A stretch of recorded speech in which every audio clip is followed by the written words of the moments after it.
Gentleman from New York, Mr. Fish, for purposes of general debate only, not to exceed 15 minutes. Mr. Fish. Thank you, Mr. Chairman. I would like to congratulate you, Mr. Chairman, for your fairness throughout the past 7 months of this investigation and inquiry. I am most mindful, as I believe many of us here are, that we literally started out from scratch, that there were thousands of professional and procedural and legal questions to be determined largely by you at the outset of our inquiry. I feel it was infinitely wise that at the very outset the chairman decided on a special inquiry staff.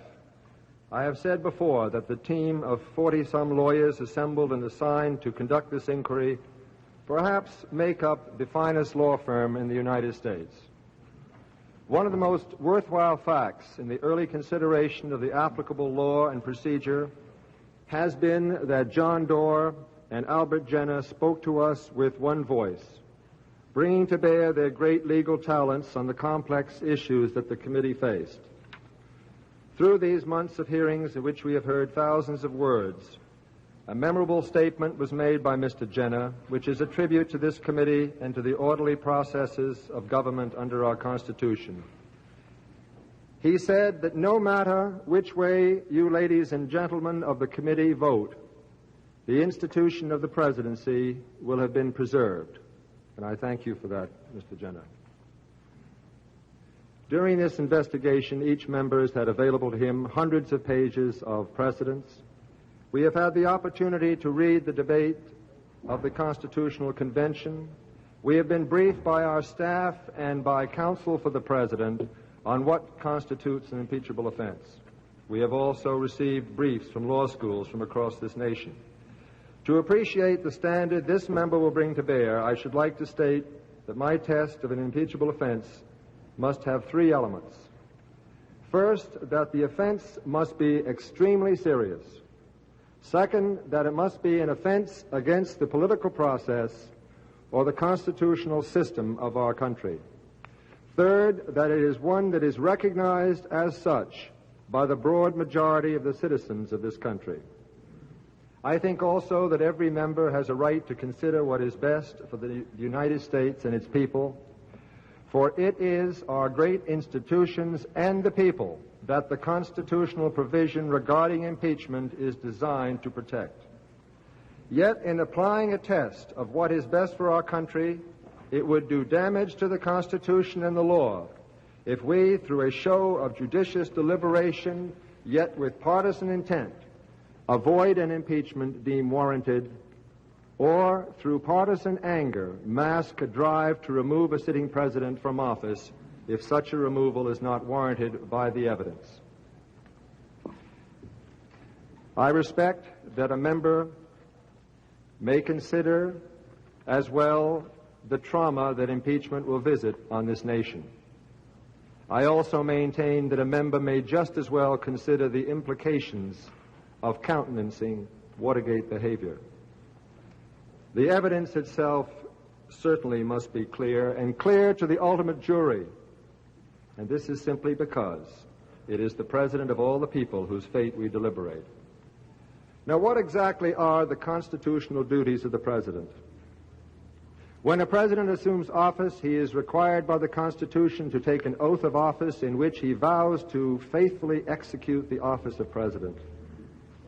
He vows not only to perform the duties of President, but to perform those duties faithfully. But faithful to what or to whom? I would suggest that a President is required to keep faith with the public trust that is placed in his position. The public welfare and interest must come first in his conduct of the office. The vigilance that is required of him is to protect and advance the interests of the people.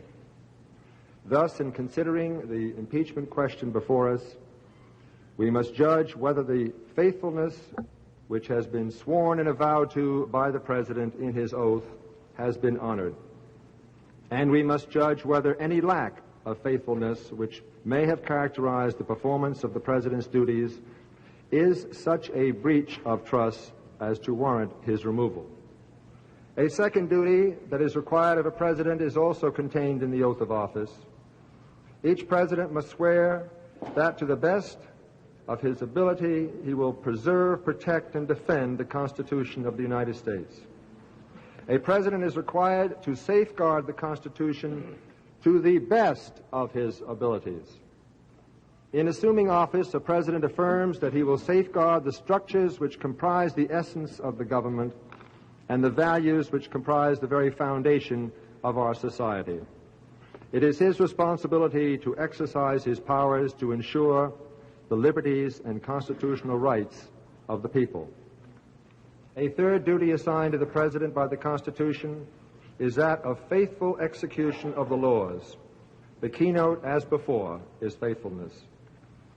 This not only means that, like any ordinary citizen, the President must obey the laws, but it also underscores that the branch of government which the President heads is relied upon to put into execution the laws themselves. In discharging these obligations, a President is expected to use all possible diligence in seeing that the laws are executed fully, fairly, and justly. He is responsible both for carrying out the enactments of Congress and for supervising the thorough and impartial administration of justice. The individual who occupies the office of the President in this great land therefore serves as the protector of the people, and, to use a phrase from Jewish history, the guardian of that sacred vessel of the law, our Constitution. Here, the issue is the Constitution, and in assessing the fitness of the President to remain in office, the Congress becomes the conscience and protector of the state. Many have been impressed with our long deliberation. I hope that all are aware of the gravity of this proceeding, the need for us to have been exhaustive, the demand that each of us on this committee bring to bear his very best. And many around our nation have communicated to us thoughtfully and provocatively. Others on both sides of the question have sought, by plea or threat of political reprisal, to have a shortcut or denied the express direction of the Constitution. These have been less helpful, for no member of this committee can, in conscience, shirk his oath of office to defend the Constitution of the United States. I am a Republican. In these proceedings, I have attempted to discipline myself in partisan neutrality. The matter before us is clearly larger than party.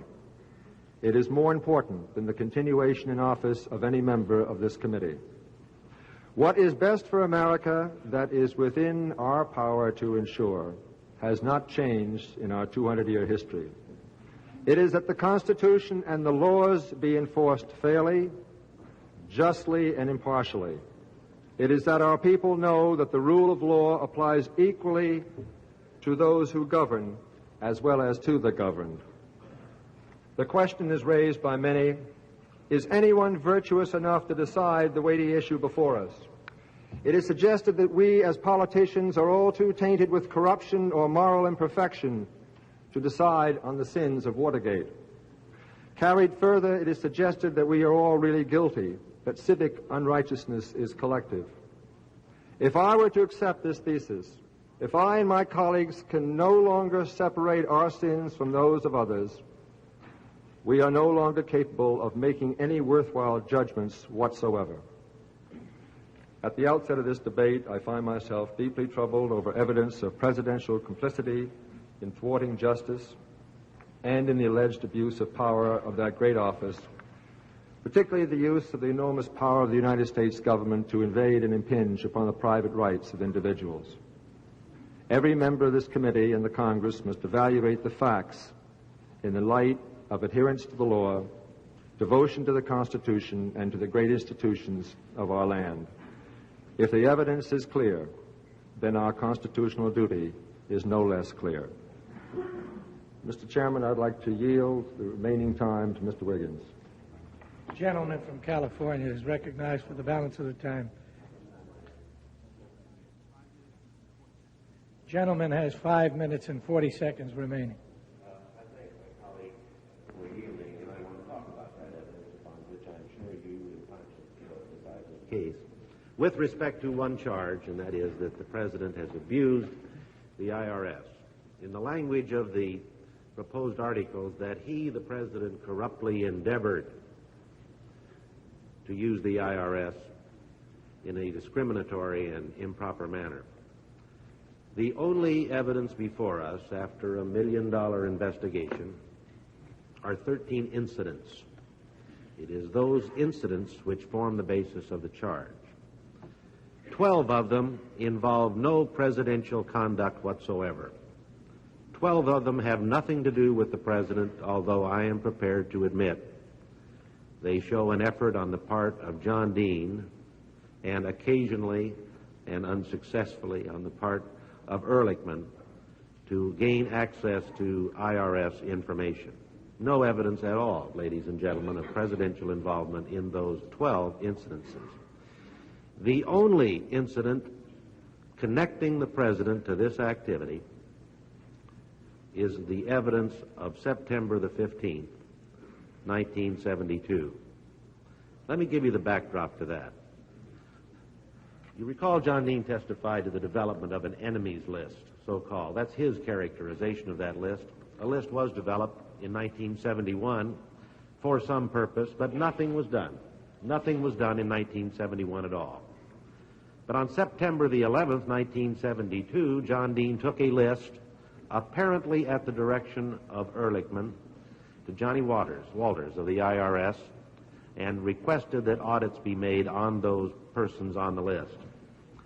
He said, and the evidence is, that he did not act pursuant to presidential instructions at that time. That evidence is uncontradicted. But before our committee, he speculated that it might. And in response to the careful examination of my colleague from Illinois, Mr. Railsback, as to whether or not that speculation was justified on the basis of any evidence then known to John Dean replied to the congressman, "It is pure speculation on my part, and I prefer not to speculate," he said. All right. We now move to the conversation itself on the 15th day of September. And I want to ask you all, as conscientious, reasonable men and women, at what point did President Nixon corruptly abuse the IRS? Given the backdrop, of course, of a thorough congressional examination of this whole matter, in which it was determined without equivocation that the IRS did not abuse the rights of American citizens. The meeting of the 15th, we'll all recall, was in the White House, the Oval Office, between Haldeman and the President. The discussion commences, and there pretty clearly is a reference to McGovern people, Kennedy people, and Dean working ruthlessly with respect to a plan. And you know what the President said? And the only thing he said, yeah. And that's all. That's the only thing he said. Those of us who have listened to tapes repeatedly know that that seems to be a habit of the President, as others are talking, to say, yeah, yeah, yeah. Now, that's some evidence, but I ask you to test that against the kind of evidence necessary to justify an impeachment. The conversation proceeds, and John Dean enters the room. Then there is a reference to possible presidential involvement of the FBI, or rather of the IRS. And let me tell you what the evidence is. Dean tells the President, "I've been keeping notes on a lot of people who've been less than our friends, because someday, we shouldn't forget the way some of them have treated us." Well, now, that's John Dean talking to the President. The President says, "Great." John Dean continues, and he says that they've been asking for it. They, meaning the unfriendly people within the administration who are not responsive to presidential instructions. Then the President says, "You know, we have never used these agencies in the past, but things are going to change now. In the past, we've been," and I'm not quoting precisely, but I'm fairly characterizing the evidence. "In the past, we have been sticklers for regulations so as not to involve the Bureau, not to involve IRS." And Haldeman agrees. He said, "You and your damn regulations preventing us from doing that." Now, ladies and gentlemen, all that evidence is on one page. And that is the evidence of presidential involvement in this serious charge of abuse of the IRS. I want my colleagues here to go back and review that page carefully and ask themselves if it carries with it the force of clear and convincing evidence justifying an impeachment of the President of the United States on the basis that he has endeavored to corrupt the IRS. Time of the gentleman has expired. I think that charge is totally unjustified. I recognize the gentleman from California, Mr. Walde, for purposes of general debate, not to exceed a period of 15 minutes. Mr. Walde. Thank you, Mr. Chairman. Mr. Chairman, I join, I think, with every member of this committee in the recognition of perhaps the unworthiness of almost everyone confronting this enormous decision in their ability to make a decision that will be perfect in all respects.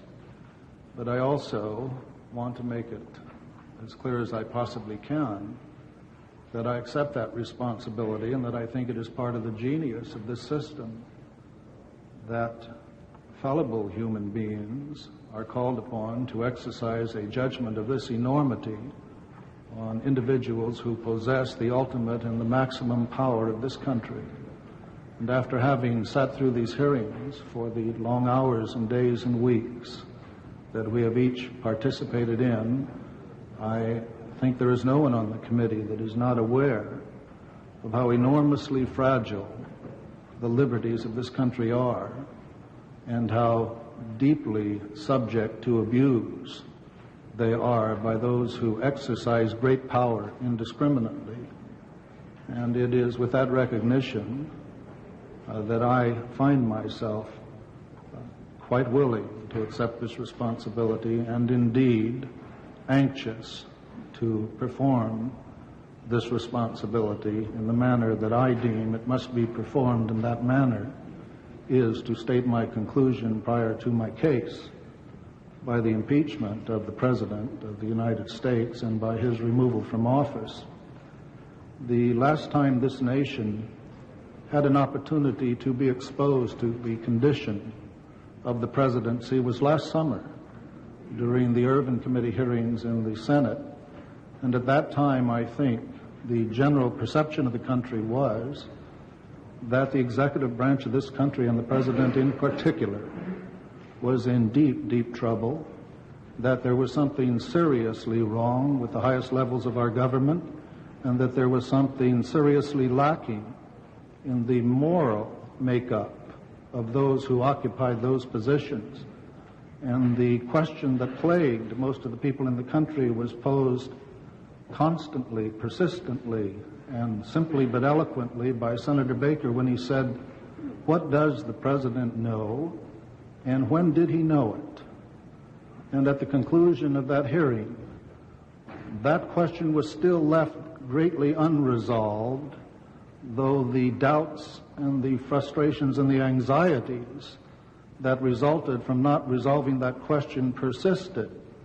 And the reason it was left unresolved was because of the failure of the President of the United States to provide the answer to those basic questions. What does the President know and when did he know it? Well, we now know what the President knew and when he knew it because of events that have occurred subsequent to the Irvin Committee hearings with which the nation had great familiarity.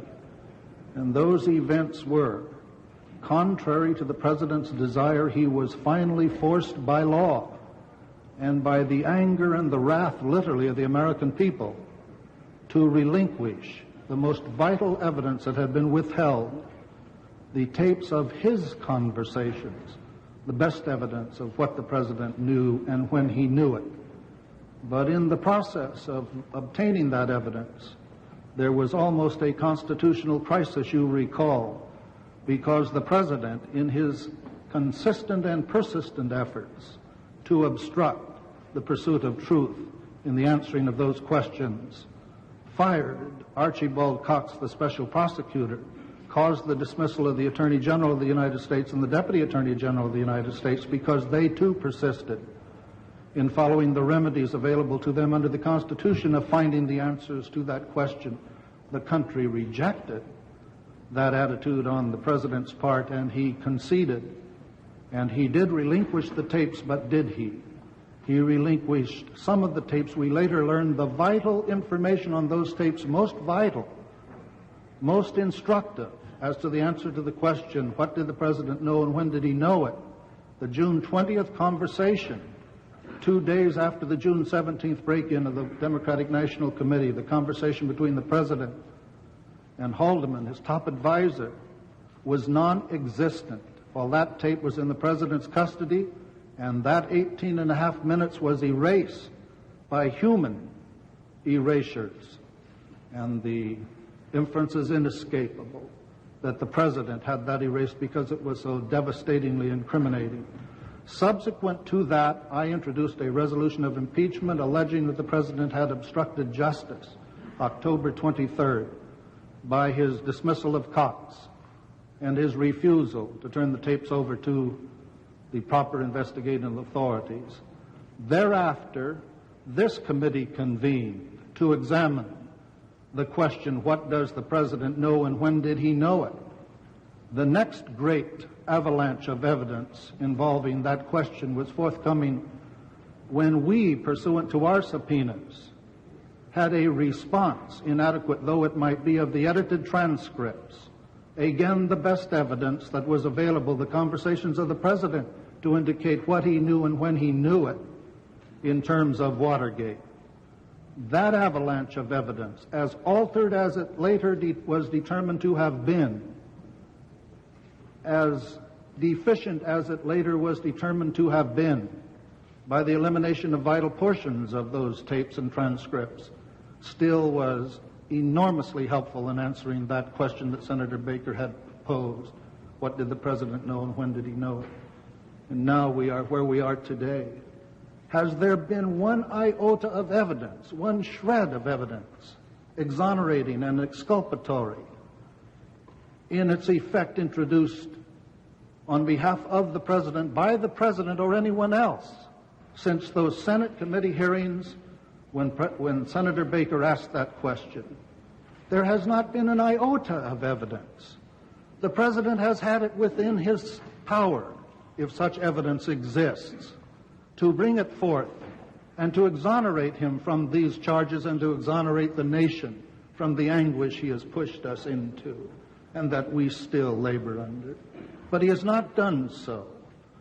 In response to my friends on the other side of this committee, who suggest the evidence does not show that the President has done anything, that simply is not so. There is a mountain of evidence showing that the President has acted to obstruct justice. Hush money alone would be sufficient to demonstrate that thesis. But before we analyze that, what my friends fail to argue is there is another duty on every individual in this country, and particularly a president, and that is to respond when there is placed before you information that duty compels you to act upon.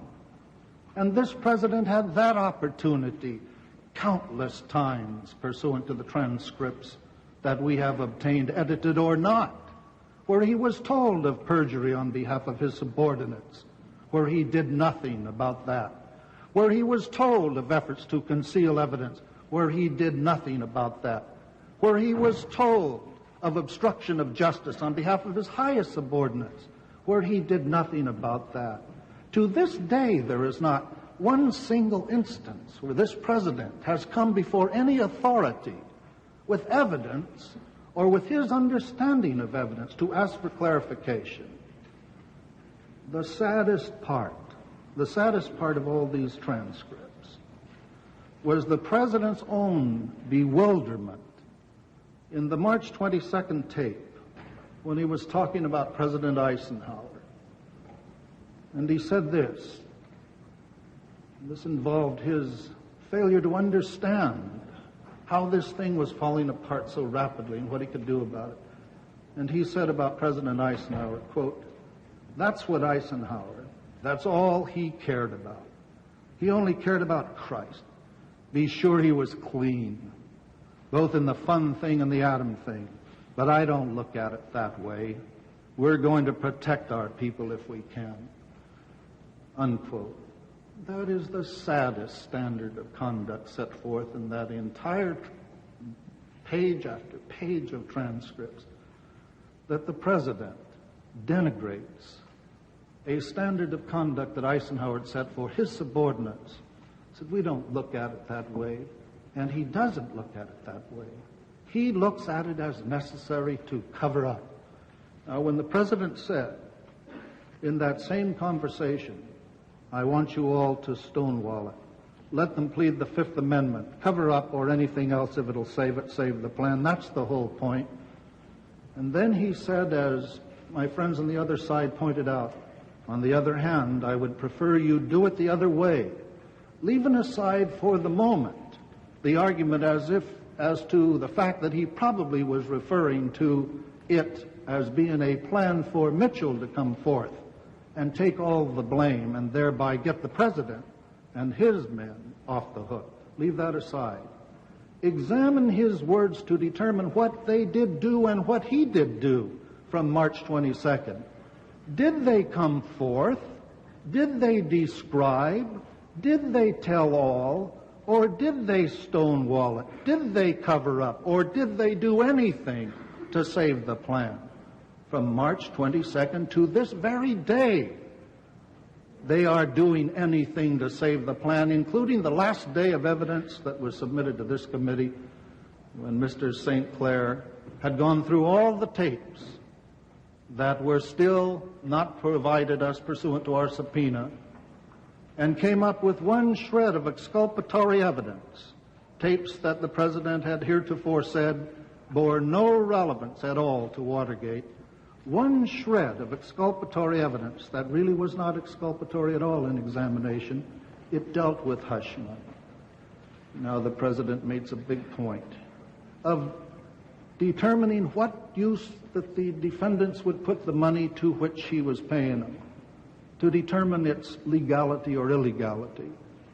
That isn't the question. The question is for what purpose it was paid, not to what purpose it was put.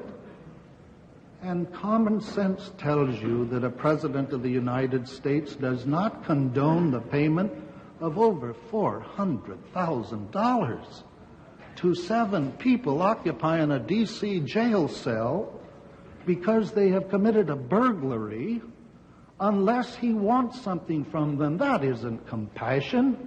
That isn't a charitable institution, particularly when it's done surreptitiously, covertly, fingerprints kept away from the money.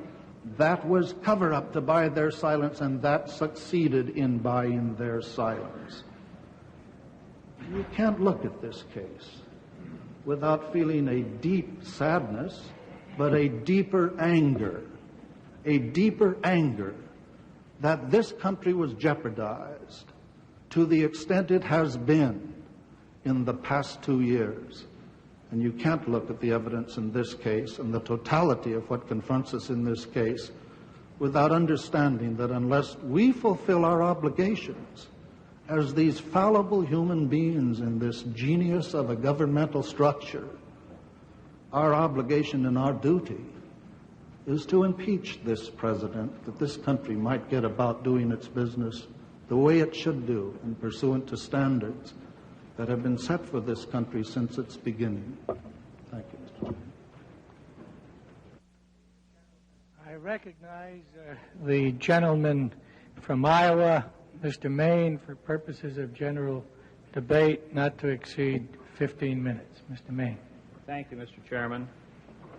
Mr. Chairman, I too wish to express my appreciation to you and to the ranking member and to the staff members on both sides for the many courtesies shown me since the inquiry was first undertaken in October.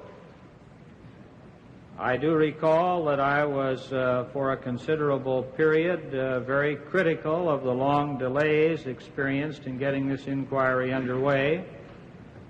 But once the staff was fully recruited and organized, I think I should duly recognize that the staff worked very long and hard and in a highly professional manner.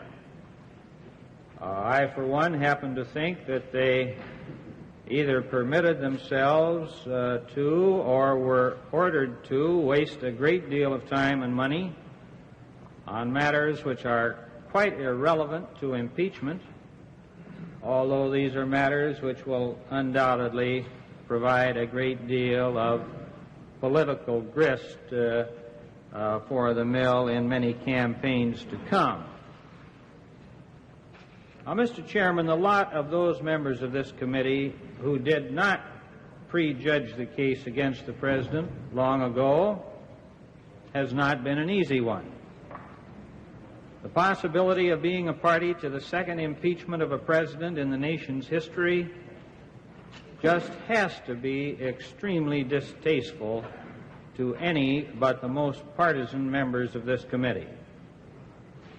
Extreme partisans who have always opposed the president bitterly may indeed feel that they now have the best of both worlds.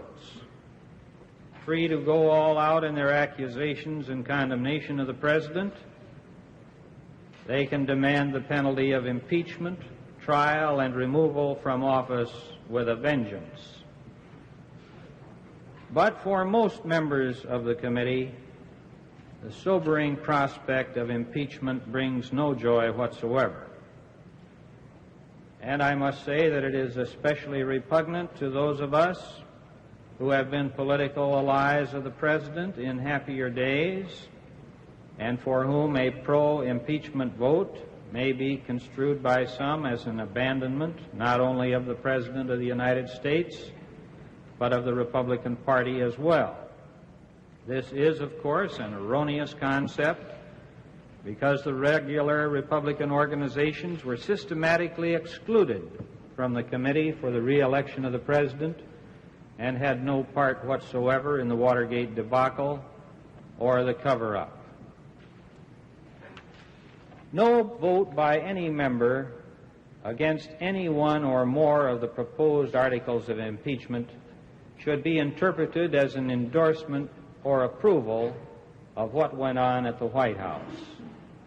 And whether they vote for impeachment or not, I think that most members of the committee will strongly condemn the many unwise, improper, and in some cases downright illegal acts which were committed or directed by officials at the Committee for Re-election of the President or at the White House. But in any event, I want to emphasize that as members of the House of Representatives, our duty transcends all partisan political considerations. We must reach our decision fairly and squarely on the relevant evidence, and insofar as we humanly can, without regard to partisan politics. Many of these officials who fell so far short of the accepted standards of probity and devotion to duty have already been indicted, pleaded, or have been found guilty. I, for one, and I know I am joined by many of my colleagues, if not all, certainly deplore the sorry example which was set by the chief executive himself for his fellow citizens in his personal as well as his official conduct and responsibilities. But the question is not whether we condemn and deplore presidential action or inaction, no matter how disappointing it may have been. The question before us is, was the President guilty of treason, bribery, or other high crimes and misdemeanors, which are the only constitutional grounds for impeachment? Now, during recent weeks, the majority staff have drafted and circulated more than 25 alleged grounds of impeachment, most of which clearly did not meet these constitutional standards under the evidence. It is hard to avoid the conclusion that in drafting such omnibus articles, the majority staff had thrown in everything, including the kitchen sink, in an effort to justify the spending of more than $1.5 million in the accumulation of these so-called statements of information, some 39 volumes of them, which much of the information contained therein being quite irrelevant to the issue of impeachment and very repetitious. But I have no doubt that these 39 volumes and more to come are going to be expensively printed in increasing numbers and sent to every law school, college, and high school in the country, not to mention Democratic campaign headquarters at the appropriate times, as a valuable source of material in campaign literature. At any rate, only a relatively small number of the proposed articles of impeachment which have been floating around are still included in the resolution which was presented to us at the outset of this debate and is now before us. And I will try to avoid discussion of issues which have been dropped so as not to consume time unnecessarily. Now, it seems to me that the strongest case which has been made on the obstruction is to have been made against the President is the obstruction of justice charge as it relates to the alleged Watergate cover-up. And I have been listening intently and will continue to be most interested in what my colleagues have to say on this, because it seems to me that this is the only real possibility which remains of a vote for impeachment. Direct presidential involvement in such a cover-up must be proved, but so far as I have been able to hear up until this time, all of the evidence on this, or almost all of it, is purely circumstantial. I am willing to listen and to be persuaded in our remaining deliberations, but as I listened to Mr. Dorr in his argument for the prosecution, it seemed to me that he pointed to no direct evidence of presidential involvement in the cover-up, but had to arrive at his conclusion of presidential involvement by a series of inferences piled upon other inferences. And I noticed that every time that he made an inference, it was an inference unfavorable to the President of the United States. 9 witnesses were called to testify on various phases of the Watergate cover-up, some of them at the request of the President, others at the request of the committee. But I think it is fair to point out that even in the case of those requested by the President, the committee counsel and members of the committee examined even those witnesses on matters far outside the scope of Mr. St. Clair's questioning of them. Reports were widely circulated that those witnesses called by the committee were going to drop a bombshell. I hesitate to use that word after the events of last evening, but that they would drop a bombshell which would blow the President's defense right out of the water. Well, that bombshell never exploded as we listened to the testimony of those 9 witnesses, and 8 of them, in fact, testified unequivocally that the President had no knowledge of their illegal activities and was not involved in the cover-up. They remained unshaken on this point under rather strenuous cross-examination by a number of members and by staff. Only the witness John Dean testified here in this hearing room for the first time that he had an impression in the conversation on March 21st that he felt the President had a desire that the payment be made, and of course he had testified to the contrary several times during the previous year.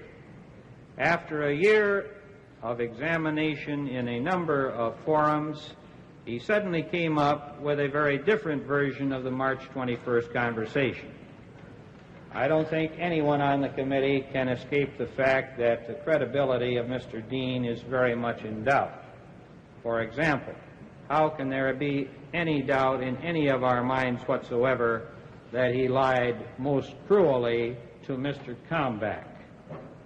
But on this whole issue of the Watergate cover-up, I intend to continue listening carefully to my colleagues, looking for any evidence which may have escaped me, and to reserve final judgment on this and the other remaining issues until all debate has been concluded and we begin to vote on each of the remaining articles. Now, I was impressed by the concern shown by my good friend from Illinois, Mr. Railsback, for the effect which these proceedings may have on the youth of our country. I believe he suggested that our young people do not feel, if our young people do not feel that we are proceeding fairly, they will be alienated to such an extent that their reaction to President Lyndon Baines Johnson will seem tame by comparison. Now, I, too, would like to say to our youth and to all the citizens of our country, I ask them to be fair in comparing these two presidents and the sort of investigation and scrutiny that they have undergone. Never before in history has any president been subject to the intense investigation of his personal and public life, which has been the experience of Richard Nixon. The Senate has, I believe I will correctly refer to it as the Senate, has spent more than $2 million on its Watergate investigation. The House, more than $1.5 million on this Judiciary Committee investigation alone. 24 lawyers at the Senate Committee, another 24 here, numerous public interest law firms, and most of the investigative reporters of the country have been working full-time trying to uncover any possible irregularity on the part of the President. If we are indeed interested in fair play, let us recall whether any such investigation was ever launched at any time against Lyndon Johnson, a man who came to the Congress in 1937 with no resources other than his congressional salary of $10,000, and until he became vice president in 1961, had never received a salary of more than $22,500. Yet during his years in the House, the Senate, the vice presidency, and the presidency, he acquired a multi-million-dollar empire based on monopolistic licenses granted by the federal government in the lucrative television and radio industry. The Johnson family for many years held the only commercial station licenses, radio television licenses in the highly populated Houston area. These were the years when Mr. Johnson was the powerful majority leader of the United States Senate with great influence over the FCC, which denied repeated applications of prospective competitors who wanted to share in this lucrative market. With the tremendous profits gleaned from this government-controlled industry, the Johnson interests branched out into other investments which were also dependent to some degree on government influence. LBJ left the White House a very wealthy man, but was he ever investigated in the manner that Richard Nixon has been investigated or investigated at all? I wonder, could the reason be that for all but 4 of the 32 years that he was in public office, his party, the Democratic Party, controlled both houses of the Congress, and during much of that time he was the highly influential leader of that party? Was there any disposition on the part of that Congress to spend over $4 million or any amount in investigating the majority leader, the vice president or president? But fair or not, Richard... The gentleman has expired. May I complete this sentence, Mr. Chairman? But fair or not, Richard Nixon must be impeached, and only impeached, if we find him guilty by relevant, competent evidence of bribery, treason, or other high crimes and misdemeanors. I recognize the gentleman from Alabama, Mr. Flowers, for purposes of general debate not to exceed 15 minutes. Mr. Flowers. Before considering directly the subject matter at hand, Mr. Chairman, there are a couple of things that I would like to get off my chest. First of all, and I think of great import to the people and the Congress and the Constitution, is the manner in which these proceedings have been conducted.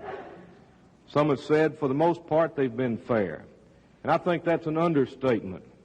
For with few exceptions, and I'm talking about the unfortunate and grossly overemphasized leaks, these proceedings have been scrupulously fair.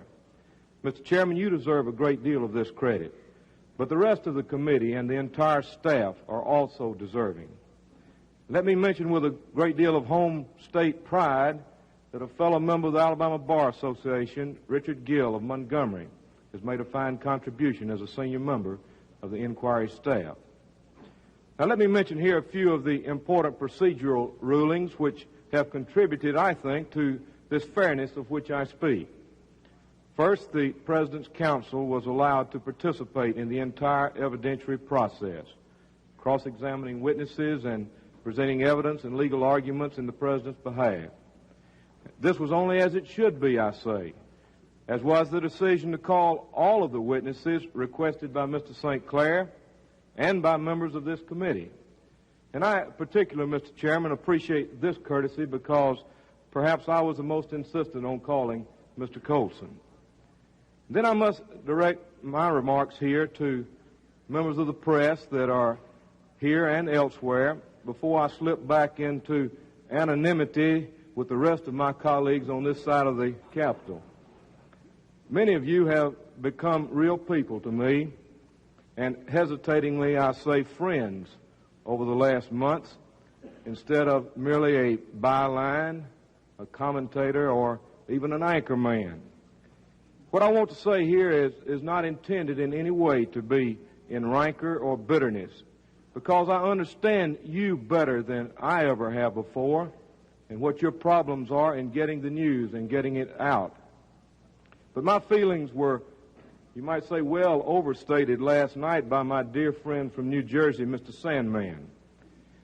You members of the press have a unique role in our society. You're protected by the First Amendment. But because you're so protected and because of your growing influence, you have a great and a growing responsibility. And I simply ask that each of you look inward, as we have here all had to look inward in recent months, and decide for yourselves if you have treated fairly with the President. It occurs to me that the perspective of Middle America does not receive equal time. And I believe that you ladies and gentlemen of the press, whom I intend to honor by these remarks, that you ought to be interested in setting this straight. Now to the problem at hand. And make no mistakes, my friends, here and out there, it is a terrible problem. The alternatives are clear: to vote to impeach the President of the United States on one or more of the proposed articles of impeachment, or to vote against impeachment. And there is no good solution among these alternatives. We do not have a choice that, to me, represents anything desirable. I wake up nights, at least on those nights I've been able to go to sleep lately, wondering if this could not be some sordid dream. Impeach the President of the United States, the chief executive of our country, our commander-in-chief, in this cruel and volatile world that we live in 1974. The people that I represent, just as I do, and most Americans, I think, really want to support the President. Surely we want to support the Constitution and the best interests of the country. But in so doing, we also hope that we can support the office of the presidency and that citizen among us who occupies it at any given time. But unfortunately, this is no bad dream. It is the terrible truth that will be upon us here in this committee in the next few days. And then there's the other side of the issue that I speak of. What if we fail to impeach? Do we ingrain forever in the very fabric of our Constitution a standard of conduct in our highest office that in the least is deplorable and at worst is impeachable? This is indeed a terrible choice we have to make. And as we on this committee suffer through these times, I can't help but reflect on the words attributed to Teddy Roosevelt about the man in the arena whose face is marred with sweat and dust and blood. Now, some of the things that bother me most are troubling to all people who fear that big government can encroach on the freedom of the people. The institutions of this country have been set up by the people to serve them, to carry out those functions that are necessary to a peaceful and a free society. They're not created to serve the interests of one man or one group of men or the political gain of anyone. Such institutions as the FBI, the Department of Justice, the CIA, and surely the Internal Revenue Service are given great power because the people, through Congress, have needed those institutions to guard and protect them and their liberty. Yet there has been evidence before us that the White House had an organized effort to get the IRS to audit and harass enemies of the administration. The government, in its role as tax collector, must be above any political use. It cannot be an instrument of power, of punishment, and of political advantage. The power of the IRS reaches into every life, and it's a chilling thought that it might be a political instrument to get the enemies of the government. My friend Tom Railsback spoke of this last night, that to him, as a Republican, the use of the IRS to get your enemies is a frightening prospect. And in my state in 1970, we have evidence of the White House leaking tax information contrary to law in an apparent attempt to affect the governor's campaign that year. There's been evidence that the FBI, the nation's police, were used to spy on those who disagreed with the administration. And then some evidence that the CIA was used to supply equipment and assistance to a sort of a private police group to break into a doctor's office and possibly to carry out other activities for some sort of political gain. And even more troubling, there's evidence that when the Justice Department and the FBI sought to investigate the Watergate burglary and the Fielding burglary, the President and his associates systematically misled those agencies, withheld the truth from them, and furnished false proof. And then, most troubling to me, in the spring of 1973, Assistant Attorney General Peterson, who was really the acting Attorney General since Mr. Kleindienst had recused himself, met repeatedly with the President and told the President what the investigation had shown as to the involvement of Haldeman, Ehrlichman, Dean, and others.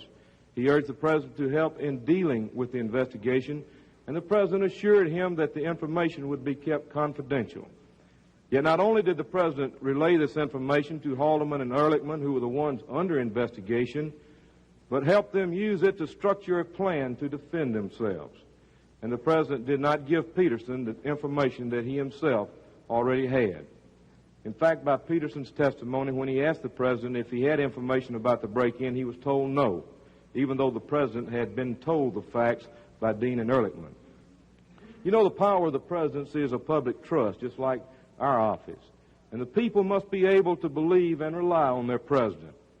Yet there is some evidence before us that shows that the President has given solemn public assurances to the people involving the trust and faith of his powerful office when those assurances were not true, but were designed to deceive the people and mislead the agencies of government who were investigating the charges against Mr. Nixon's men. If the trust of the people in the word of the man or men or women to whom they have given their highest honor or any public trust is betrayed, if the people cannot know that their President is candid and truthful with them, then I say the very basis of our government is undermined. And finally, Mr. Chairman, there's a problem of the basic relationship between the President and the Congress. This committee, I think, has struggled to act fairly, to reach the truth. Yet when we have requested, then subpoenaed certain evidence that we all felt, or most all of us felt, was needed, it's been refused or given to us in a form that perhaps we cannot rely on fully.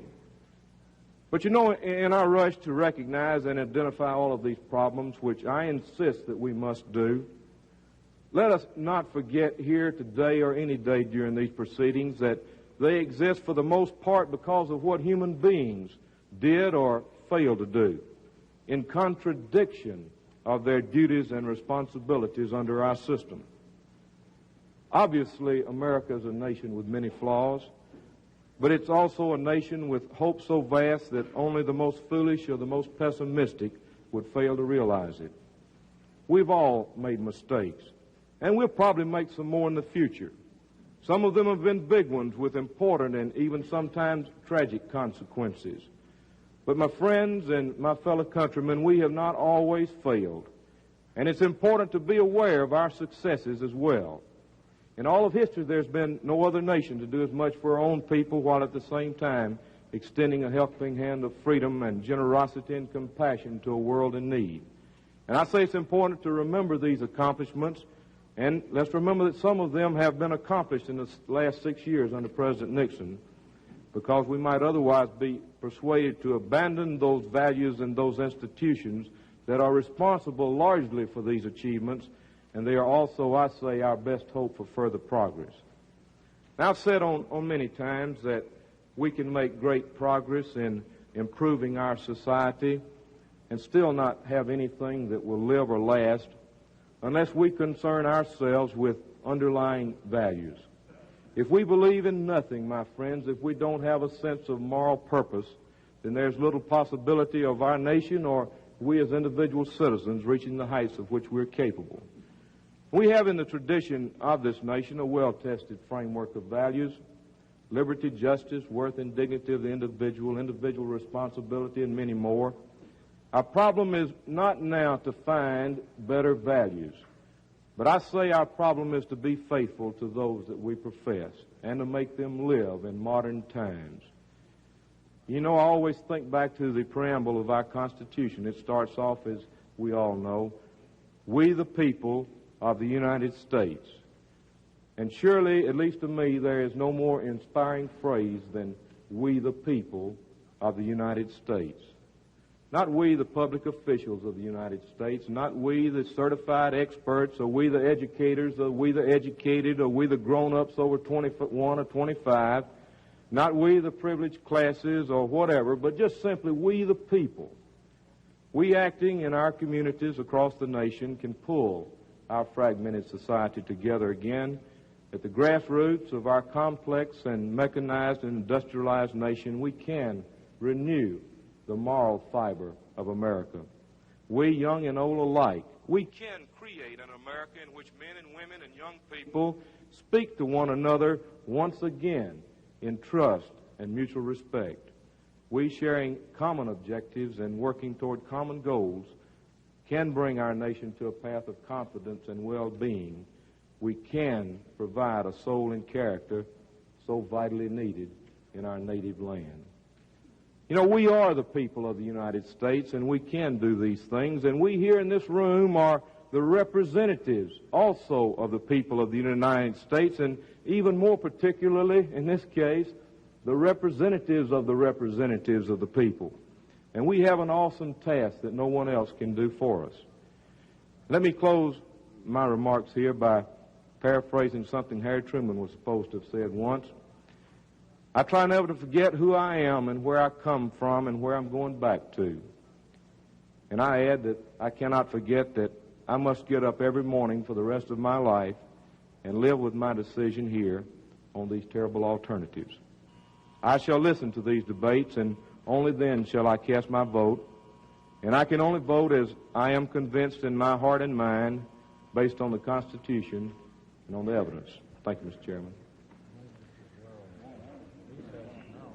The committee will recess until 1:30.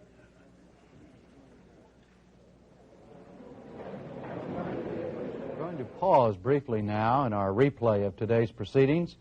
Impact videotape coverage of the House Judiciary Committee's impeachment debate will continue shortly. This is PBS, the Public Broadcasting Service. Washington Week in Review analyzes the presidency.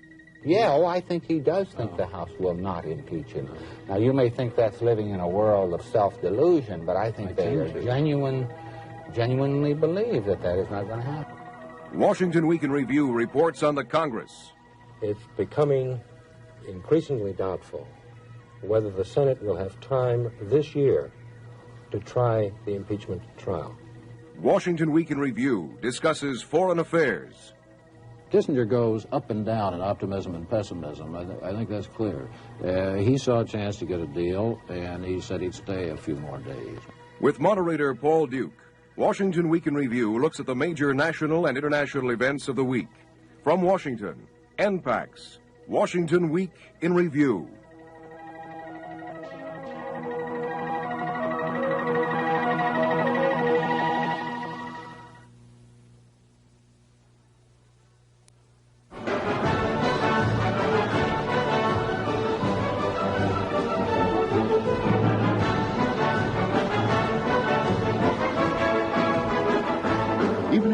Is back.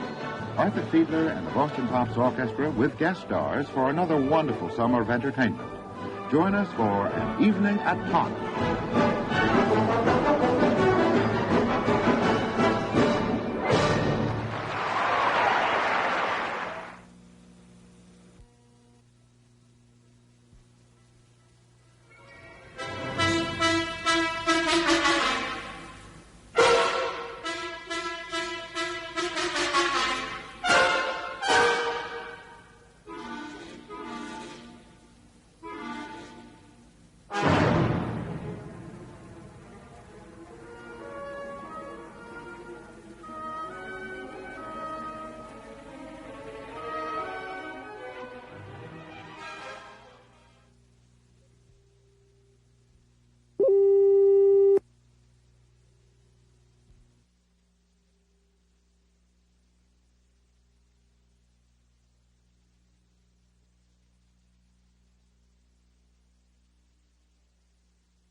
NPAC's coverage of the House Judiciary Committee's impeachment debate continues.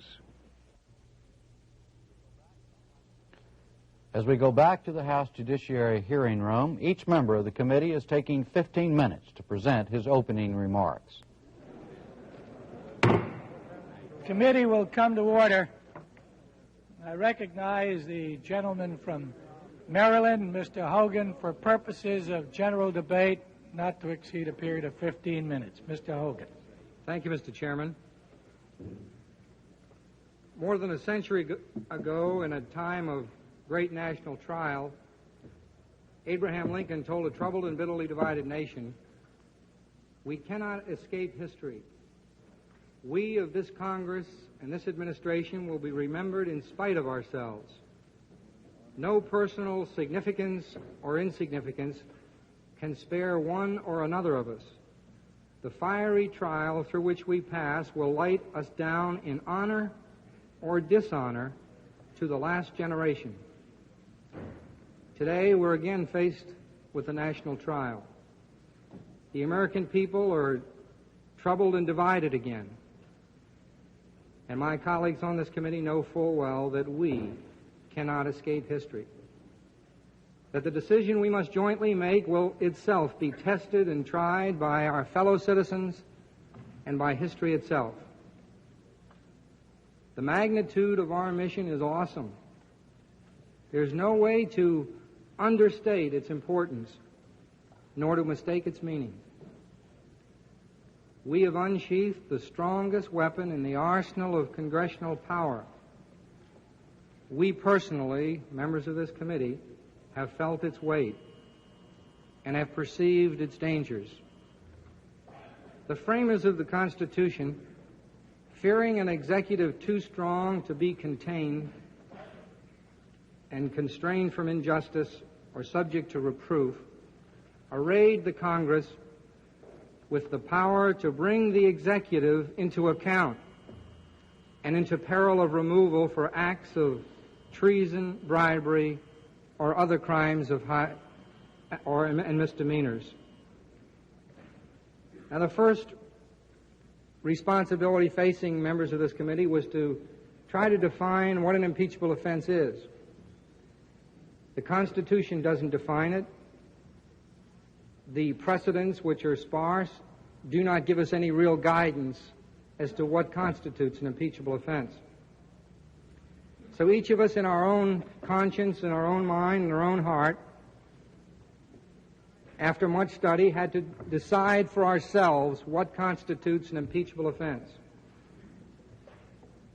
Obviously, it must be something so grievous that it warrants the removal of the President of the United States from office. I don't agree with those that say impeachable offense is anything that Congress wants it to be, and I don't agree with those who say that it must be an indictable criminal offense. But somewhere in between is the standard against which we must measure the President's conduct. There are some who say that he should be impeached for the wrongdoing of his aides and associates. I don't concur in that. I think we must find personal wrongdoing on his part if we're going to justify his impeachment. The President was elected by an overwhelming mandate from the American people to serve as their President for 4 years. And we obviously must be very, very cautious as we attempt to overturn this mandate and the historic proportions that this deliberation have. After a member decides what, to his mind, constitutes an impeachable offense, he then had to decide what standard of proof he would use in trying to determine whether or not the President of the United States had committed an impeachable offense. Now, some have said that we're analogous to a grand jury, and a grand juror only need find probable cause that a criminal defendant had committed an offense in order to send the matter to trial. But because of the vast ramifications of this impeachment, I think we need to insist on a much higher standard. Our counsel recommended clear and convincing proof. That's really the standard for civil liability, that or preponderance of the evidence. And I think we need a higher standard than that when the question is removing the President of the United States from office. So I came down myself to the position that we can have no less a standard of proof than we insist on when a criminal trial is involved, where to deny an individual of his liberty, we insist that the case against him be proved beyond a reasonable doubt. And I say that we can insist on no less when the matter is of such overriding import as this impeachment proceeding.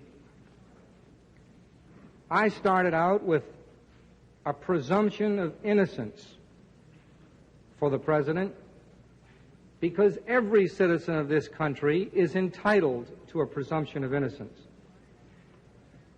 And my fight for fairness on this committee is obvious to my 37 friends and colleagues who I think will corroborate that I was as outspoken as any member of this committee in calling our very fine staff to task when I thought they were demonstrating bias against the President, when I thought they were leaving from the record parts of the evidence which were exonerating of the President. I fought with the chairman and the majority, with some of my colleagues on this side, insisting that every element of fairness be given to the President, that his counsel should sit in on our deliberations and offer arguments and evidence and call witnesses. And my friend from Alabama mentioned that earlier, Mr. Flowers. But he will also have to confess that most of these concessions to fairness were made only after partisan dispute and debate, which is what our whole legislative process is about in the Congress. So I don't concede to anyone on this committee any position of fighting harder and stronger that the President get a fair hearing of the evidence. And while I do have some individual specific objections to isolated incidents of unfairness, I think on the whole the proceeding has been fair. Now, I'm a Republican. Party loyalty and personal affection and precedents of the past must fall, I think, before the arbiter of men's action, the law itself. No man, not even the President of the United States, is above the law. For our system of justice and our system of government to survive, we must pledge our highest allegiance to the strength of the law and not to the common frailties of men. Now, a few days ago, after having heard and read all the evidence and all the witnesses and the arguments by our own staff and the President's lawyer, I came to a conclusion. And I felt that the debates which we began last night were more or less pro forma, and I think they've so far indicated that. I feel that most of my colleagues before this debate began had made up their minds on the evidence, and I did. So I saw no reason to wait before announcing the way I felt and how I was going to vote. I read and reread and sifted and tested the mass of information, and then I came to my conclusion that Richard Nixon has, beyond a reasonable doubt, committed impeachable offenses which, in my judgment, are of sufficient magnitude that he should be removed from office. Now, that announcement was met with a great deal of criticism from friends, from government officials, from colleagues in Congress. I was accused of making a political decision. If I had decided to vote against impeachment, I venture to say that I would also have been criticized for making a political decision. One of the unfortunate things about being in politics is that everything you do is given evil or political motives. My friend from Alabama, Mr. Flowers, said that the decision that we make is one that we're going to have to live with the rest of our lives. And for anyone to think that this decision could be made on a political basis with so much at stake is something that I personally resent. It isn't easy for me to align myself against the President, to whom I gave my enthusiastic support in 3 presidential campaigns, on whose side I've stood in many a legislative battle, whose accomplishments in foreign and domestic affairs I've consistently applauded. But it's impossible for me to condone or ignore the long train of abuses to which he has subjected the presidency and the people of this country. The Constitution and my own oath of office demand that I bear true faith and allegiance to the principles of law and justice upon which this nation was founded. And I cannot, in good conscience, turn away from the evidence of evil that is, to me, so clear and compelling. My friend from Iowa, Mr. Maine, detailed some of the allegations against prior administrations.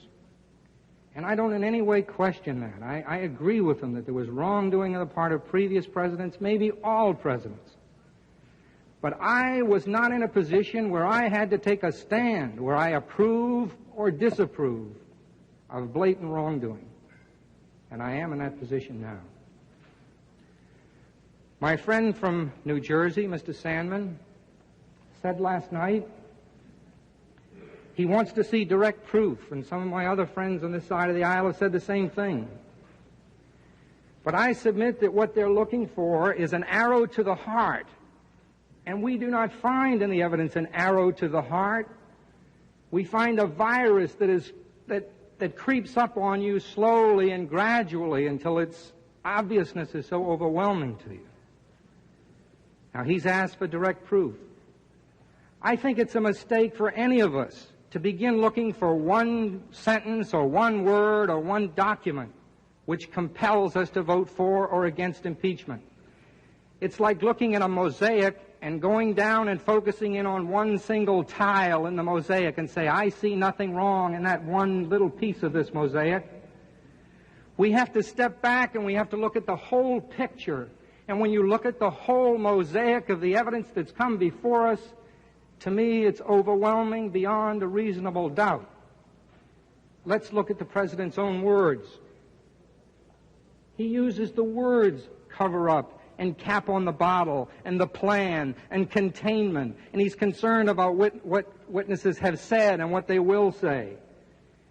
He's concerned about where the investigation is going.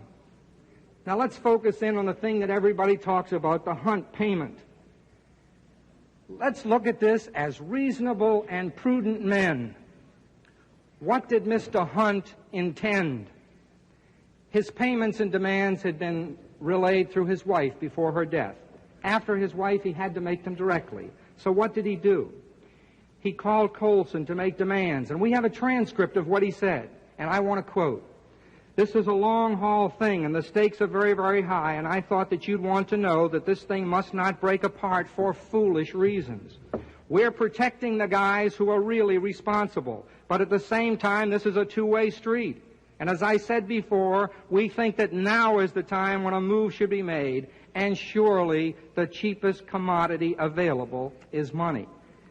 And then he went and he talked to Colson's lawyer, Bittman. And to Bittman, he told him the same thing, that commitments were made, and he would blow the lid off the whole thing unless the money was paid to him. And then he went and saw O'Brien, the attorney for the committee to re-elect the president. And he said to him that he had to have $60,000 for legal fees and $75,000 for family support. He said if he didn't get it, he would reveal a number of seamy things that he had done for the White House, and if things didn't happen soon, he'd have to review his options. The man that was making those demands had over $200,000 in the bank that he had collected from his wife's insurance. So I asked my colleagues on the committee, what would the reasonable and prudent man assume that he had in mind? It's obvious he intended to blackmail the White House. Well, now let's go inside the White House and let's see what they say. They talk about this. Can we raise $1 million? You know, is this the way to go? Will there be other demands from them? How were the payments made in the past? These are the President's own words. He says, well, can we handle it through the Cuban committee the way we handled it before, indicating already knew about the previous payments made. These are his own words. And then he says, wasn't that handled through the Cuban committee? And John Dean says, well, no, not exactly. That's not the way it was. And the President says, well, that's the way it's going to have to be. Is this an urging to conceal the truth, or is it not? So the payment was made to Hunt. And it doesn't matter to me whether the President approved it before it was made. A conspirator, as all we lawyers know, can get in on a conspiracy at any point, even after the fact. So it's immaterial whether or not the point in time when he said, okay, I approve it, you pay it. The fact is, and the thing that's so appalling to me, is that the President, when this whole idea was suggested to him, didn't in righteous indignation rise up and say, get out of here, you're in the office of the President of the United States. How can you talk about blackmail and bribery and keeping witnesses silent? This is the presidency of the United States. And throw them out of his office and pick up the phone and call the Department of Justice and tell them there's an obstruction of justice going on. Someone's trying to buy the silence of a witness. But my President didn't do that. He sat there and he worked and worked to try to cover this thing up so it wouldn't come to light. And the FBI is conducting an investigation.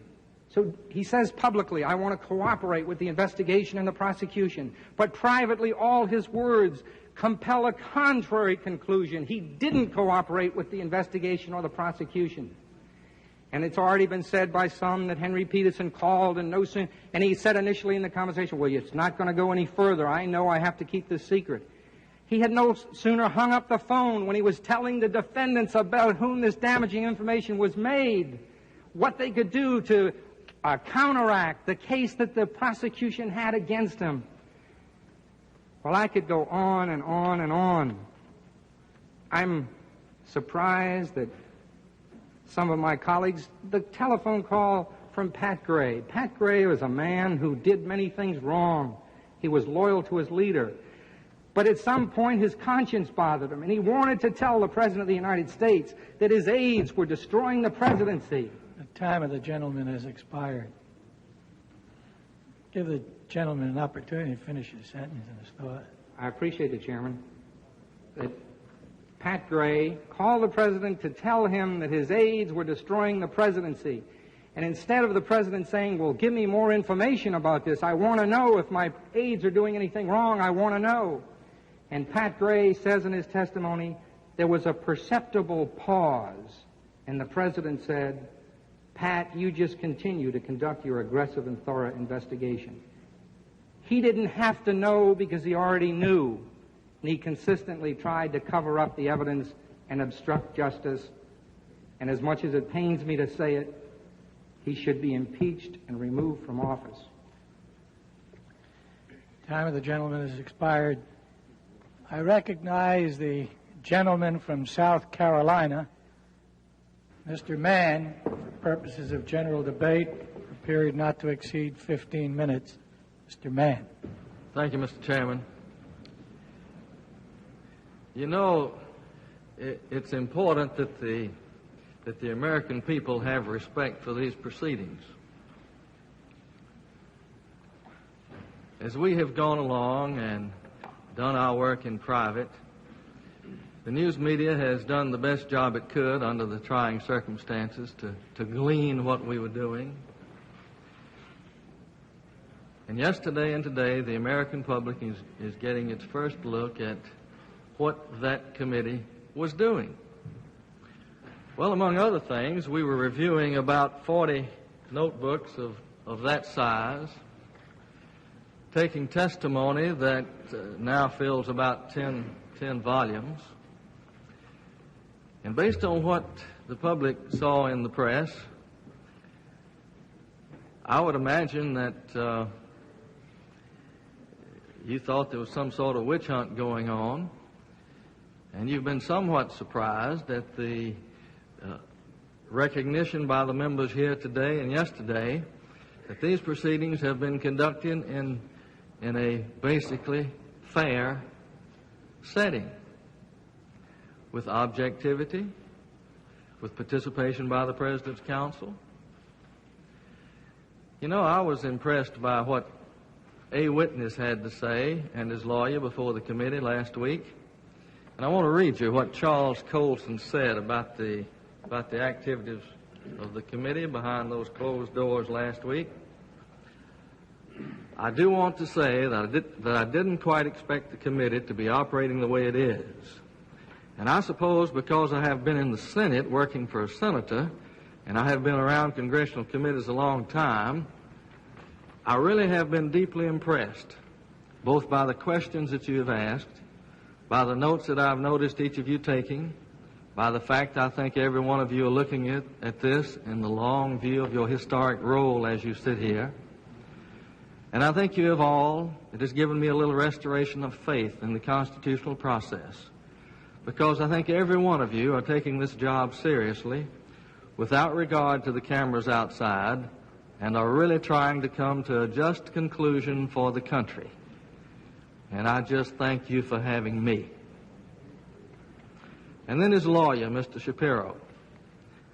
I've represented witnesses before congressional committees for something like 20 years in times, perhaps as unhappy as these, with passions perhaps as high as they are in these times. This is the most impressive committee performance it has ever been my pleasure to witness, both in terms of the treatment of the witness, in the attention of the members of the committee, in connection with the questions that were asked, in the kind of consideration the chair has shown to other members of the committee, and to the witness and the counsel. And I say as a citizen, wholly apart from Mr. Colson's counsel, and I want to separate that, you are very impressive people, and I think you're doing a very impressive job. Now, what of these people that they're talking about, this committee? It's not a group of volunteers. It is the Judiciary Committee of the House of Representatives, and the average tenure on this committee is probably 6 years. We have different backgrounds. We have different biases, conscious or unconscious. Different philosophies. But I am persuaded that the search for the truth is paramount in each of us, and that each has the courage to vote for that truth, because, like beauty, it is in the eyes and the heart and the conscience of the seeker. This is a big country, and we represent a cross-section of that country. And it is with some concern that I have been aware over these weeks of the detractors of this committee, those who would attempt to discredit this committee for whatever motivation, those who would fire the fuels of emotion that are based largely on a confusion that exists in our country today concerning the separation of powers and concerning the role of a representative in this government of ours. Do yet in the United States the people still govern? Do they govern through elected representatives? In this era of power that our governmental system has brought us to in the world, where our involvement in foreign trade and foreign affairs puts the president out front as the symbol of our national pride and as the bearer of our flag. And here we have in the House of Representatives 435 voices speaking on behalf of different constituencies, with no public relations man employed by the House of Representatives. And I wonder if the people still do want their elected representatives to fulfill their oath to preserve, protect, and defend the Constitution of the United States. Do you want us to exercise the duty and responsibility of the power of impeachment, whether that means conviction or exculpation? You know, some of the things that cause me to wonder are the phrase that keeps coming back to me, or it's just politics, or let him who is without sin cast the first stone.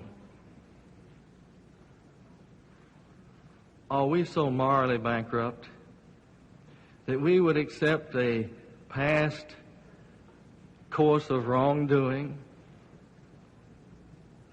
or that we would decide that the system that we have is incapable of sustaining a system of law because we aren't perfect?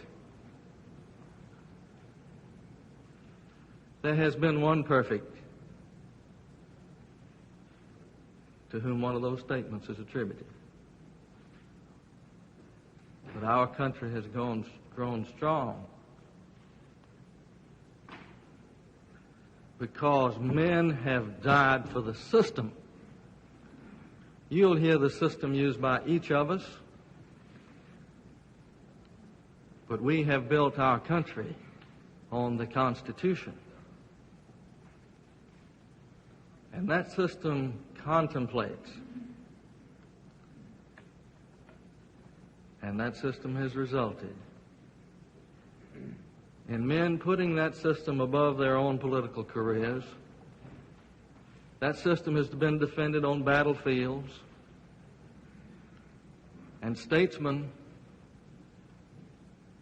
have ended their careers on behalf of the system and have either passed into oblivion or into immortality. We've all read of the role of Edmund G. Ross in the Johnson impeachment and how he voted his conscience. Did we also know that about 20 years later, he said that he would hope that his vote would not be construed as being in derogation of that constitutional power of impeachment, and that at a proper time, on some future day, some Congress would have the courage to fulfill its duty. How much I would have liked to have had all the evidence. And I say now, we are here. We are ready to receive additional evidence. It is not too late. How much I would have liked to have heard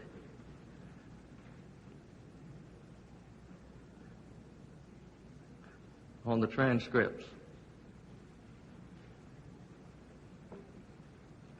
Let's do it because it's good for our country.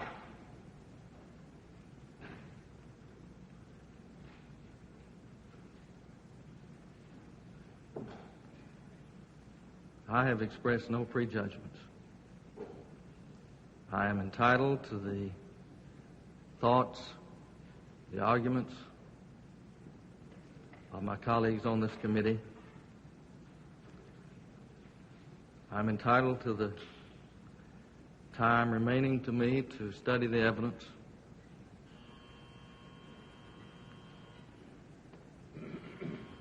And when I vote,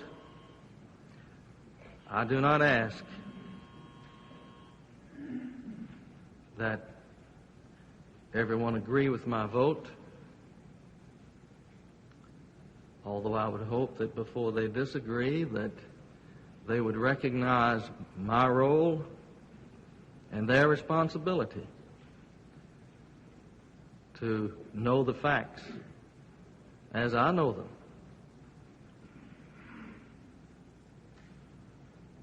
But I would ask that they attribute to me and to every member of this committee compliance with our oath, sincerity, and conviction. Because, as has been said, this verdict, and I use the wrong word, because I would not, through egotistic exercise, deprive the Senate of the United States of trying a proper case. And let us not on this committee fall into the trap of saying we are determining the guilt or innocence of the president. We are determining whether or not the American people are entitled to a trial in an open forum, which you have not had these past 9, 10, or 11 weeks or these past 6 months. And so let us not usurp unto ourselves the final judgment, but perform our function to determine whether or not there's clear and convincing evidence of impeachable conduct upon which the President of the United States shall be called upon to have the opportunity or to explain his conduct consistent with the requirements of the oath that he took,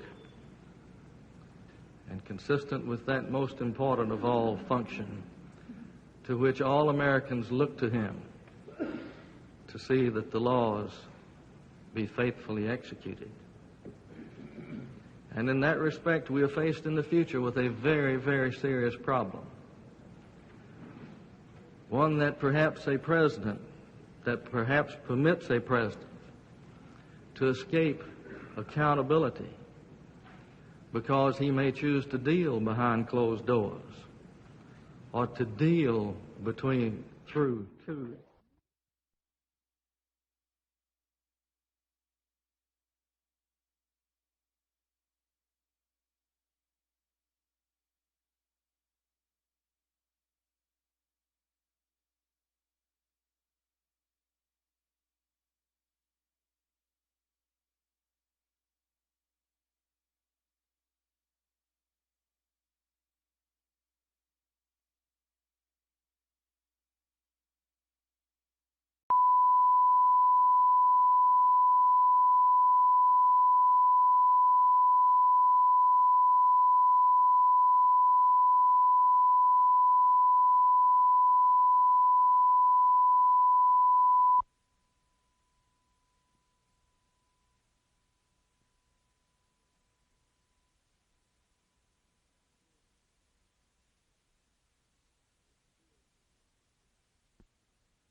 Let's do it because it's good for our country.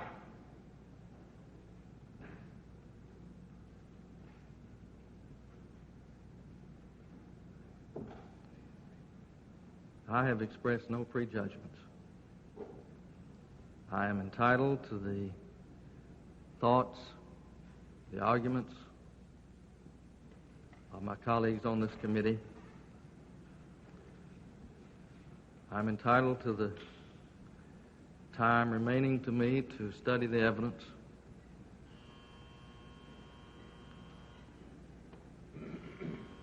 And when I vote, I do not ask that everyone agree with my vote, although I would hope that before they disagree that they would recognize my role and their responsibility to know the facts as I know them.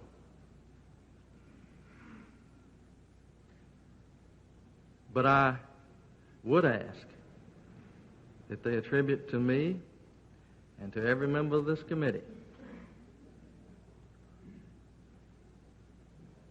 compliance with our oath, sincerity, and conviction. Because, as has been said, this verdict, and I used the wrong word,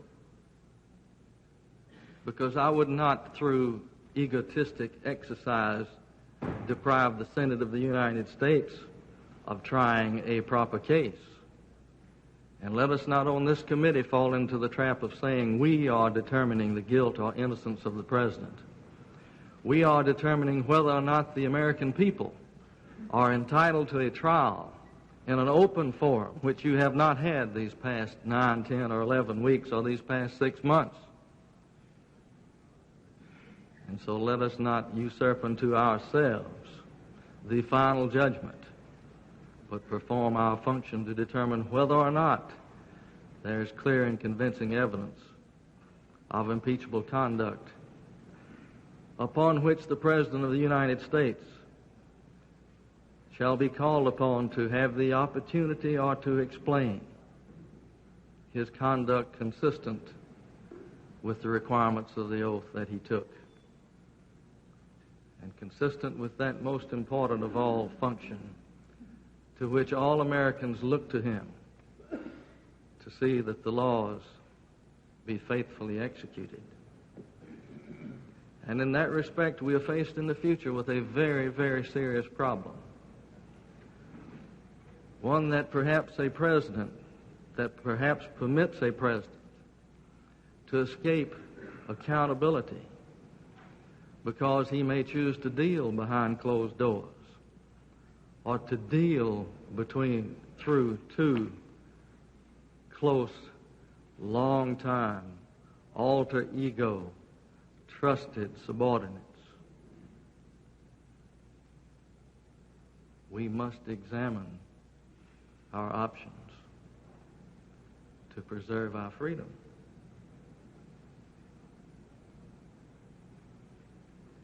The President has the evidence this committee is composed of Americans who are interested in national security, who have proposed and are ready to provide a mechanism for the screening of that evidence consistent with national security. That evidence taken in the office of the people of the United States at 1600 Pennsylvania Avenue at the expense of the taxpayers. I'm starving for it, but I'll do the best I can with what I've got.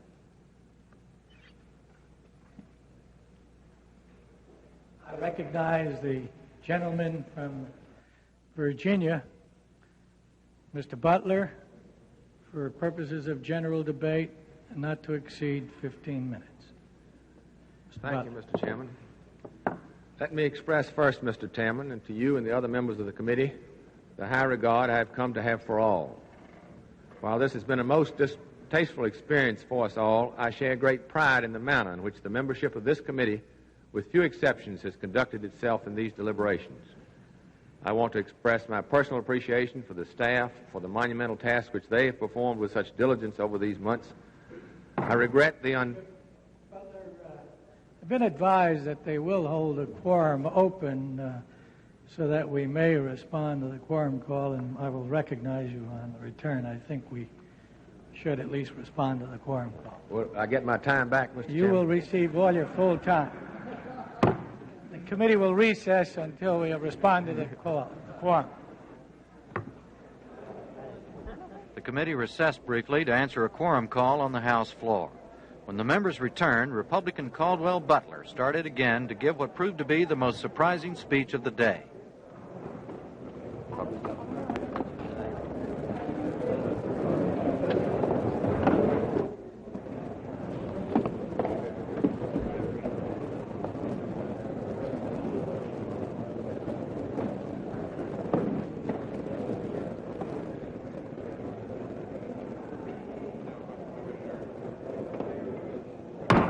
Please.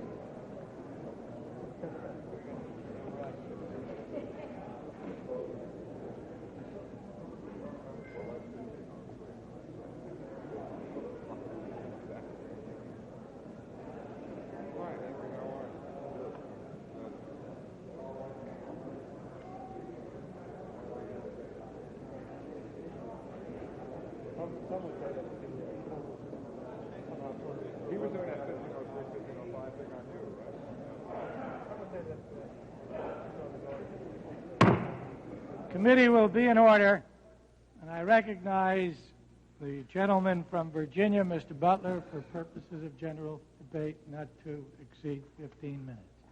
Mr. Butler. Thank you, Mr. Chairman. I had already expressed my high regard for the committee and my appreciation to the staff. I also want to say that I regret the unfortunate misunderstanding which developed between Mr. Jenner and the minority members. We're indebted to him for bringing his great experience and talent to bear upon this investigation and for his hard work and fine presentation to us.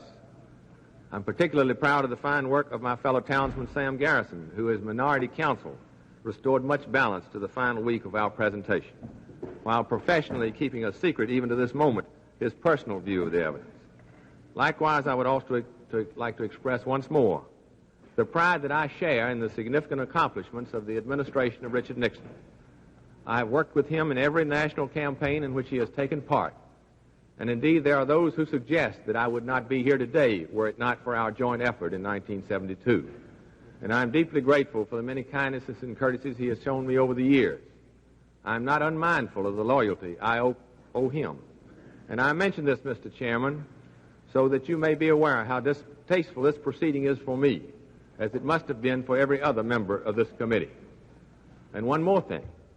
I have a word for my colleagues on this side of the aisle, and to my Republican friends who may be listening, and for my colleague from Indiana who is concerned about the effect impeachment will have on the Republican Party. For years, we Republicans have campaigned against corruption and misconduct in the administration of the government of the United States by the other party. Indeed, in my first political experience in 1952, Trumanism was the vehicle that carried Dwight Eisenhower to the White House. And somehow or other, we have found the circumstances to bring that issue before the American people in every succeeding national campaign. But Watergate is our shame. Those things happened in the Republican administration while we had a Republican in the White House, and every single person convicted to date has one way or the other owed allegiance to the Republican Party.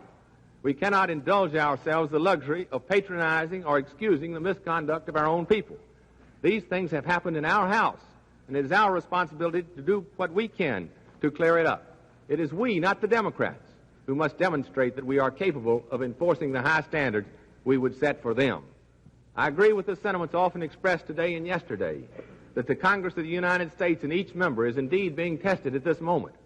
But the American people may also reasonably inquire of the Republican Party, do you really mean what you have said? My colleague, the gentleman from California, Mr. Wiggins, in his very able opening remarks of this morning, reminds us once more that we must measure the conduct of the President of the United States against the standards imposed by law, in which he is eminently correct. I would like to share with you for a moment some observations I have with reference to these standards.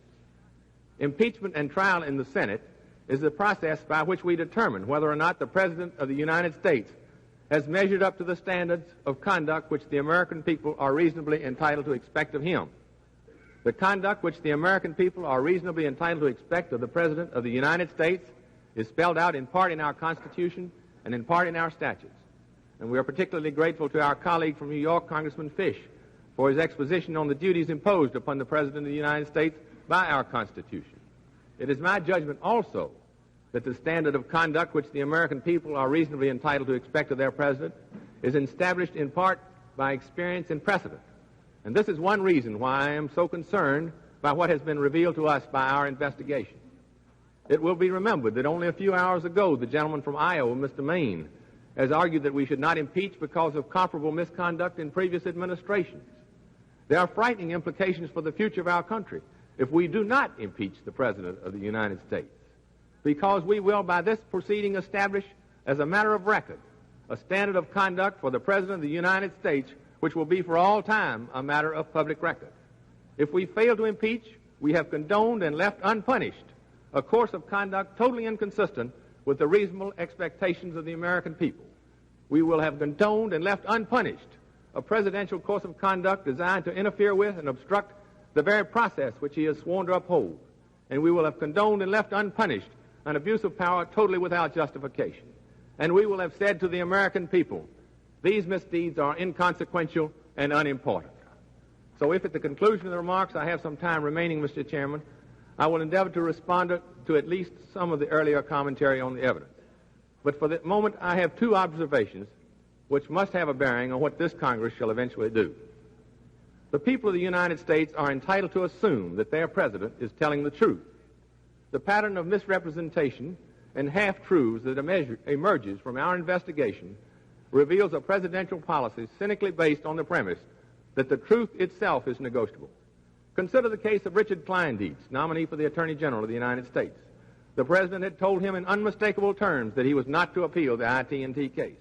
But before the Senate of the United States, Mr. Kleindienst explicitly denied any effort by the President to influence in this regard, and the President, have knowledge of this, affirmed to the people of the United States his continuing confidence in this man.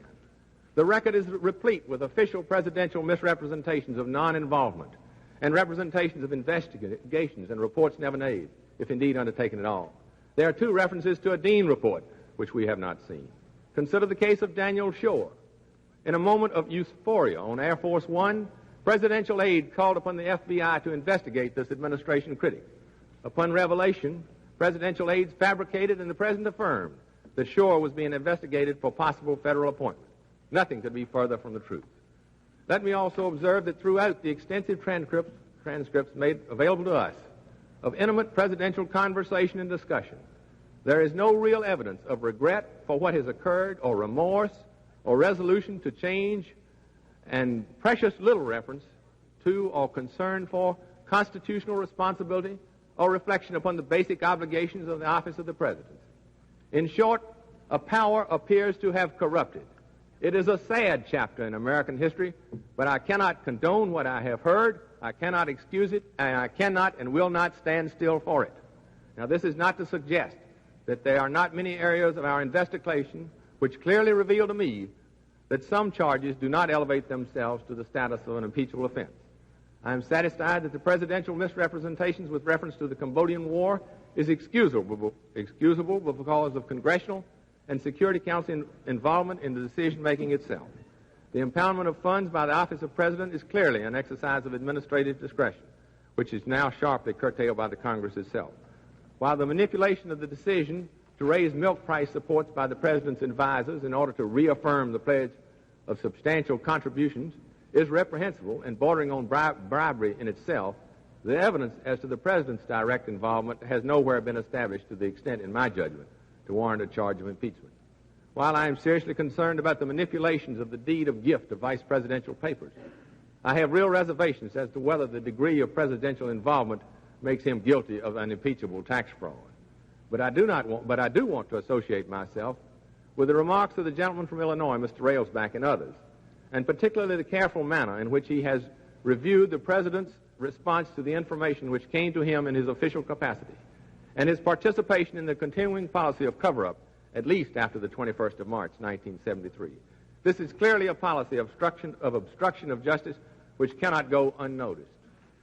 Likewise, I am concerned about the pattern of presidential abuse of the power given him by statute and by the Constitution. The manipulation of the Federal Bureau of Investigation, the Central Intelligence Agency, the Internal Revenue Service, and indeed the existence of the White House plumbers are frightening in their implications for the future of America.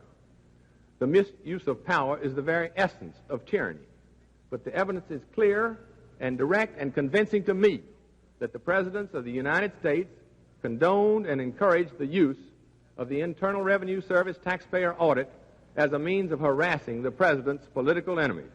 And consider, if you will, the frightening implications of that for a free society. Mr. Chairman, while I reserve my final judgment, I would be less than candid if I did not now say that my present inclination is to support articles incorporating my view as to the charges of obstruction of justice and abuse of power. But there will be no joy in it for me.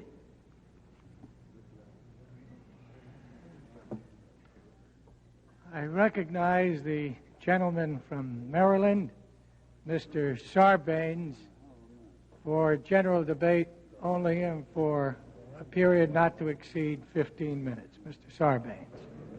Thank you, Mr. Chairman. We are gathered here to perform a very solemn constitutional responsibility, and that's to apply this document, the Constitution of the United States, to the facts that were placed before us in the course of our inquiry. This document is probably the world's best written exposition of free government. It is the document under which this country and its people have prospered from the founding of this republic. This is the document which guarantees to each American his right to participate in the making of public decisions and his right to determine his own destiny. It has guarded the freedoms and the liberties of the American people for almost 200 years, and it is precious. Precious to every man, woman, and child in the land. Let us look at what it says. There's only one oath that's set out in the Constitution explicitly for any officer of our government, and that's the oath which the President of the United States is required to take. And it provides in the Constitution that before the President enters on the execution of his office, he shall take an oath or affirmation, solemnly swearing that he will faithfully execute the office of President of the United States and will, to the best of his ability, preserve, protect, and defend the Constitution of the United States. And it goes on further in another section dealing with the executive power, which is vested by the Constitution in the President of the United States. It goes on to say that the President shall take care that the laws be faithfully executed. This duty to take care is affirmative. so is the duty faithfully to execute the office. A president must carry out the obligations of his office diligently and in good faith. He has a responsibility for the overall conduct of the executive branch, which the Constitution places in him alone. And he has a duty to preserve and protect and defend the Constitution. A duty not to abuse his powers or to transgress their limits, not to violate the rights of the citizens of this country given to them by the Bill of Rights, and not to act in derogation of powers vested elsewhere by this fundamental document. Let us pause for a moment and look at some of the activity that we're considering. And let us think of the President as he relates to the other institutions of our government and to the people. The President clearly has a responsibility to the courts and the criminal justice system. Responsibility to see that the duty is carried out in that area. And what have we here? Between April 15th and April 30th, the President met 7 times with Henry Peterson, talked with him on the telephone 20 times in a 2-week period. Peterson was then acting, in effect, as the Attorney General of the United States with respect to the Watergate investigation, and was in contact with prosecutors that were pursuing that matter. In a series of conversations, Peterson told the President of the information which he was discovering. On April 16th, Peterson and the President met from 1:39 to 3:25 p.m., and he told the President of the allegations against John Ehrlichman with respect to the destroying of evidence. This was the conversation in which the President said to Mr. Peterson, "You are talking only to me." And yet, according to the White House logs, 2 minutes after Henry Peterson left the President's office, at 3:27 on that day, the President met with John Ehrlichman and told him what Henry Peterson had related to the President. John Ehrlichman subsequently left that meeting and began to call other members of the White House staff in order to establish his alibi with respect to the allegations that were being made against him. And this continued throughout April, throughout the last 2 weeks of that month. And then on the 25th of April, Robert Halderman, a prime suspect, checked out tapes in order to listen to them. He listened to them on the 25th. He listened to them again on the 26th. That was never reported to Henry Peterson, who was investigating this case. Let us turn to the treatment of the Congress in this matter, with respect to supplying to us the evidence that is essential for us to carry forth our inquiry. The gentleman from New Jersey last night referred to certain portions of the transcript, and they were referred again today by the gentleman from California. The important thing to remember is that that portion of that conversation, which is clearly so relevant that 2 members of this committee have felt it necessary to refer to it in this debate, that portion of that conversation was not contained in the edited transcripts sent to us by the White House. And we know of that portion because it is one of the conversations for which we have a tape, and it is developed from that tape. But that was omitted from our work. On the last day, when the President's counsel made his argument before this committee, he offered to the committee, in the course of his summation, a 2.5-page transcript from a conversation between the President and H.R. Halderman on the morning of March 22nd, a conversation which lasted from 9/11 to 10:35 a.m., 1 hour and 24 minutes, and the committee was sent a 2.5-page transcript, following, of course, after an assertion by the President at an earlier time that the committee has the full story of Watergate insofar as it relates to presidential knowledge and presidential actions. Production of additional conversations would merely prolong the inquiry without yielding significant additional evidence. Let us turn then to some of the President's own statements in this matter. Because underlying all of the constitutional relationships that we may talk about, underlying the President's role as the head of the executive branch of the government, how he administers the FBI and the CIA and the IRS and the Department of Justice, underlying his relationship to the Congress, underlying his relationship to the courts and the judicial system, is the necessity for standards of honesty and for truth and for integrity. Our system of government simply cannot and will not work if those standards are not honored.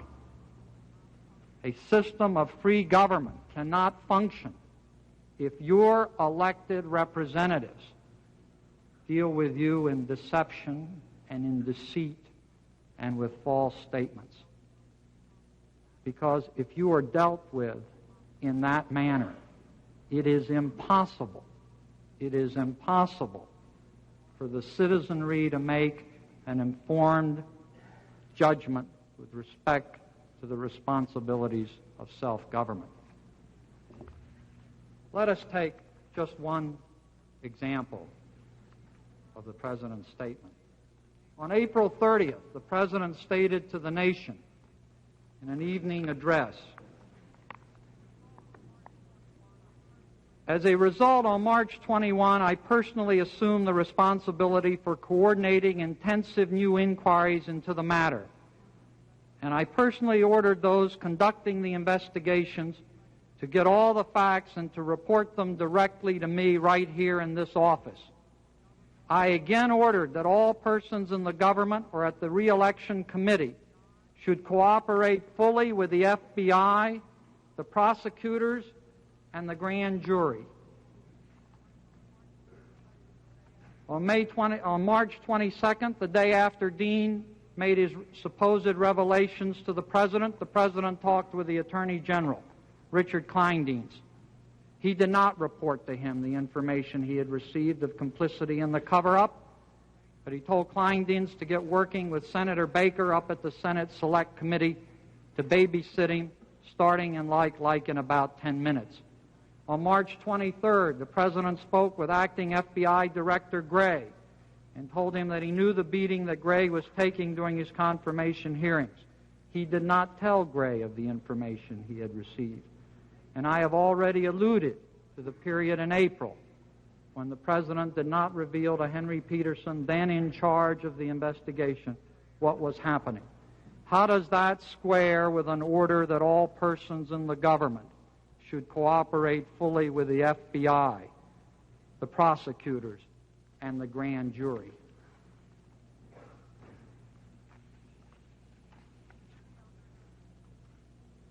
There are many other instances in which there is evidence to support, both direct and circumstantial, the President's direct involvement. Beyond that, I think careful thought needs to be given to the superintendency theory of James Madison, which was expressed by one of my colleagues yesterday evening. You must ask yourself whether a chief executive of this land who surrounds himself at the highest levels with men who flagrantly abuse our constitutional processes should be called to account for their actions. What concept of government is it if the person at the head is to walk away claiming that he knows nothing, sees nothing, hears nothing, while those closest to him, those that have been referred to as the alter egos, proceed about their destructive business.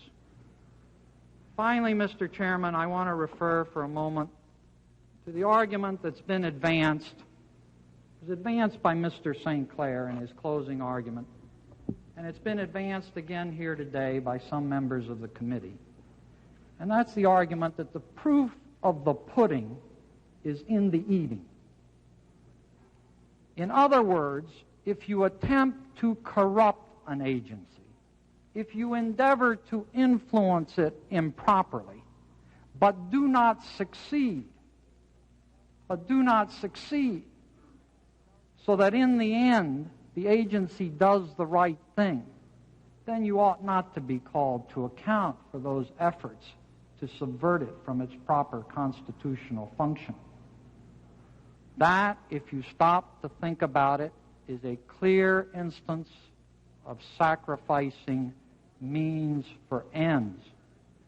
The distinguishing characteristic of our system of government that distinguishes it from totalitarian systems is that we do not sacrifice the means for the end.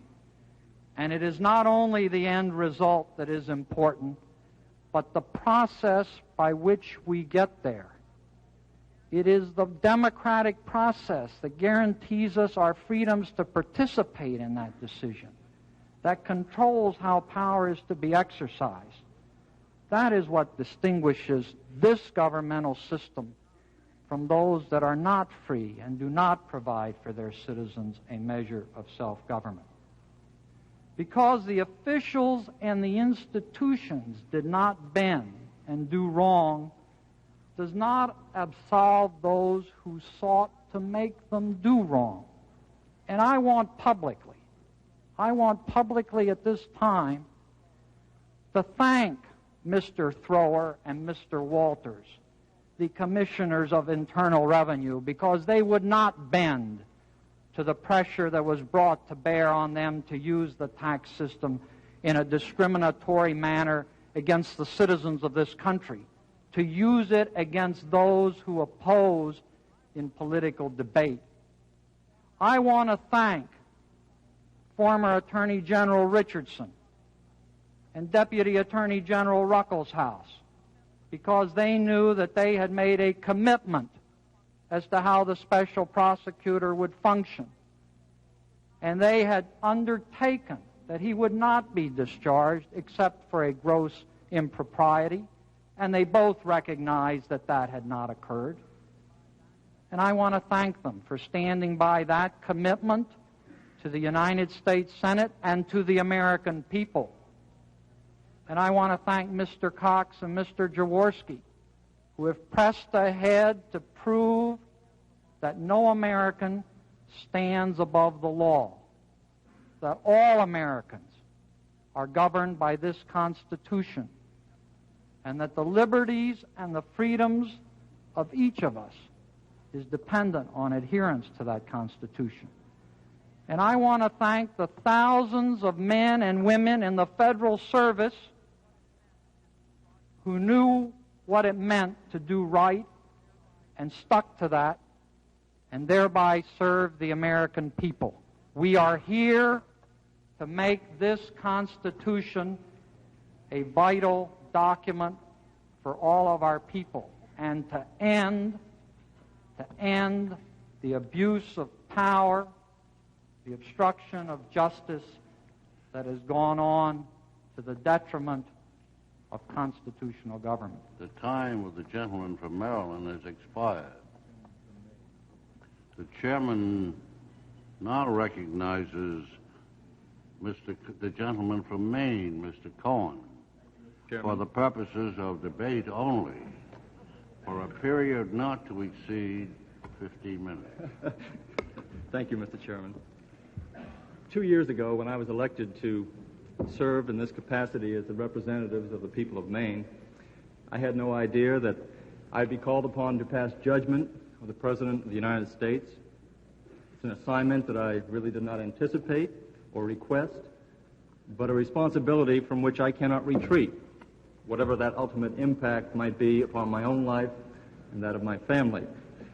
Every member last evening, today, has expressed the anxiety with which he's approached this impeachment process.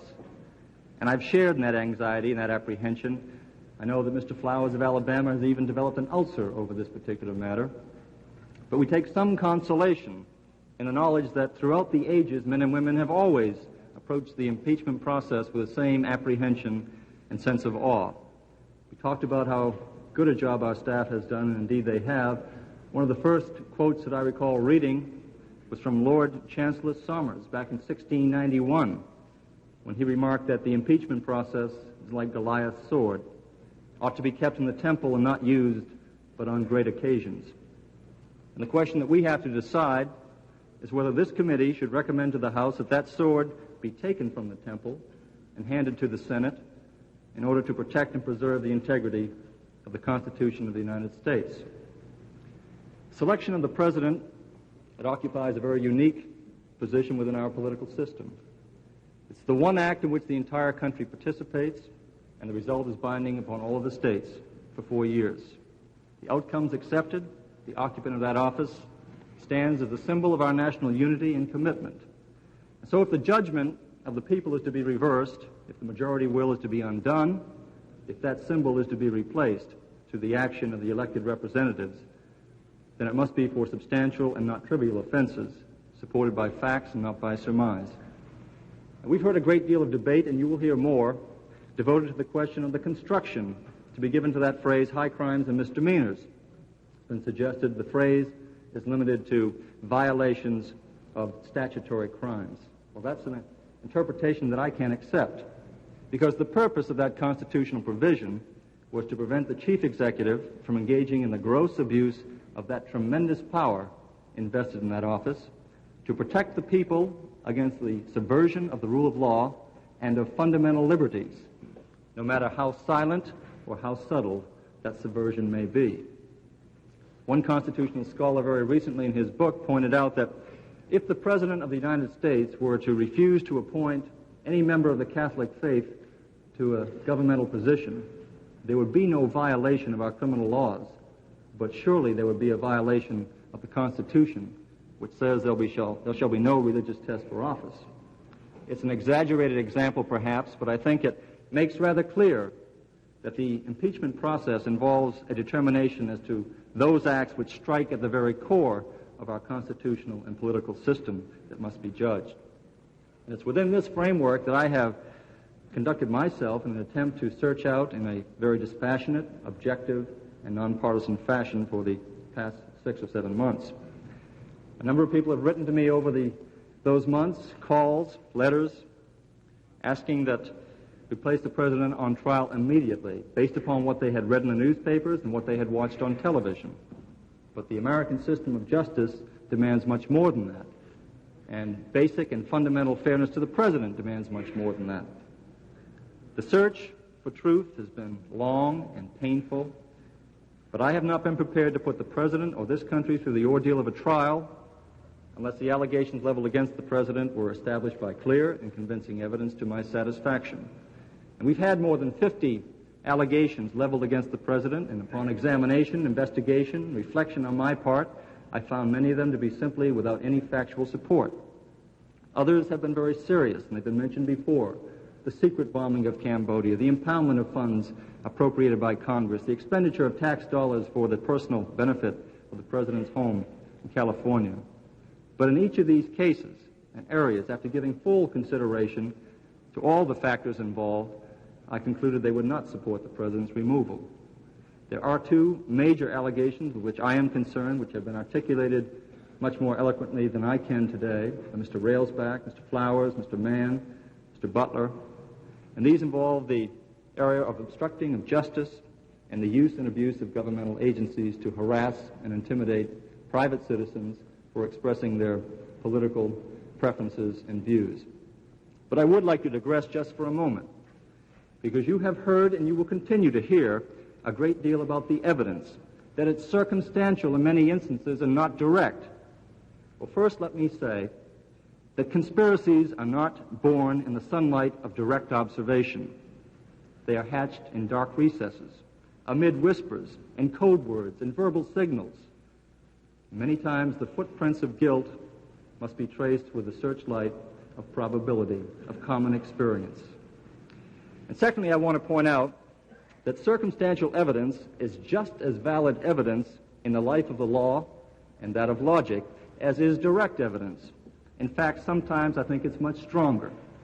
And the best example that I can give you is the fact that there are 38 members on this committee. They're all well-trained, skilled, competent people who sat here day after day listening to tapes, listening to witnesses, and yet they walked out of these doors into the arms of the press, and you had 38 different versions of what expletive the president used when he talked to Dean on March 21, 1973, when he said, "Get it." So you can see that even direct evidence has its imperfections. But on the other hand, let me give you an example of strong circumstantial evidence that if you went to sleep at night and the ground was bare outside, and you woke up with fresh snow on the ground, then certainly you would conclude as a reasonable person that snow had fallen even if you hadn't seen it. So let us not labor under the misapprehension that because some of the evidence available to us is circumstantial, it is therefore inadequate. I'd also like to address myself to some of the remarks made last evening and even this morning. My good friend from New Jersey, Mr. Sandman, correctly held up for you a news magazine which quoted only half of the statement. I happen to think the other half of the statement was equally as bad, but aside from that, I think the point he was making is quite accurate, and that is that a text torn out of context is a pretext. And I support that principle. I think he's absolutely correct. But I would ask the members of this committee, notwithstanding the fact that we're under the limit and constraints of time, not to engage in the same sort of conduct, not to pick and choose quotes and passages which will support a particular position. When we talk about whether or not the CIA was being used for improper purposes, let's examine what the president did know as of that time.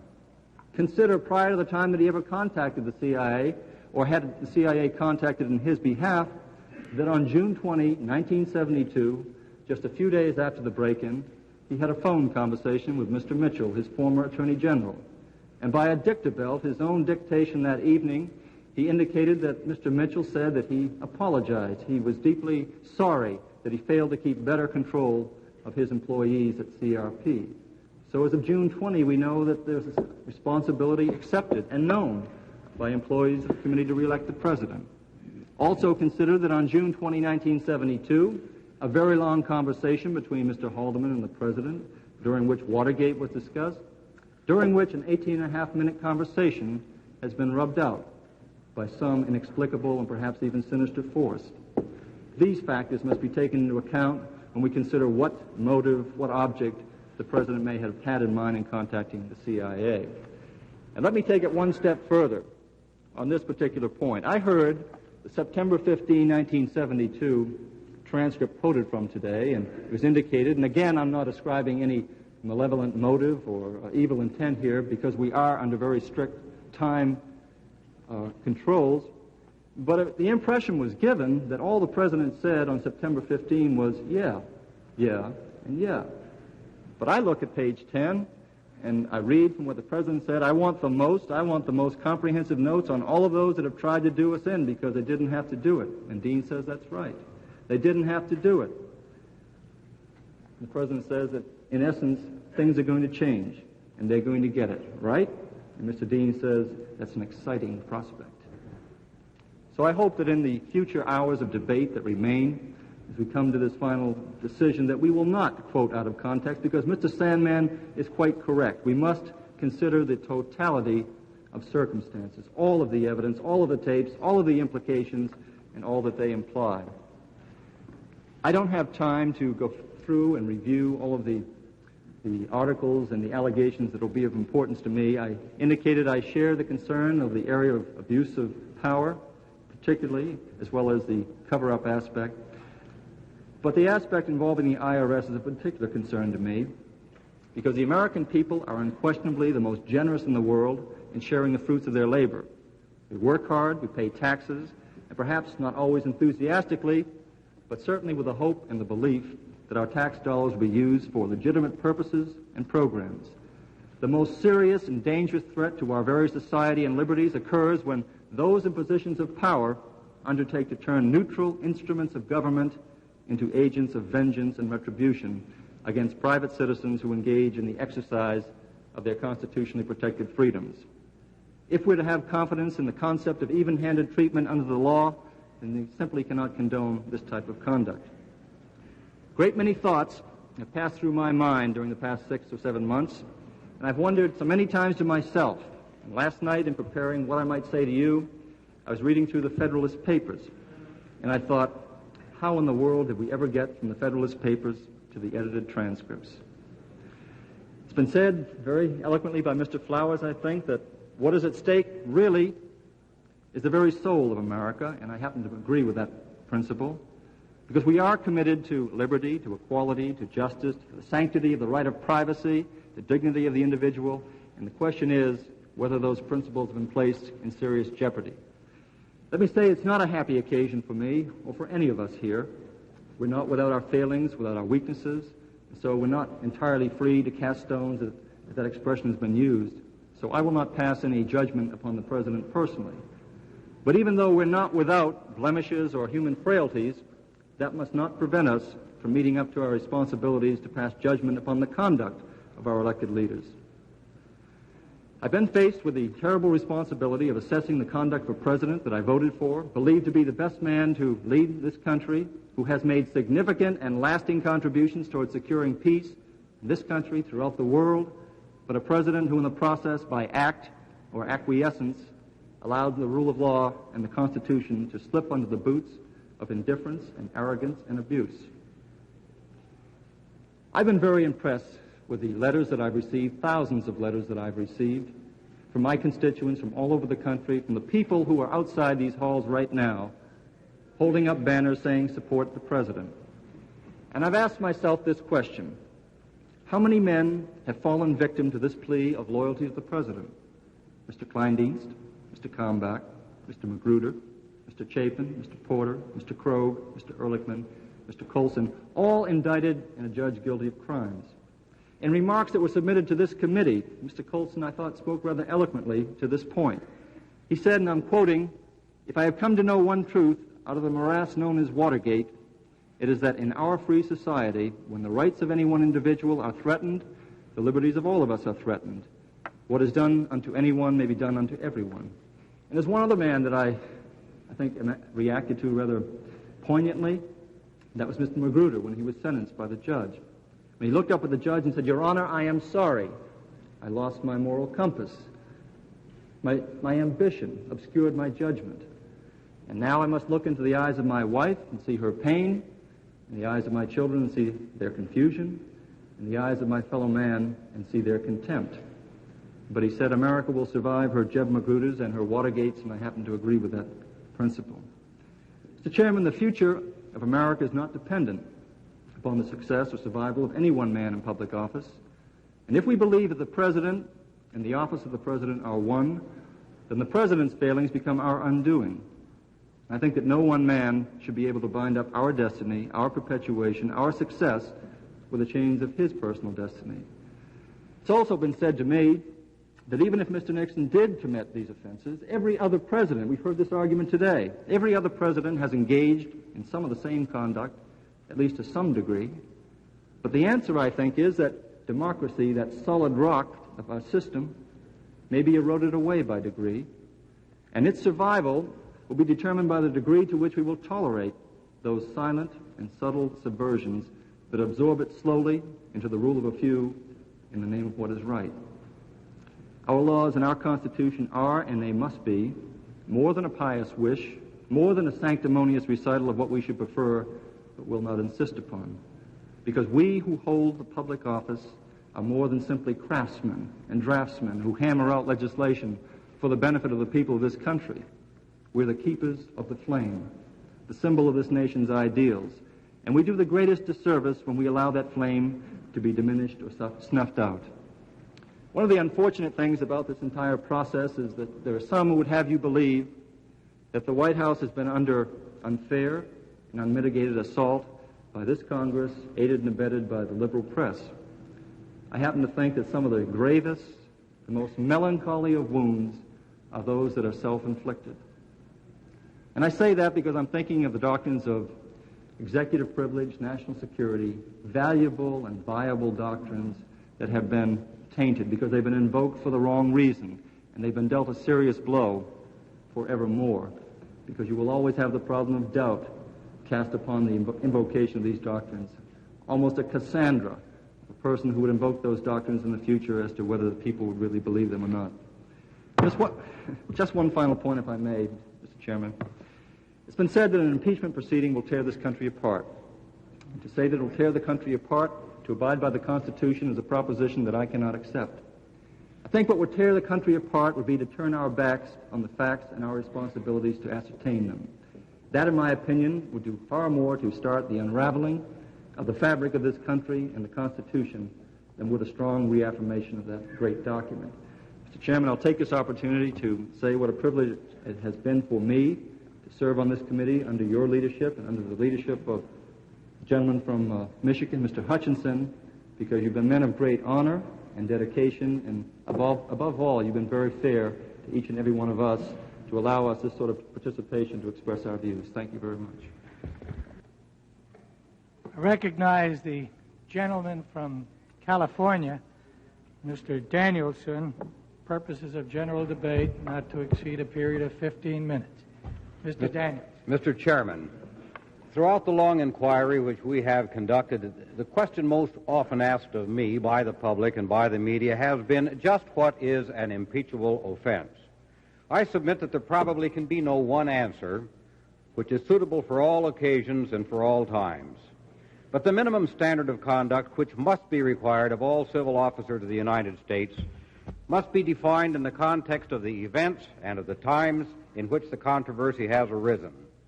The failure to meet that standard of conduct is, in my judgment, impeachable conduct. I am convinced, however, that impeachable conduct need not be criminal conduct. It need not be a crime. It need not be an indictable offense. It is enough to support impeachment that the conduct complained of be conduct which is grossly incompatible with the office held and which is subversive of that office and of our constitutional system of government. With respect to a President of the United States, it is clear in my mind that conduct which constitutes a substantial breach of his oath of office is impeachable conduct. Every president takes a solemn oath to support and defend the Constitution of the United States, and the Constitution imposes upon him an affirmative duty to take care that the laws be faithfully executed. Surely no one can argue that a substantial breach of the President's oath of office is not impeachable conduct. It has been argued here that there is no question that within the totality of the events into which we have been inquiring, many wrongs, many offenses have been committed. There is no doubt about that. But it has also been argued that there is no evidence that President Richard Nixon had anything to do with those offenses, and that there is no evidence to connect him directly to those offenses. I do not accept that statement. I do not accept the premise that direct evidence, as opposed to circumstantial evidence, is necessary to prove such a connection, but I submit that in the case of Richard Nixon, there is ample direct evidence to prove the connection. In this case, the facts we hear most about are those referred to as Watergate, both the burglary and the long cover-up which followed. It is a pattern of conduct featured by concealment, containment, the hiding of evidence, by perjury, subornation of perjury, and acquiescence in perjury by those holding responsible authority. The cover-up activities clearly constitute violations of several criminal laws, including obstruction of justice, which just happens to be a criminal offense, a felony under the laws of the United States. And we must bear in mind that the cover-up was not limited to the events directly flowing out of the Watergate burglary. The leading personalities of the Nixon administration had planned and executed a long series of secret, extra-legal, and illegal activities over a period of time commencing as far back as 1969. But it is contended that Richard Nixon did not know about them, did not acquiesce in them, had nothing to do with them, and is free of blame and responsibility. Let's look at the facts. When the burglars were arrested in the Watergate offices on the night of June 17, 1972, it quickly developed that some of them were employees of the Committee to Re-elect the President, known as CREEP, and that they had until recently been staff employees at the White House. There was also a large sum of currency, $3,200, in new consecutively numbered $100 bills, and that money was traced back to Crete and to circumstances which clearly indicated a money laundering operation in Mexico and Florida. The White House and Crete were concerned that the investigation of the Watergate burglary must stop with the 5 burglars themselves, who were arrested in the premises, and with Hunt and Liddy, the former White House staffers, who were soon connected with the burglary and were indicted. Meanwhile, Chairman Wright Patman of the House Committee on Banking and Currency had recognized that the money laundering activities might constitute a violation of our laws, and he announced his plans for an investigation. He promptly gave notice of his plans and issued a list of witnesses whom he proposed to subpoena. They included a number of White House and CRP leaders, including John Mitchell, Mardian, Sloan, Dean, LaRue, Timmons, Stans, and others. The White House was concerned. They were worried that the proposed investigation might reveal the fact, the nature, and the extent of its past covert actions, and they resolved to impede and prevent the Patman Committee investigation if at all possible. But how was this to be done? On Friday evening, September 15, 1972, John Dean came back from the courthouse. He went to the President's office in the White House, and he met there with President Richard M. Nixon and his Chief of Staff, Robert Haldeman. Dean reported that the Watergate 7 had been indicted. It appeared that the grand jury had concluded its work, and the investigation had been contained and stopped short of the White House. After mutual congratulations on this favorable state of affairs, here's some of the conversation that followed. And I quote from the House Committee transcript starting on page 11. Don't forget, this is Mr. Dean, Mr. Haldeman, and the President of the United States. And let's also remember that Alexander Butterfield, the keeper of the door to the White House, the Oval Office, has testified that President Nixon knew everything going on within the White House, that he was the master of all that went on there, that everybody else was sort of an alter ego. Mr. Dean, now we've disposed of the grand jury, Mr. Dean, but Patman's hearings, his Banking and Currency Committee, we've got to, whether it will be successful or not in turning that off, I don't know. But we've got a plan whereby Rothblatt and Bittman, who are counsel for the 5 men who were, or actually a total of 7, that were indicted today, are going to go up and visit every member and say, if you commence hearings, you are going to jeopardize the civil rights of these individuals in the worst way, and they'll never get a fair trial, and the like. And try to talk to members on that level. The President, why not ask that they request to be heard by the committee and explain it publicly? Dean, how could they? They've planned that. What they're going to do is this. If you do commence with these hearings, we plan to publicly come up and say what you're doing to the rights of the individuals. Something to that effect. President, as a matter of fact, they could even make a motion in court to get the thing dismissed.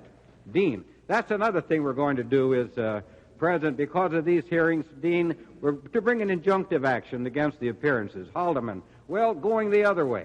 The dismissal of the indictment. President, how about trying to get the criminal cases charges dismissed on the grounds that they're, well, you know, the civil rights stuff. The chair is going to recess until 4 o'clock. I trust I'll get my time back, Mr. Chairman. And we're going to ask that the room be cleared. At this point in the proceedings, the committee hearing room was cleared because of a bomb threat. A caller had said a bomb had been planted in a television camera, but a search of electronic equipment produced nothing. It was the second time in 2 days that the committee had been forced to evacuate and search the premises, looking for a bomb with no bomb being found. NPAC's videotape coverage of the House Judiciary Committee's impeachment debate will continue shortly. This is PBS, the Public Broadcasting Service.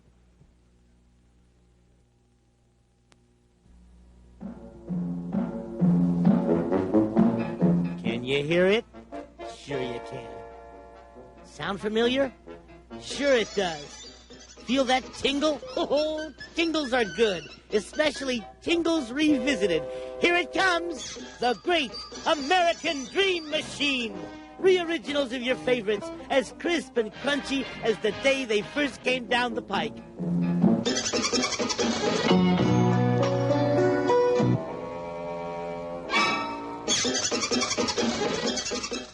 I'm Marshall Efron, inviting you to hook up to the Great American Dream Machine. It'll make you feel good. The Great American Dream Machine.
Award-winning films from the Washington National Student Film Festival, as judged by Nicholas Ray and Stan Vanderbeek.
NPAC's coverage of the House Judiciary Committee's impeachment debate continues. And picking up the debate again, Democrat George Danielson is detailing White House efforts to keep the House Banking Committee from investigating in 1972 money found on the Watergate burglars that had been laundered in Mexico. Committee will be in order, and at the time of the recess, the gentleman from California had 10 minutes remaining out of his 15 minutes, and I recognize him for the 10 minutes for purposes of general debate. Mr. Danielson. Well, at the time of the recess, Mr. Chairman, I was commenting on the conversation between President Nixon, Mr. Haldeman, and Mr. Dean, in which the President had just indicated that he suggested that the criminal cases against the Watergate burglars might be able to be dismissed on the grounds of potential civil rights violations. Mr. Dean went on to say civil rights. Well, that we're working again. We've got somebody approaching the ACLU for these guys and have them go up and exert some pressure just because we don't want stands up there in front of the cameras with Patman asking all those questions. It's just going to be a whole thing. The press is going to go over and over and over again. One suggestion was that Connolly is close to Patman. And probably if anybody could talk turkey to Patman, Connolly might be able to. Now, I don't know if that's a good idea or not. I don't know if he can. Jerry Ford is not really taking an active interest in this matter that's developing, so Stans can go see Jerry Ford and try to brief him and explain to him the problem he's got. President, what about Ford? Do you think so? Could he do anything with Patman? Connolly can't be sent up there. Haldeman unintelligible. President Connolly, Dean, if anybody can do it, the President Patman, Dean. But if Ford can get the minority members together on that one, it's going to be a lot. President, they've got a very weak man in Widnall, unfortunately. Heckler's all right. Haldeman Heckler's great. Dean, she was great. President, that's what I understand. But you see, Widnall, let's take somebody. Jerry could talk to him. Put it down. Jerry should talk to Widnall and just brace him. Tell him I thought it was time to start behaving. Unintelligible. not let him be the chairman of the committee in the House. That's what you want? Dean, that would be very helpful to get our minority side at least together on the thing. And I want to point out, Mr. Chairman, that apropos Mr. Butterfield saying that the President ran the White House, I think it's permissible to infer here when the President's talking to Haldeman and Dean and he says, put it down. Jerry should talk to Widnall and brace him. Tell him I thought it was time to start behaving. This is an instruction. He's running this show. He's directing the show. He's running right through to form. Continuing on this transcript of September 15, the President, well, the point is, they ought to raise hell about this. These hearings are jeopardizing I don't know that the counsel calling on the members of the committee will do much good. It may be all right. I was thinking that they really ought to blunderbuss in the public arena. It ought to be publicized. Dean, right. Haldeman, good. Dean, right. President, that's what this is, public relations. Dean, that's all it is, particularly if Patman pulls the strings off. That's the last forum that it looks like could be a problem, where you just have the least control, the way it stands right now. Then he goes on to talk about the fact that Senator Kennedy may start an investigation of his own.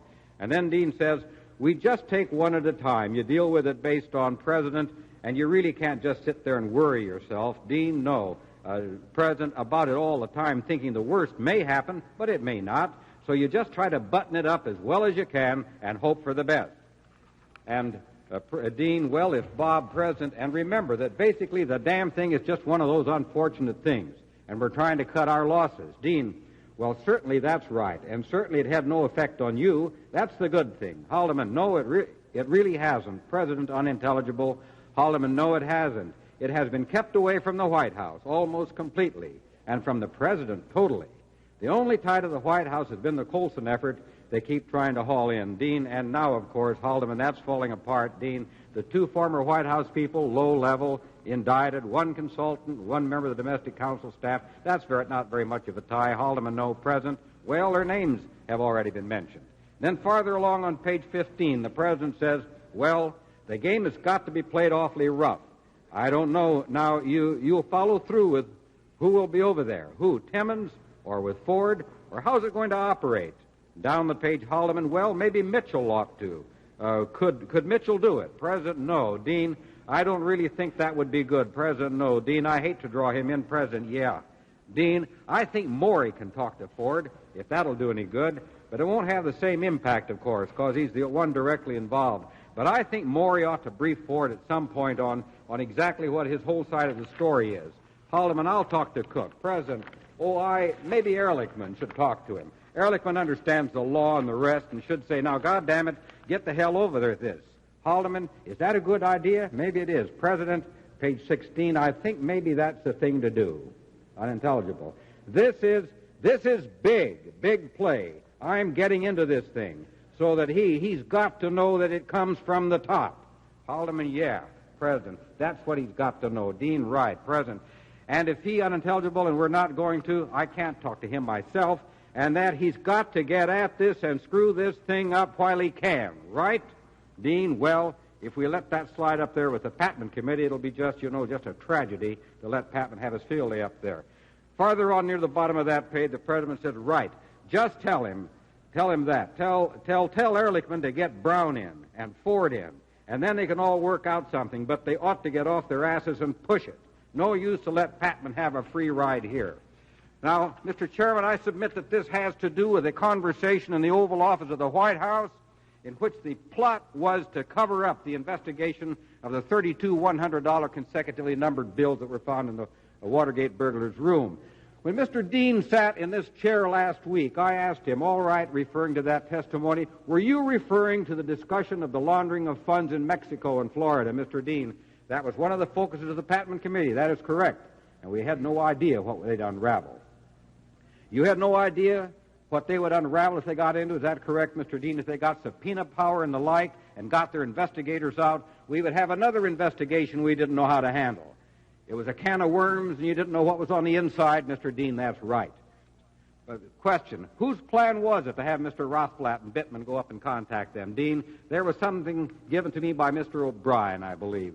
and they've been talking to Rothblatt and Bittman. I'd never had contact with Rothblatt and Bittman. All these came through O'Brien and Parkinson. Question, now do you know whether they've been talking to Haldeman and Ehrlichman? Dean, I do not recall. There's very little I didn't report to them. What I reported, question, Mr. Haldeman was present, according to the record in this particular discussion. Do you know the extent to which their plan was implemented?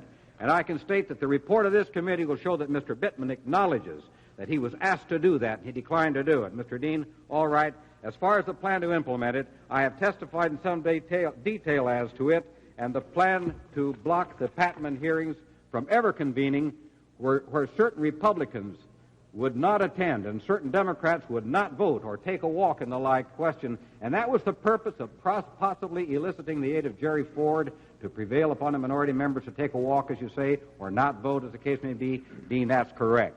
And now the purpose of that, in turn, was to put a hiatus on the investigation by the Patman Committee at that time, Mr. Dean. This concerned us very much at that time. Later on, Mr. Chairman, you'll recall that you picked up this line of questioning, and you referred back to this testimony and asked Mr. Chairman and Mr. Dean, what were your concerns?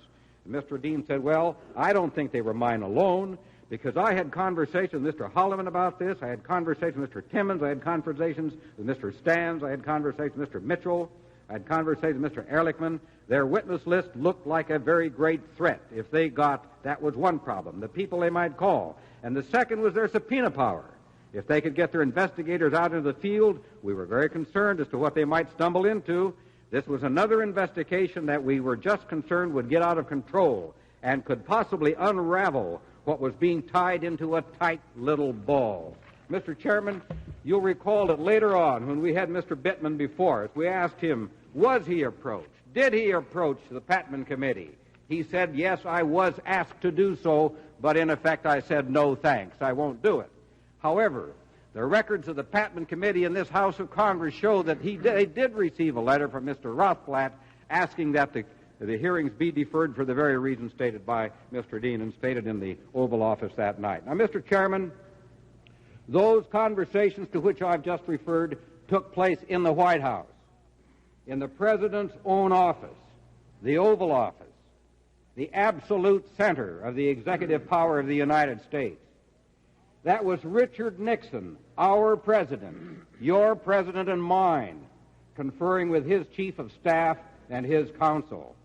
There they were in the Oval Office, plotting, planning, and conspiring together to cover up and contain evidence of violations of our law, to obstruct our system of justice, and to impede a congressional committee in the discharge of its lawful duties. And their planning was followed up by a host of overt acts. Their efforts were successful. The Patman Committee was prevented from conducting its investigation. And that, Mr. Chairman, was on September 15, 1972, more than 6 months before March 21, 1973, the date on which the President states he learned for the first time about the cover-up operation. I submit, Mr. Chairman, that this is enough direct and undisputed evidence to support a conviction of conspiracy in a criminal court, and that it connects President Richard Nixon directly to conduct which is a clear breach of his oath of office and his duty to take care that the laws are faithfully executed. I have another instance, Mr. Chairman, of direct proof that the President was personally involved in this cover-up operation, in this obstruction of justice. You'll recall, Mr. Chairman, that before Haldeman met with the President on June 23, Haldeman received a report from Dean that he had had a meeting with acting field FBI Director Gray. Gray had told Dean that the FBI's theories of Watergate included both the theory that it was a political CRP operation and the theory that it was a CIA operation. Gray also told Dean of the $32 $100 bills. Now, this was relayed directly by Haldeman to the President, but the President nevertheless passed on the instructions that the that the FBI should not investigate in Mexico because it might interfere with the activities of the CIA.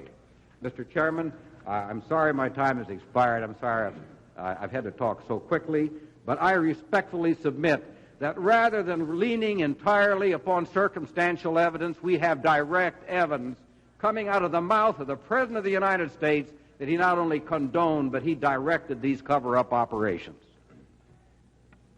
I recognize the gentleman from Mississippi, Mr. Lott, for general debate. Thank you, Chairman. for a period not to exceed 15 minutes. Thank you. This has truly been an awesome, time-consuming, and exhausting task, and I really wonder if any of us here really can appreciate what this moment in history could mean to the future of our country. And while at various points along the way I've really been somewhat disgusted with this committee proceedings, such as when we spent an hour earlier this week trying to decide not whether or not to have television cameras, but whether or not to have lights for the television cameras, I must admit in all candidness that it has been very fair, and I must take this opportunity to thank the chairman for his consideration of this particular member. And also, Mr. Chairman, I was particularly impressed with several of the comments that you made in your opening statement last night, and I would like to refer to those. Make no mistake about it. This is a turning point, whatever we decide. Our judgment is not concerned with an individual, but with a system of constitutional government. I believe that. Further quoting, for almost 200 years, every generation of Americans has taken care to preserve our system and the integrity of our institutions against the particular pressures and emergencies to which every time is subject. I subscribe to that. Quoting further, the Founding Fathers clearly did not mean that a president might be impeached for mistakes, even serious mistakes. These quotes I'd like to direct some of my attention to. But first, let me go back and put our present situation into the proper perspective. We are now in the final stages of review of some 15 months of the most intensive investigation of any president of the United States, perhaps of any man. The Senate Select Committee, or Watergate Committee, spent some 18 months and over $2 million in its investigation. The grand juries in Washington, D.C. have spent over $225,000 in their proceedings since June of 1972. The special prosecutors have been at their task since May 1973 at a cost of over $2.8 million. And the House Judiciary Committee staff of some 100 have been working since January at a cost of over $1.17 million. There are reams of papers, thousands of pages, volumes of material, grand jury evidence, other congressional committee investigation papers, transcripts, tapes, logs, handwritten memos, and on and on and on. The sheer weight in pounds is overwhelming. Could any man withstand such scrutiny?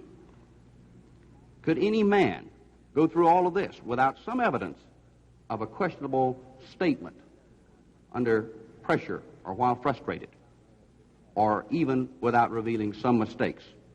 I submit no. And where was a similar counterbalancing presentation of the other side of the story? Was the whole picture revealed properly? Was it in the Senate Watergate Committee? No. Was it in the grand jury or even in this committee? In this committee, the staff was nonpartisan, and I must give credit where credit is due for a fair presentation until, of course, very recently, and that's understandable. But except for a last-minute shift in the minority council, the arguments against impeachment, the cons, the other side of the story, would not have been presented. Yes, the President's counsel, James St. Clair, was properly allowed to sit in this presentation of evidence and eventually to participate on a limited basis. His was the only argument on behalf of the President until the last presentation by Mr. Garrison. However, he was the President's counsel, not the committee's counsel, not my counsel. There was not a staff structure for a balanced presentation, in my opinion, and perhaps I share the blame for that. An interesting aside is the fact, and I get into procedures, is that last night at 7:30 we received the proposed articles of impeachment the night the debate began. Quite often we've been faced with being hit at the last minute with what we were fixing to vote on. But regardless of that, we're now preparing to vote on articles of impeachment. I've tried to maintain a restrained position because I think it's been incumbent upon every member to listen and keep his mouth shut until he had enough to make his decision. But I must also be frank in saying that I've approached this task from the standpoint that the President was innocent, like any man under such proceedings should be presumed innocent until there was clear and convincing evidence to the contrary. You cannot impeach a president because you don't like his philosophy or on the basis of innuendo or contradicted evidence. In my opinion, you cannot impeach a president for half a case or on the basis of parts of several cases put together. And we're not faced with impeaching John Dean or John Mitchell or Magruder or any of these others. We are faced with impeaching the president. The line must be drawn directly to the president, clearly to the president. This has not been done. The president had several aides that served him and this country poorly. The legal processes are now dealing with them. But for every bit of evidence implicating the president, there is evidence to the contrary.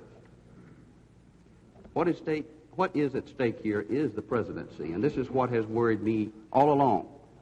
In my part of the country, we do worry about these institutions. We do still hold the institutions that made this country great dear and important. We have to consider the best interest of this country now and in the long run. We cannot allow political considerations or circumstantial evidence to be the basis for impeaching the first president of the United States in over 100 years. And I might add, in so many ways, the best president in that period of time.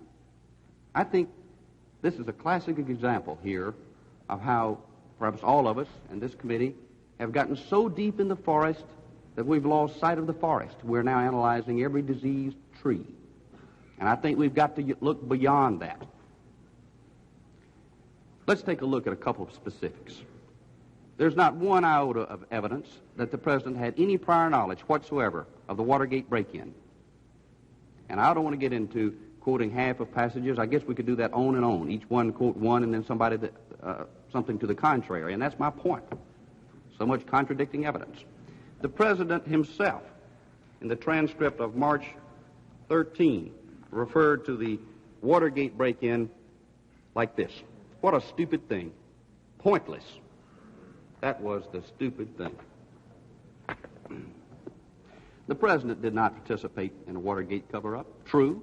He did not immediately throw all possibly involved immediately to the wolves. Would you, without knowing all the facts, have dismissed your principal aide? But upon learning from Dean on March 21st the real seriousness of what was happening, he started taking a series of actions to find out really what the truth, the whole story. The president on March 22nd said that Hunt could not demand blackmail money. They just wouldn't go along with that. He instructed Dean to prepare a report for him of what had really gone on. He never got that report. The Attorney General was advised to report directly to the president. Members of the White House were instructed to go to the grand jury and to tell the truth. I think it is important that you've got to look at what eventually happened. I think that you must consider the fact that the president waived executive privilege for his closest aides, including his counsel. That's what really happened. And we could go on and on and on. With regard to Ellsberg psychiatrist break-in, Charles Colson testified before this committee that he was convinced that the president did not know in advance of the break-in. I'll make no comment on the part of the article that deals with contempt of Congress charge because I think it's so ludicrous that it deserves no comment. Now, what is really the genesis of all this? What was the beginning of the whole thing? Now, I'm not saying that other things weren't important. And I had my difficult moments, particularly the conversation of March 21, which I've satisfied myself that the president did not order that payment. But the beginning, really, was with the bombing of Cambodia and impoundment of funds. And look at that. The bombing of Cambodia led to the eventual end of the longest war in this country's history. It was one of the important ingredients. An impoundment. Presidents have been impounding funds since Thomas Jefferson. And Kennedy and Johnson, both percentage-wise, impounded more than President Nixon. I think it's interesting that in a recent article in the Washington Post, August 2nd, 1971, it came out that under the Kennedy administration, through Assistant Attorney General Bork Marshall, there was a plan called Stick It to Mississippi, my home state. Stick It to Mississippi, remember that. And what was involved was the impoundment of funds on some 36 projects to force Mississippi to comply with certain Justice Department decrees and court decrees. It's impoundment. It's impoundment any way you look at it. But when it's impoundment of some other area, then it's a different horse. Now, many of those here have talked about the youth of America. And although I've grown much older in the last few months, I guess I'm still the youngest member of this committee. And I've been concerned at what impact Watergate would have on the young people of America. But I think maybe in the final analysis, they see all of this more clearly than we do. And I really think the young people that I've talked to, and I've talked to a lot of them, have dedicated themselves to making this system better by working within the system. And no matter what we finally do in Congress, the presidency will be treated more carefully by future presidents. So I think we must take care to see that we don't do irreparable damage to the longest single existing form of government in the history of man. My question in the final analysis will be this. As strongly as I disapproved of the policies of Presidents Kennedy and Johnson, would I have voted to impeach them based on the evidence before this committee? Thank you, Mr. Chairman. I recognize the gentleman from Ohio, Mr. Seiberling, for purposes of general debate only for a period not to exceed 15 minutes. Thank you, Mr. Chairman. I particularly appreciate your permitting me to go out of order. I had to be on the floor of the House in connection with some debate on a very important strip mining bill, which I've worked on for many months, and I had to make some priorities. Mr. Chairman, I'm also at the age where I have to admit that I've got to wear glasses, and I'm not the youngest member on this committee by any means.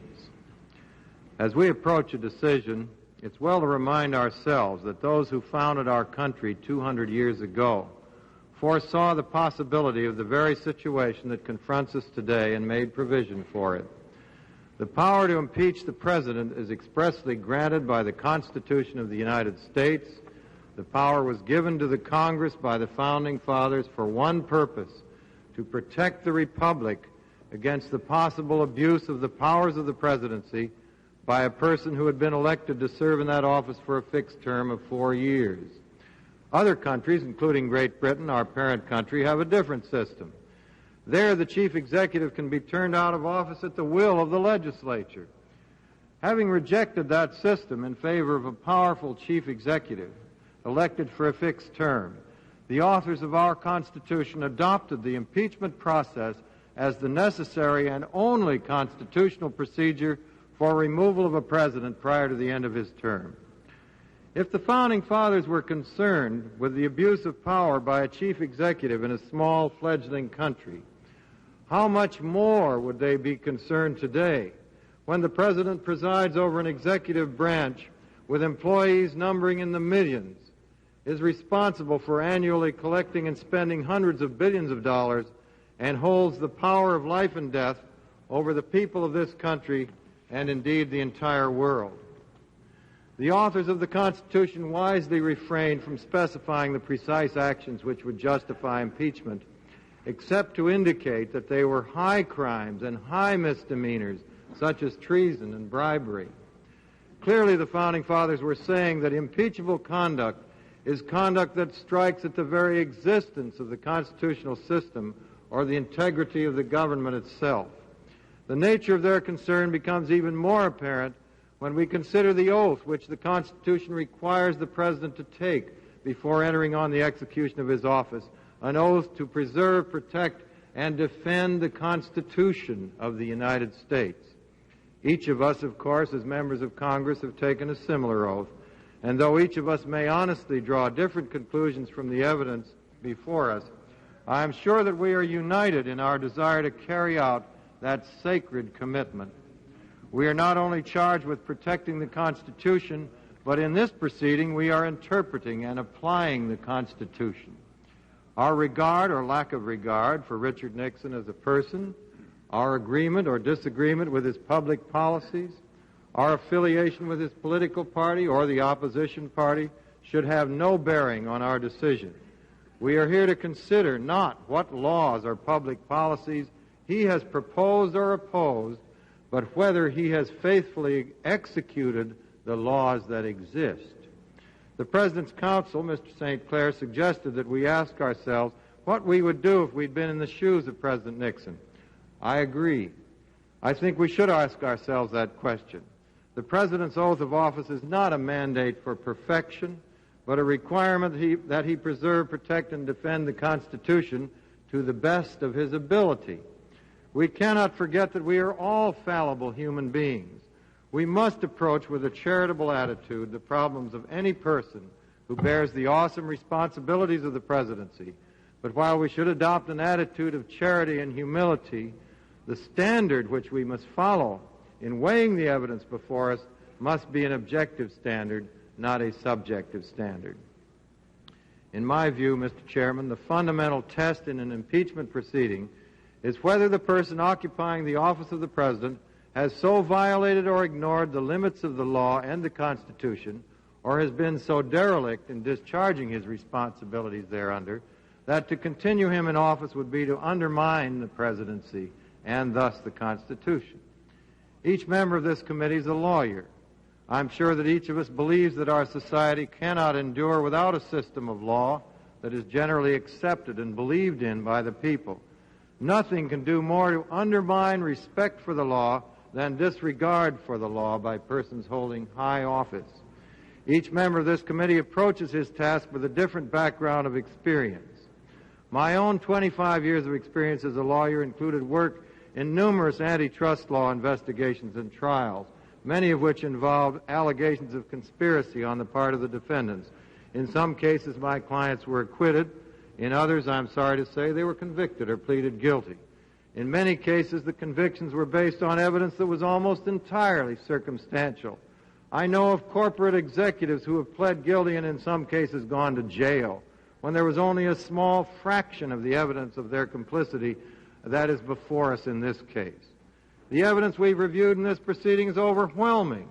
We have statement after statement of President Nixon, in his own words, falsifying facts, condoning and even directing a whole spectrum of misdeeds by his trusted aides, ranging from violations of the Constitution to corruptions of the Internal Revenue System. The pattern of conduct revealed by the acts of President Nixon and his associates is unmistakable. President Nixon was obsessed with the preservation and extension of his own personal power. In the name of protecting his associates and himself, President Nixon was willing to use the powers of government to destroy anything which he considered an actual or potential threat to his power. To this end, he directed the violation of the constitutional rights of American citizens. He directed the cover-up of crimes committed by his associates, and he kept as his closest aides men whom he knew had committed crimes against the very government they were professing to serve and which he was sworn to protect. This is the one pattern of conduct that is consistent with the entire body of evidence. It is also spelled out in President Nixon's own words. Let's look at a few of them as revealed in the transcripts of his tape recording of his own conversations. On June 30th, 1972, 13 days after Watergate, the efforts of John Dean, John Mitchell, John Ehrlichman, and others to block the FBI's investigation of higher-ups in the Watergate break-in appeared to have succeeded for the time being. President Nixon and Robert Haldeman then discussed having John Mitchell resign as chairman of the committee to re-elect the president. Mr. Haldeman stated to the president, quote, "The longer you wait, the more risk each hour brings. You run the risk of more stuff, valid or invalid, surfacing on the Watergate caper type of thing." The president, "Yes, that's the other thing. If something does come out, but we won't. We hope nothing will. It may not, but there's always the risk." Haldeman, "As of now, there's no problem here. As of any moment in the future, there is at least a potential problem." President, "Well, I'd cut the loss fast. I'd cut it fast. If we're going to do it, I'd cut it fast. That's my view, generally speaking." The President's expression, "cut our losses," meant, according to John Dean's testimony before this committee, limiting the exposure of presidential associates to the lowest possible level. The facts are undisputed that John Dean and others during the first 3 months after Watergate worked constantly to cover up the facts and to limit the FBI investigation so as not to involve higher-ups. At the end of those 3 months, Dean met with President Nixon on September 15th. Here is what President Nixon said to him at the time. "The way you've handled it, it seems to me, has been very skillful because you putting your fingers in the dikes every time that leaks have sprung here and sprung there." The cover-up continued. and succeeded until after the election. But as a poet has said, ah, what a tangled web we weave when first we practice to deceive. By March 21, 1973, Mr. Dean felt compelled by events to reveal to the President that the tangled web Dean and other presidential aides had woven was starting to come apart. Here was the President's comment on that, again from the transcripts. I think it is good, frankly, to consider these various options. And then once you decide on the plan, John, and you had the right plan, let me say, I have no doubts about the right plan before the election. You handled it just right. You contained it. And that's after Mr. Dean told him what he'd been doing, in case he didn't know. Now, after the election, we've got to have another plan, because we can't have for 4 years, we can't have this thing, you're going to be eaten away. We can't do it. The next day, March 22nd, President Nixon met with Mr. Dean, Mr. Holloman, and Mr. Mitchell to discuss the situation outlined by Dean as to the involvement.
Requirement that he preserve, protect, and defend the Constitution to the best of his ability. We cannot forget that we are all fallible human beings. We must approach with a charitable attitude the problems of any person who bears the awesome responsibilities of the presidency. But while we should adopt an attitude of charity and humility, the standard which we must follow in weighing the evidence before us must be an objective standard, not a subjective standard. In my view, Mr. Chairman, the fundamental test in an impeachment proceeding is whether the person occupying the office of the President has so violated or ignored the limits of the law and the Constitution, or has been so derelict in discharging his responsibilities thereunder, that to continue him in office would be to undermine the presidency and thus the Constitution. Each member of this committee is a lawyer. I'm sure that each of us believes that our society cannot endure without a system of law that is generally accepted and believed in by the people. Nothing can do more to undermine respect for the law than disregard for the law by persons holding high office. Each member of this committee approaches his task with a different background of experience. My own 25 years of experience as a lawyer included work in numerous antitrust law investigations and trials, many of which involved allegations of conspiracy on the part of the defendants. In some cases, my clients were acquitted. In others, I'm sorry to say, they were convicted or pleaded guilty. In many cases, the convictions were based on evidence that was almost entirely circumstantial. I know of corporate executives who have pled guilty and in some cases gone to jail when there was only a small fraction of the evidence of their complicity that is before us in this case. The evidence we've reviewed in this proceeding is overwhelming. We have statement after statement of President Nixon, in his own words, falsifying facts, condoning and even directing a whole spectrum of misdeeds by his trusted aides, ranging from violations of the Constitution to corruptions of the Internal Revenue System. The pattern of conduct revealed by the acts of President Nixon and his associates is unmistakable. President Nixon was obsessed with the preservation and extension of his own personal power. In the name of protecting his associates and himself, President Nixon was willing to use the powers of government to destroy anything which he considered an actual or potential threat to his power. To this end, he directed the violation of the constitutional rights of American citizens. He directed the cover-up of crimes committed by his associates, and he kept as his closest aides men whom he knew had committed crimes against the very government they were professing to serve and which he was sworn to protect. This is the one pattern of conduct that is consistent with the entire body of evidence. It is also spelled out in President Nixon's own words. Let's look at a few of them as revealed in the transcripts of his tape recording of his own conversations. On June 30th, 1972, 13 days after Watergate, the efforts of John Dean, John Mitchell, John Ehrlichman, and others to block the FBI's investigation of higher-ups in the Watergate break-in appeared to have succeeded for the time being. President Nixon and Robert Haldeman then discussed having John Mitchell resign as chairman of the committee to re-elect the president. Mr. Haldeman stated to the president, quote, "The longer you wait, the more risk each hour brings. You run the risk of more stuff, valid or invalid, surfacing on the Watergate caper type of thing." The president, "Yes, that's the other thing. If something does come out, but we won't. We hope nothing will. It may not, but there's always the risk." Haldeman, "As of now, there's no problem here. As of any moment in the future, there is at least a potential problem." President, "Well, I'd cut the loss fast. I'd cut it fast. If we're going to do it, I'd cut it fast. That's my view, generally speaking." The President's expression, "cut our losses," meant, according to John Dean's testimony before this committee, limiting the exposure of presidential associates to the lowest possible level. The facts are undisputed that John Dean and others during the first 3 months after Watergate worked constantly to cover up the facts and to limit the FBI investigation so as not to involve higher-ups. At the end of those 3 months, Dean met with President Nixon on September 15th. Here is what President Nixon said to him at the time. "The way you've handled it, it seems to me, has been very skillful because you putting your fingers in the dikes every time that leaks have sprung here and sprung there." The cover-up continued and succeeded until after the election. But as a poet has said, "Ah, what a tangled web we weave when first we practice to deceive." By March 21, 1973, Mr. Dean felt compelled by events to reveal to the President that the tangled web Dean and other presidential aides had woven was starting to come apart. Here was the President's comment on that, again from the transcripts.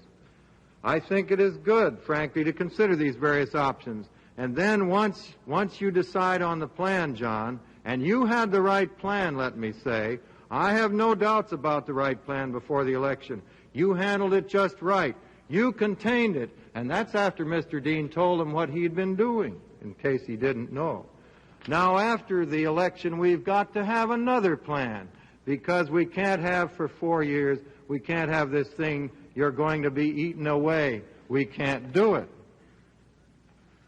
The next day, March 22nd, President Nixon met with Mr. Dean, Mr. Haldeman, and Mr. Mitchell to discuss the situation outlined by Dean as to the involvement of Dean, Haldeman, Ehrlichman, Colson, Mitchell, and other presidential aides in the cover-up, and also the growing threat of exposure of their activities to the Department of Justice. Here's what the President said on that occasion. Now, let me make this clear. I thought it was a very cruel thing, as it turned out, what happened to Sherman Adams. I don't want it to happen with Watergate. The Watergate matter, I think he made a mistake, but he shouldn't have been sacked. He shouldn't have been. And for that reason, I'm perfectly willing to, I don't give a expletive what happens. I want you all to stonewall it. Let them plead the Fifth Amendment cover-up or anything else if it'll save it. Save the plan. That's the whole point. On the other hand, I would prefer, as you said, if you could do it the other way, in other words, without stonewalling or taking the Fifth. Up to this point, the whole theory has been containment, as you know, John, and now we're shifting. Now, after that followed the sad language, the sordid denunciation of President Eisenhower's concern that he always be clean. The transcripts go on to reveal Mr. Nixon's preoccupation for the next 5 weeks in the development of the new plan to replace the old containment plan. Mr. Waldy and Mr. Railsback and others have already pointed out. that this plan, in essence, was to block the Department of Justice from prosecuting the President's top aides. Mr. Chairman, faced with this pattern of conduct, we cannot escape the fact that what we do here is going to set a standard for the future conduct of the office of the President. If, with this record before us, we allow this President to remain in office without a full trial of his fitness in the Senate, then the presidency itself will have been permanently demeaned and degraded, and the people's trust in the integrity of our future presidents will be permanently undermined. President Nixon wants us to believe that his remaining in office is absolutely necessary to preserve a strong presidency. The truth is that we will permanently weaken not only the presidency, but our entire constitutional system if we fail to impeach a president who has so flagrantly violated the public trust and his own oath of office. I yield back the balance of my time.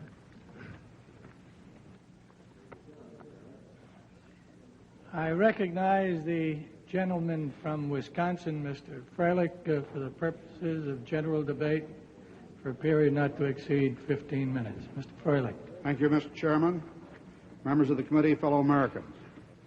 We are today traveling an unknown path, a path that may lead to the impeachment, conviction, and removal from office of a President of the United States for the first time in 198 years. The obvious uncertainty that surrounds such an event frightens many Americans. The historical penalty levied against the man removed arouses great sympathy in others. This course of action now set, regardless of the final outcome, will have a profound effect upon our system of government. As several other members have noted, these proceedings are more than a legal process. They represent a political process which includes partisan considerations. As a Republican, loyal to his party, I have been eager to assure that these proceedings be fair. In this regard, I have sharply criticized actions or intended actions by the majority of this committee that seemed unduly partisan to me. I have worked to make these proceedings public so that the deplorable series of leaks would not be necessary and distortions of evidence could be avoided.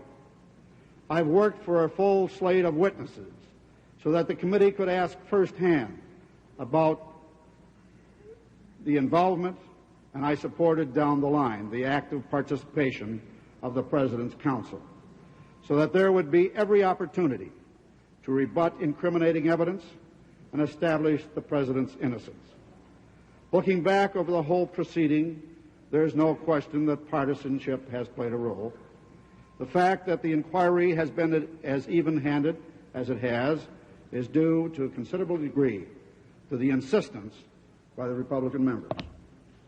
As a concerned American, as a privileged American in public service, I join a Republican president, Rutherford B. Hayes, who declared, "He serves his party best, who serves the country best."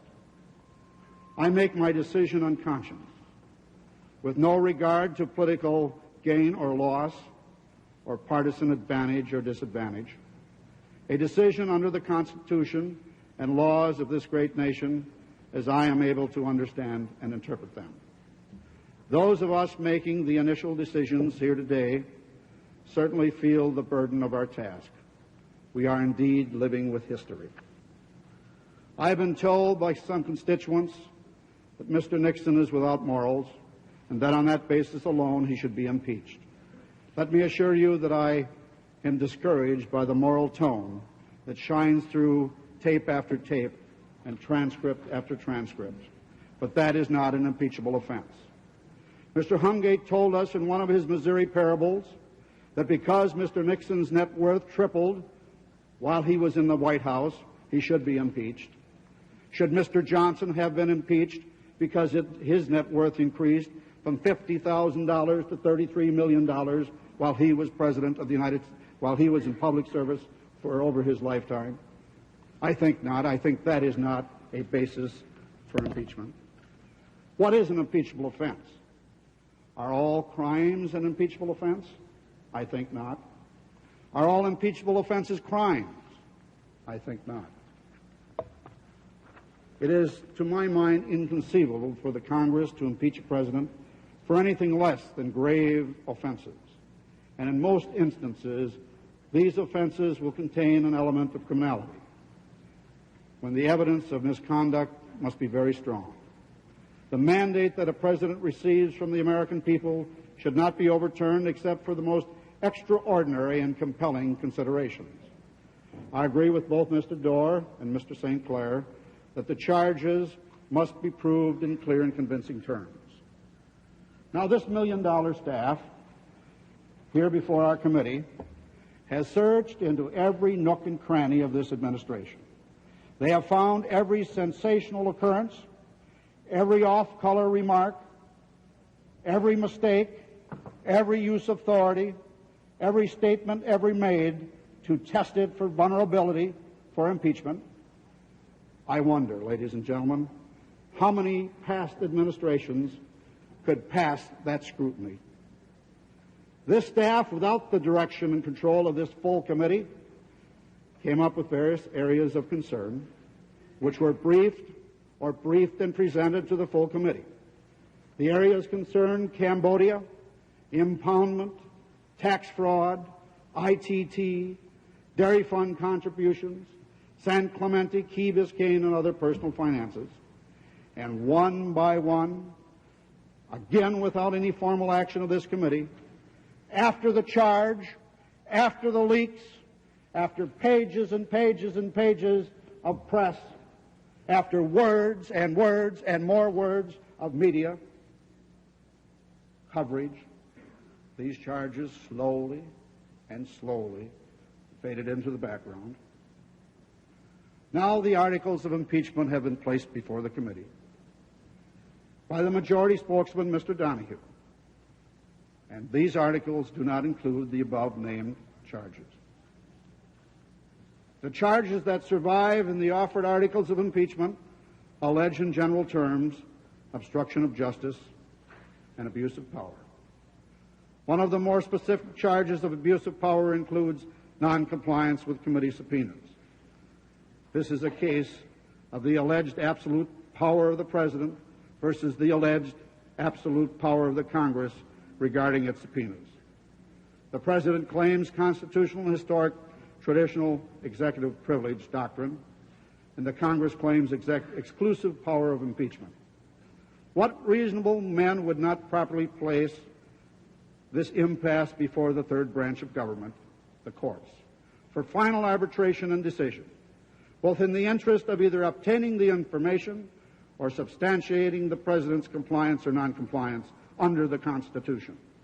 Well, this committee so refused, and therefore I must refuse to support this as an article of impeachment. An argument is frequently made that even if there is evidence of misconduct on the part of the President, it amounts to nothing worse than action of previous presidents. This is an argument that appeals to many people who are anxious to affirm their support of the President. I am convinced that some of our previous presidents have engaged in shabby, deplorable, and possibly illegal activities. I say this only after I read some documents I obtained yesterday from the Senate Watergate Committee, in which I have turned over to the Minority Counsel. But past misconduct cannot logically justify more of the same. A Congress interested in preserving and protecting the rights of our people must recognize and condemn misconduct in office wherever it occurs. And so I am brought to the evidence that troubles me. I shall not discuss it here in all its detail, but I must confess that I am deeply pained and troubled by some of the things I see.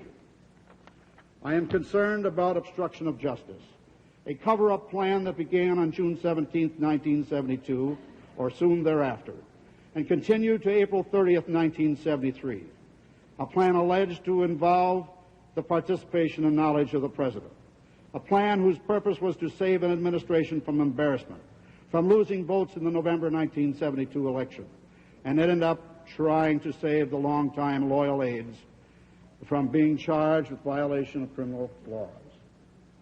I am concerned about the flurry of activity that took place in California, Washington, and Key Biscayne on June 17th, 18th, 19th, and 20th between Mitchell Mardian, Magruder, LaRue, Ehrlichman, Colson, Haldeman, Dean, and Sloan, and the relationship of what these key staffers were doing to what the President could be reasonably expected to do and to know. The President shown to be a man concerned with detail, a man concerned with the salad at the banquet table, a man concerned with the pictures on the wall at the banquet, a man who knew that Howard Hunt had possible connections with the White House. Yet a man we are asked to believe did not demand or receive a clear and true picture of the real situation by June 30th, 1972. A man who talks on June 30th about the risk of something coming out and about cutting the loss fast. Yes, I am concerned about the references on March 21st when the President told Dean, "You have the right plan. Let me say, I have no doubts about the right plan before the election. You handle it just right. You contained it. Now, after the election, we've got to have another plan." And where the President told Mitchell on March 22nd, the whole theory has been containment.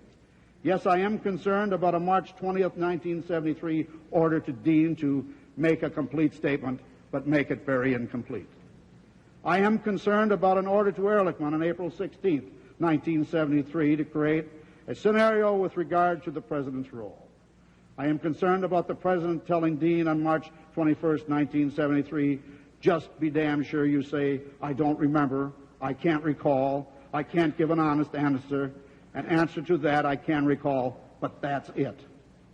Yes, I am concerned about the way the President passed on to Haldeman and Ehrlichman, and through them to Colson, the information furnished to the President by Henry Peterson from April 16th to April 30th, 1973. After reassuring Peterson on April 16th that, of course, as you know, anything you tell me, as I think I told you earlier, will not be passed on. Yes, I am concerned about the missing tapes, the undelivered tapes, the gaps in the tapes. I am concerned about impeaching my President for his actions. My decision awaits final wording of the articles and the remaining debate. Thank you, Mr. Chairman.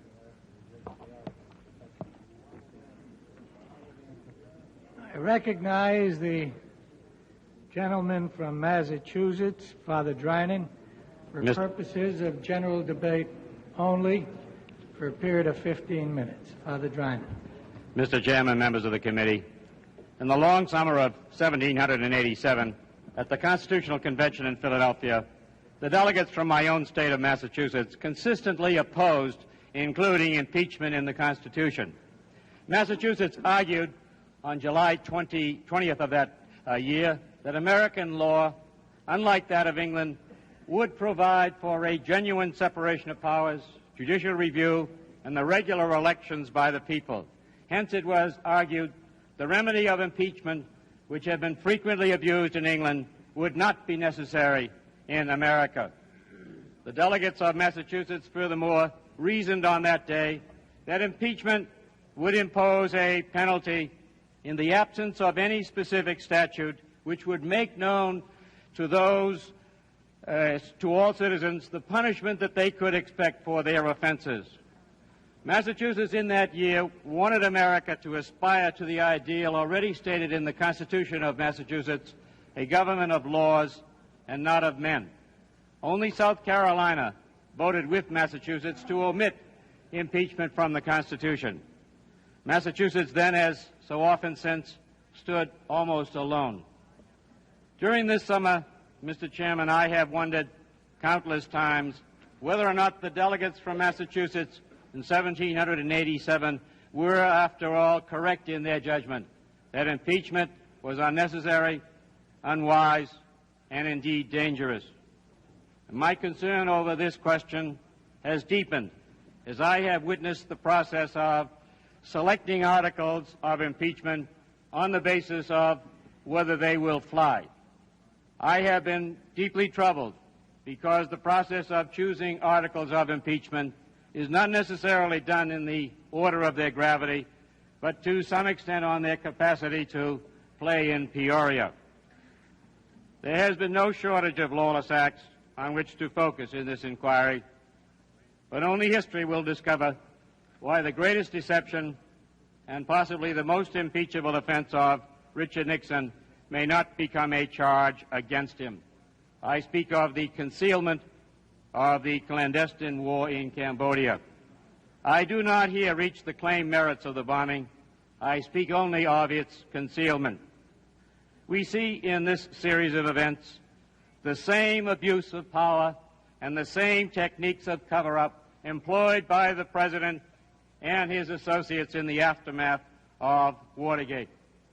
Like the gentleman from New York, Congressman Henry Smith, I am profoundly disturbed at the massive cover-up of the facts during and after the secret bombing raids, where 3,695 B-52s went over Cambodia during a period of 14 months from March 69 to May 1970.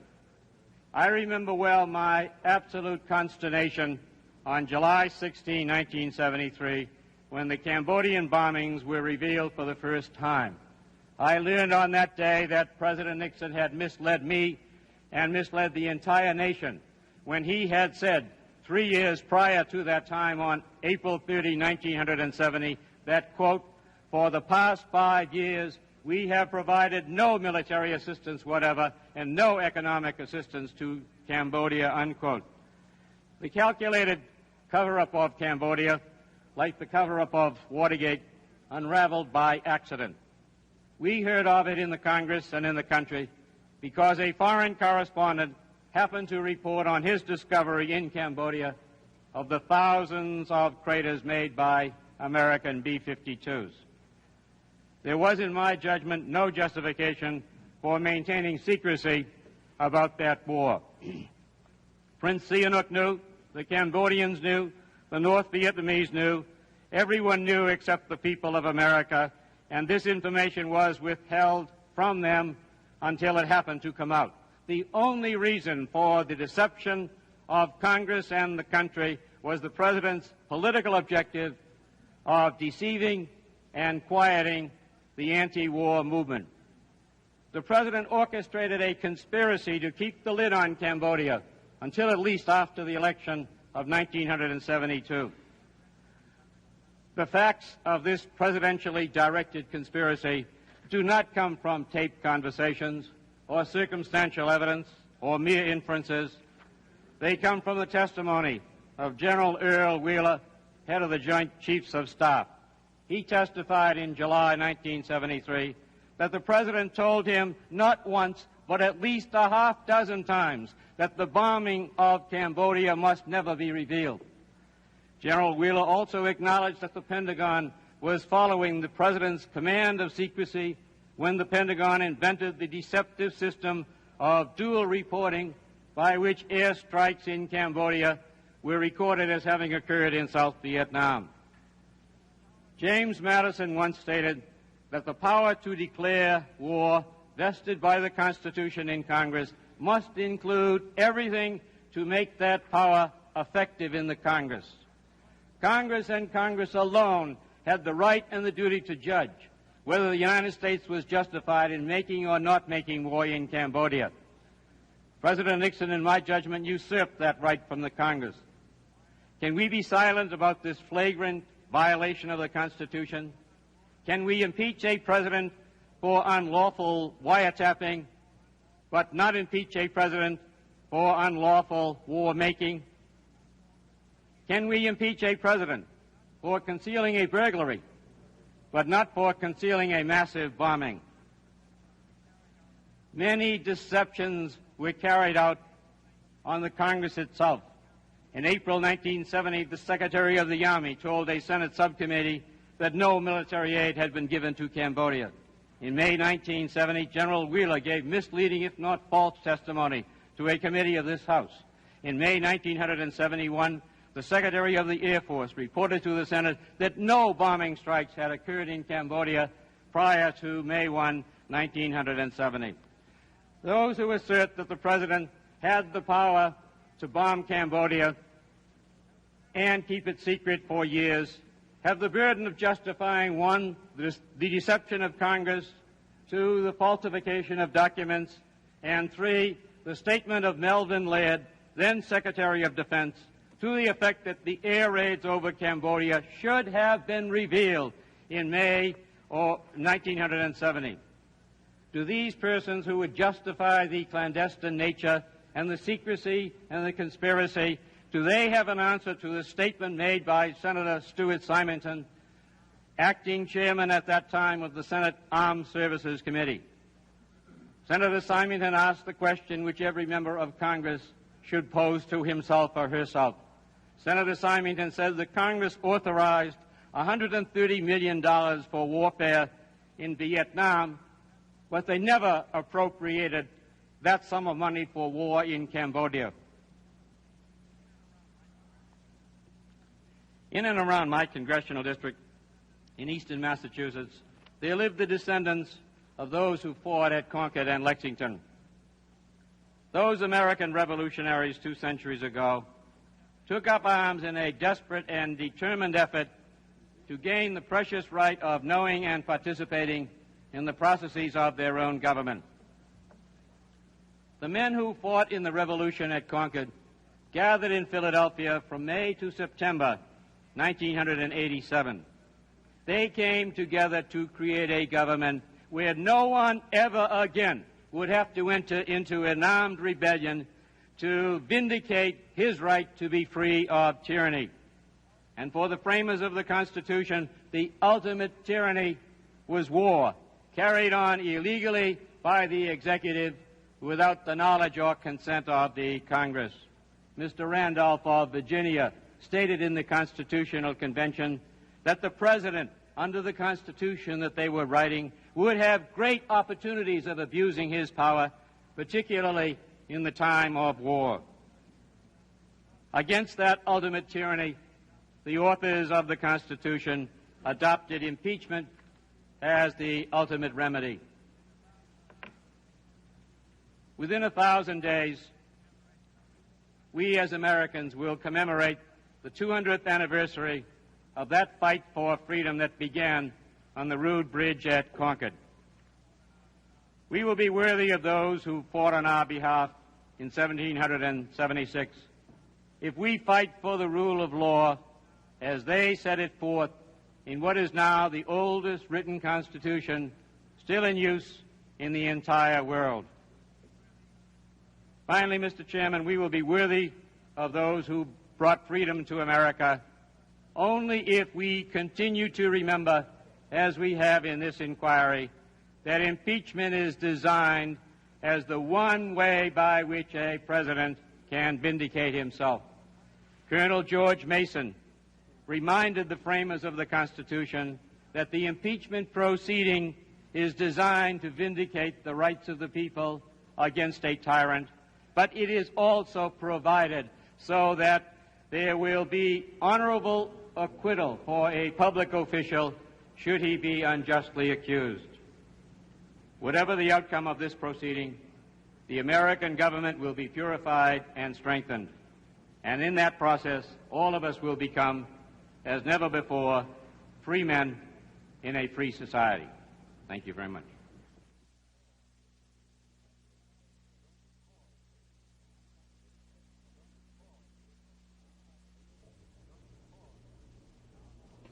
We're going to pause briefly now in our replay of today's proceedings.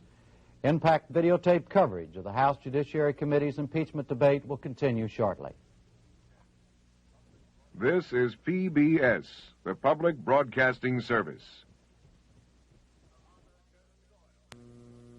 Sir Arthur Conan Doyle, I do believe. So sorry to have kept you waiting. Do please sit down. Thank you. And how's the great man? I beg your pardon? Mr. Sherlock Holmes. Oh. In good health, I trust. Likely to be on the scent again shortly. I suppose I should congratulate you on the ingenuity and cunning of your plots, even if they sometimes show up we professionals in a rather dim light. Seems there's been an appalling miscarriage of justice. Do you think he's innocent? Well, somebody does, because he's just been released. What reason was given? None. Now, that's what intrigues me. The young lad sent for my help. I got onto the Home Office. They refused to answer. When do I see you again, Mr. Holmes? Oh, in a day or two. It won't take long. Well, you will keep me informed. Well, of course I will. you shall be Watson.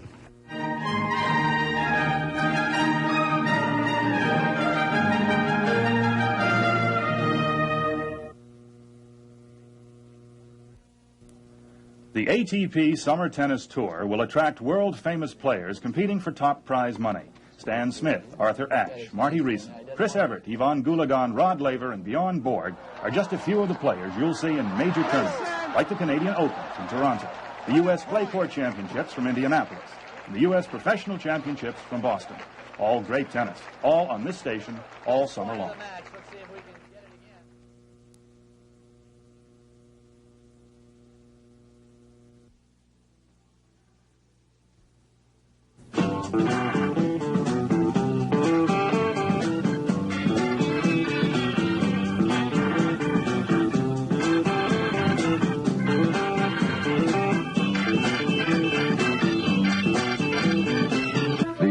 Surface is like the skin of an apple. To disturb it is to destroy it.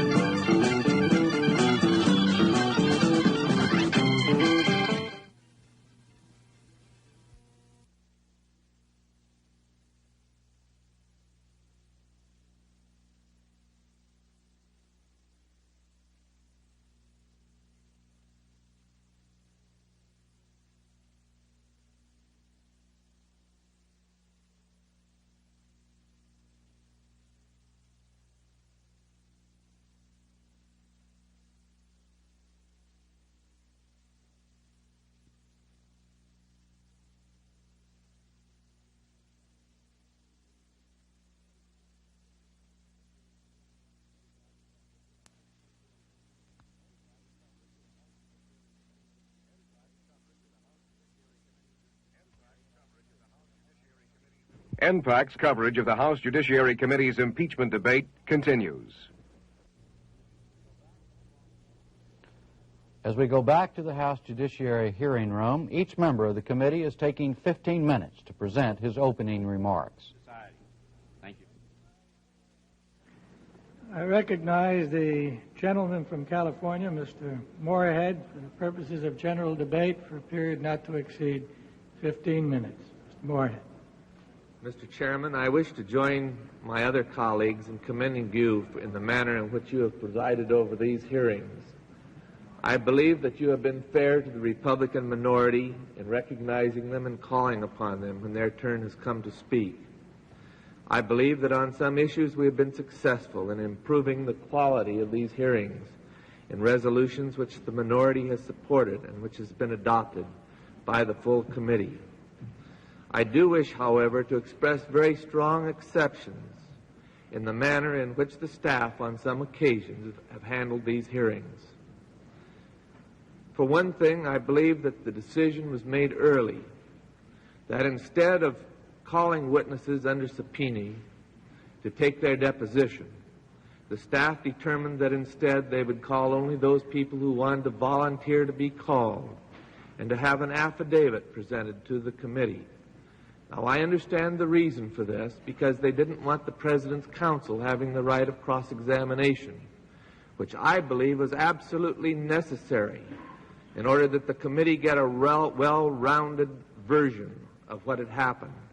Any witness that is not subjected to cross-examination certainly is able to supply a self-serving testimony. I believe also that the staff was incorrect in the decision that they made not to call a larger number of witnesses before this committee for the committee's interrogation. I've read most of the material in the 39 volumes that have been presented to us. I'm not going to say I read every single word. I think I read 95% of it. It was voluminous. It could take you days just to get through it. But most of the materials that were contained in those volumes were testimony from other hearings, opinions, memorandums that had been secured from one place or another, hearsay evidence, materials that would not be admissible in a court of law. And I want the testimony and the affidavits and the materials that we consider to be such that it would be admissible in a court of law, and something which we and the American people could count on for its validity. And I just don't believe that the contents of those 39 volumes can be judged in that manner. We had 9 people that appeared before this committee. We had some very important witnesses, although there were some very important ones that we didn't have. I thought 2 or 3 of those witnesses were exceptionally candid and valuable to these hearings. I thought Mr. Colson did an excellent job in presenting his point of view to our committee and in covering a great deal of ground that we needed to know about before we made a decision. And in the end, his testimony was almost all exculpatory of the President. The only area where there was any question about presidential responsibility was that the President had ordered Mr. Colson to release materials pertaining to Mr. Ellsberg. And it's true that Mr. Colson later pled guilty to the charge of obstruction of justice on the grounds that he did release such materials. But Mr. Colson testified to this committee that every single word that he released was true, and that the reason for releasing that material was that Dr. Ellsberg was engaging in a battle in the press against the administration to deceive the American people, and that it was necessary for the administration to bring out their side so that the people would have a full picture of what was going on. Now, Mr. Ellsberg's trial didn't take place until 20 months later. And Mr. Colson, in giving the reasons for his plea, told us that he was so concerned with the rights of a defendant to have a free trial that he wanted to be able to come to this committee and tell us everything he knew without jeopardizing his trial and by making an example for anyone who, in the public print, would hurt any defendant who had been indicted and prior to trial. I would submit that half of the press of the nation would be in jail if that were a criminal offense for which a person could be guilty. I was also impressed by the testimony that was given by Mr. Butterfield. He talked to our committee about his job in great detail about where his particular office was in connection with the Oval Office. It happened to be right outside the door. And Mr. Butterfield's job, among other things, was to carry all of the materials that the President was to see for that day into the President's office and act more or less himself as an inbox, and to also get all the materials that the President was sending back out with his notes and comments that he had made during his perusal of whatever materials it might be. And Mr. Butterfield, when interrogated, testified that he had this total access, and he also testified that he knew of no instance in any of the materials that he had seen or anything that he had heard of any involvement by the President in the Watergate before it happened, and on questioning or was involved in any cover-up, and he said, "Oh, no, absolutely not. You are correct." We have other testimony that exonerates the President insofar as culpability. Mr. Mitchell was testifying before the committee as a live witness.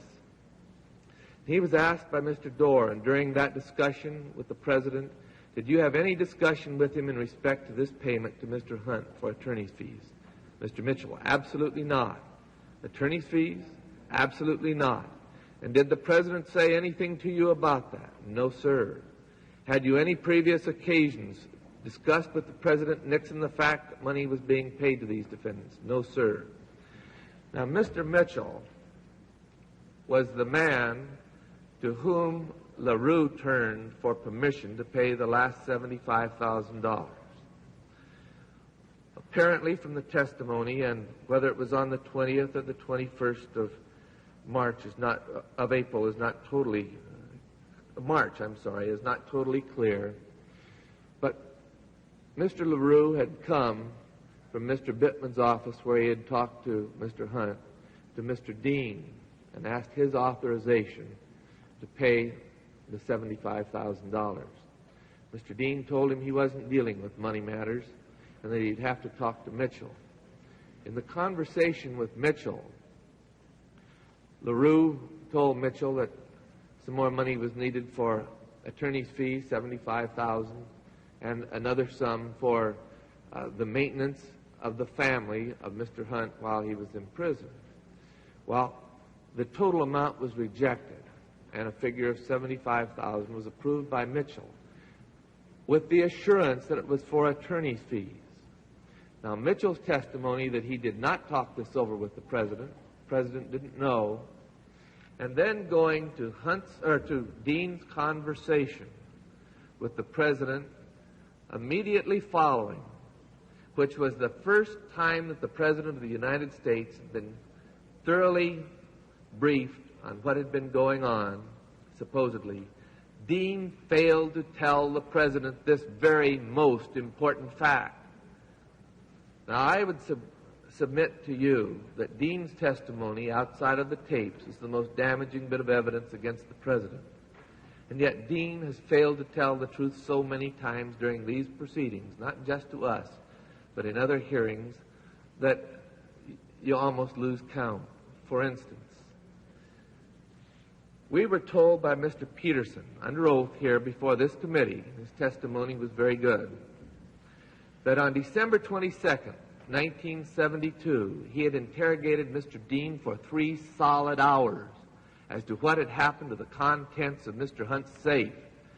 Dean told him about the things that had been turned over to Mr. Gray, told about the things that had been turned over to the Attorney General's office, but absolutely denied any knowledge of anything further, including these notebooks that were missing and discussed in the press.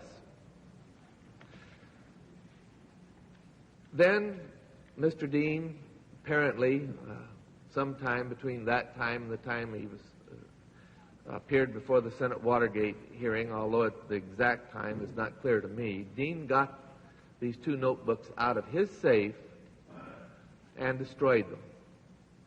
He appeared before the Watergate Committee, told them absolutely not one single word about this most important fact of his personal involvement. And when he came to our committee, he told our committee that he had destroyed those documents, and when asked why he hadn't told the Senate Watergate Committee, he said it wasn't in his consciousness at the time. How could a man forget something so very important of his own personal involvement when he remembered everything else under the sun? And how can we believe him in the testimony that he's given against the President of the United States when he, as the President's personal counsel, didn't bring him up to date fully about Dean's personal involvement and about the most important fact that the steps were in motion to pay this $75,000. I know we all are seeking the truth, and I'm most concerned that we do everything possible to make this government the most honest government on earth. I believe in a high moral standard for our government, for our president, for our congressmen. It is a matter of highest concern to me. When I make my decision on the matter of the impeachment of the president, I want to make a decision that I can live for the rest of my life, because I fully believe that this decision is far more important than my political career. As all of us have, I've had many threats from people who want impeachment, saying they'll walk the streets against me if I don't vote for it. But when I consider how I'm going to vote on this matter and know how important it is to me and the country that we make the right decision, I have to kind of look and see what kind of a man I think Richard Nixon is, and to see who I believe in this proceedings. I have to be sure that the testimony that's been offered has a strong enough probative value to convince me that he has been guilty of a major crime against this country. In each instance, as we get right down to the final point, There's a big moat that you have to jump across to get the president involved, and I cannot jump over that moat. I know it'd be easy to vote for impeachment here tonight when everyone here practically is saying that they're for it. It's hard to be against something that so many people are for. When the press is unitedly for it, when the magazines are the media of all kinds, when a majority of the American people apparently go in that direction. But I could not vote for impeachment and give up what is so important to me, my own conscience, of what I believe is right and wrong. And I believe this thing is wrong. And I believe that to come to the conclusions that the staff has come to, they have had to be guilty of coming to a false conclusion in so many of these individual instances. I don't agree with our chairman when he says there's only one side to this case. There are two sides. And the most important virtue of our country, of our Constitution, is the right to take a different point of view. The right to stand up for the thing that you believe in. I don't criticize any of my friends who have come to another conclusion, but I think that the President of the United States has, in most instances, although I deplore any element that we see in the tapes of any lack of moral knowledge or feeling in some instances, but I believe that the President of the United States has tried to come to the best conclusions that he could for our people. I don't stand for any cover-up. I think that cover-up is wrong. I think the men that have been convicted of these crimes should be convicted. I don't think that we ever can keep things from our people. It's perhaps, as all of us have said, the most important and most tough moment of our lives as we go over all of these matters, and I listen to the arguments on both sides. But I've heard these tapes, and then I've watched to see what's happened later. And in so many instances, in listening to the tape, you're dead sure something's going to happen, and exactly the opposite takes place. The president orders Kleindienst to fire the man that's in charge of the ITT case. And what happens? 2 or 3 days later, the appeal is taken, as the individual who was going to be fired wanted to do. They go forward, and a decision is made by agreement with ITT that's absolutely contrary to the interests of ITT and goes absolutely in the other direction. Thank you for hearing my point of view. I hope that, pray that God guides this committee to make the right decision for our nation's future. Thank you. Time of the gentleman has expired.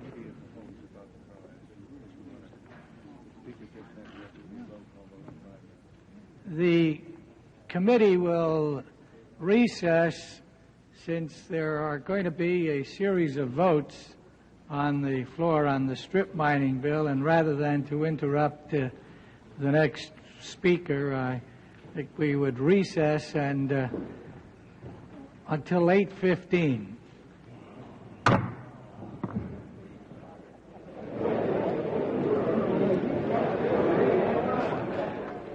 As the 5 hours of daytime debate disclosed, it was not a good day for the president, for two basic reasons. First, the swing votes on the committee, that is, the votes of those members who either were undecided or uncommitted, continued to go against the president by and large. And second, 3 of the uncommitted were Republicans, indicating that as many as 7 GOP congressmen may now be prepared to vote articles of impeachment against the president. One thing additionally became clear. There no longer is any doubt now that a substantial majority of members of the committee are prepared to vote articles of impeachment to send an impeachment resolution to the House floor. And at this very, very late hour, I have only one comment to add. It's time for all of us to go to bed. We'll be back tomorrow night with coverage of the committee's move toward a final decision to vote on articles of impeachment. Most of it will be on videotape. Part of it could be live, depending on how the committee schedule goes and depending on where in this country you live. Until then, for Paul Duke and our NPAC colleagues, I'm Jim Lara. Thank you, and have a nice breakfast. From Washington, you have been watching videotaped gavel-to-gavel coverage of the House Judiciary Committee proceedings. Production funding provided by public television stations, the Ford Foundation, and the Corporation for Public Broadcasting. This has been a production of NPACT, a division of GWETA.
Live from Washington, NPAC brings you gavel-to-gavel coverage of the House Judiciary Committee proceedings.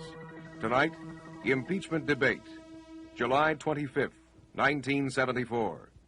Here is NPAC correspondent Jim Lehrer. Good evening. Tonight, a public affairs doubleheader. First to Los Angeles, California, and the live coverage of the President's speech on the economy.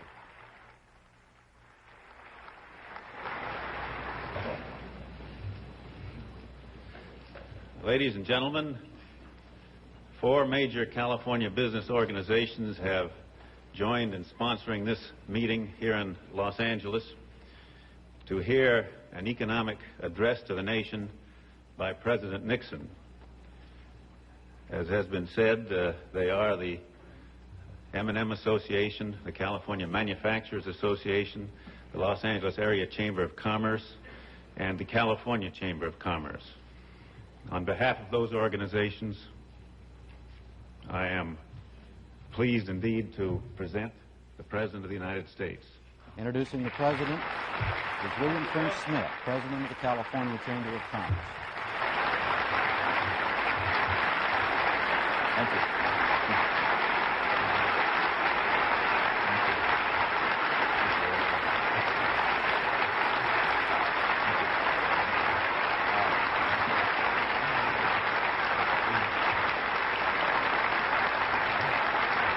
Thank you very much.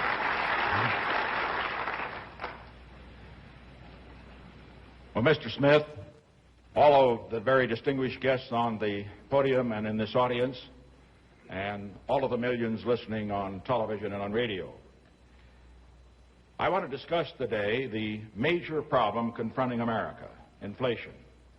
And I want to discuss where we are in the fight against inflation, how we got here, and what we're going to do about it. Let me begin by touching briefly on the nature and causes of the inflation we have been experiencing. Basically, we and the other industrialized nations have had a generation of inflation because governments all over the world, for a long period of time, have permitted and encouraged the demand for goods and services to outrun the capacity to meet that demand with rising production. Governments have repeatedly increased their own spending more than taxation. They have added to the demand without making a balancing cut in private spending. They have created new money to finance more borrowing and investment than people were willing to finance out of their savings. Now, all of this has added to the upward pressure on prices. The great worldwide surge of inflation in the past year and a half was caused by three exceptional circumstances coming at once. One was a decline in world grain production as a result of bad weather in many areas of the world. Another was the oil embargo, together with the action of the oil exporting countries in suddenly quadrupling oil prices. And the third was a simultaneous economic boom in the industrialized nations, which increased demand for goods far beyond the capacity to produce them in those nations. Now, fortunately, although other inflationary pressures continue, food production now has increased. The oil embargo has ended. World oil prices have leveled off. The worldwide economic boom has slackened. And so these particular inflationary forces are no longer propelling the inflationary spiral upward to the same extent that they were. We must recognize, however, that the higher price levels that have been reached by oil and other raw materials will continue to exert strong upward pressures for a time as they work their way through the economy. We are also now feeling the effect of last year's surge of prices in the form of an understandably strong drive for large wage increases as workers try to catch up with earlier cost of living increases. Confronted with an unacceptable level of inflation on the one hand, and with the temporary slackening of economic activity on the other, many voices have lately been raised in America demanding some swift, spectacular action. Some ask for reimposing wage and price controls. Others recommend that we wring out the economy with higher taxes or sharply restrictive monetary policies, even at the cost of a severe recession. And then on the other hand, there are those who urge that we should lower taxes in order to pump up the economy more rapidly. And still others suggest that we should simply give up, that we should accept a rampant inflation as a mysterious and incurable disease and concentrate on learning to live it. Well, we're not going to do any of these things. Let me tell you why not, and let me tell you what we will do instead. If experience teaches anything, it is that economic policies aimed exclusively at short-term relief too often bring long-term grief. We must learn to think less in terms of programs and more in terms of policies. Policies of respect for the basic laws and forces of the marketplace, and of recognition that in those policies lie the keys to our economic future. And so let me tell you first what we are not going to do. We are not going to resort to the discredited patent medicine of wage and price controls.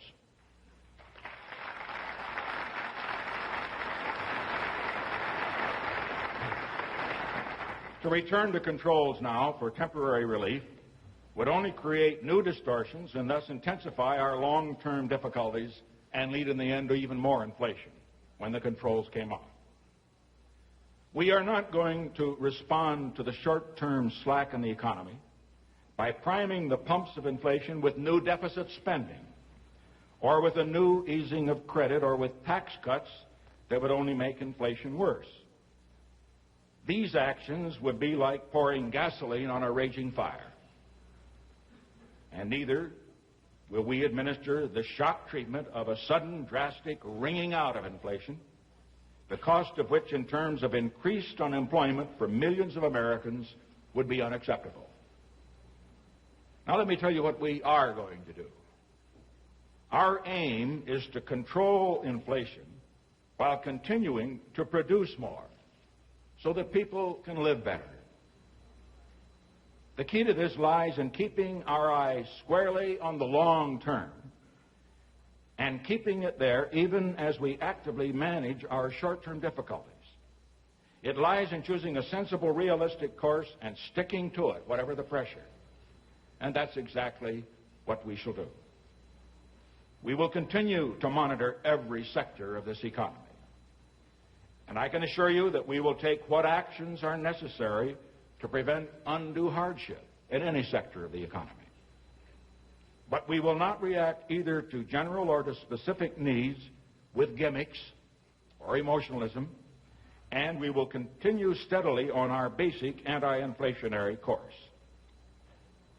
A policy to check inflation is fundamentally a policy to curb the growth of demand relative to the growth of supply. In the short run, attention must focus on holding down the increase in demand, because with few exceptions, increasing supply takes a considerable amount of time. There are exceptions, however, where changes in government policy can result in rapid expansions of supply. Examples on which we have already acted include the turning back into production of tens of millions of acres of farmland which had previously been kept idle, and the sale of excess government stockpiles of certain raw materials. In the longer run, we can focus more on increasing the growth of output, on producing more, rather than on demanding less. So our strategy must have two elements, mainly restraining demand in the short run and expanding supply in the long run. Let's turn now to the federal government. The most obvious thing the federal government can do to restrain demand is to hold down its own spending. For the current fiscal year, expenditures under the budget I submitted in February would be $305 billion. A variety of forces, the most important being pending congressional legislation in excess of the budget, threatened to raise this to $312 billion, over $7 billion over the budget I submitted in January. Undoubtedly more spending proposals will be pressed in Congress in the months ahead. I will not accept this inflation of the federal budget.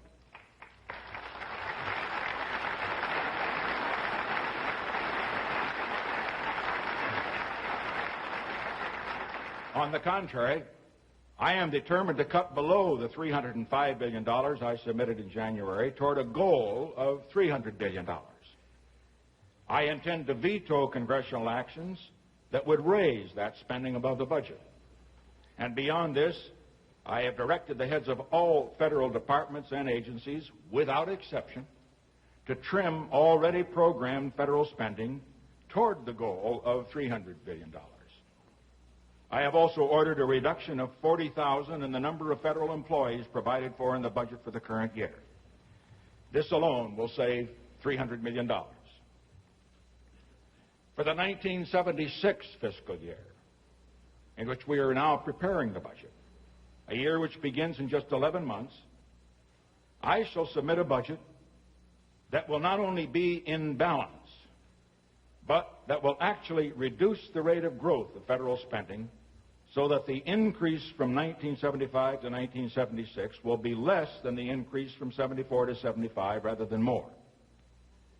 And when necessary, in proposing this budget, I shall propose repeal of existing legislation that makes spending mandatory. Now, 2 weeks ago, I signed the Congressional Budget and Impoundment Control Act of 1974. And for the first time in our nation's history, this law provides a mechanism for the Congress to consider the whole budget comprehensively, not just its parts. It will be essential that this new law be used effectively with the clear, continuing objective of reducing or eliminating expenditures that would help some of the people, but cause higher prices for all of the people. We have to understand one fact. The president alone cannot cut the cost of government. This new law provides a means by which the Congress and the president can work together to accomplish that goal. And I am confident that a majority of the members of the Congress will support the efforts of the president to balance the federal budget so that millions of Americans will have a chance chance to balance their family budgets.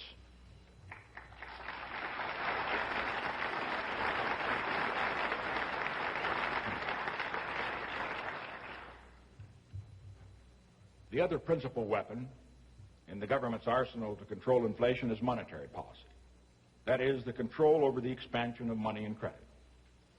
It is the function of the Federal Reserve System to maintain an adequate supply of money and credit, but to prevent that supply from rising too fast. The Federal Reserve is doing so. Holding down money and credit in the face of a rapid inflation causes high interest rates, which nobody likes. But allowing more rapid monetary expansion would soon cause even more rapid inflation and even higher interest rates.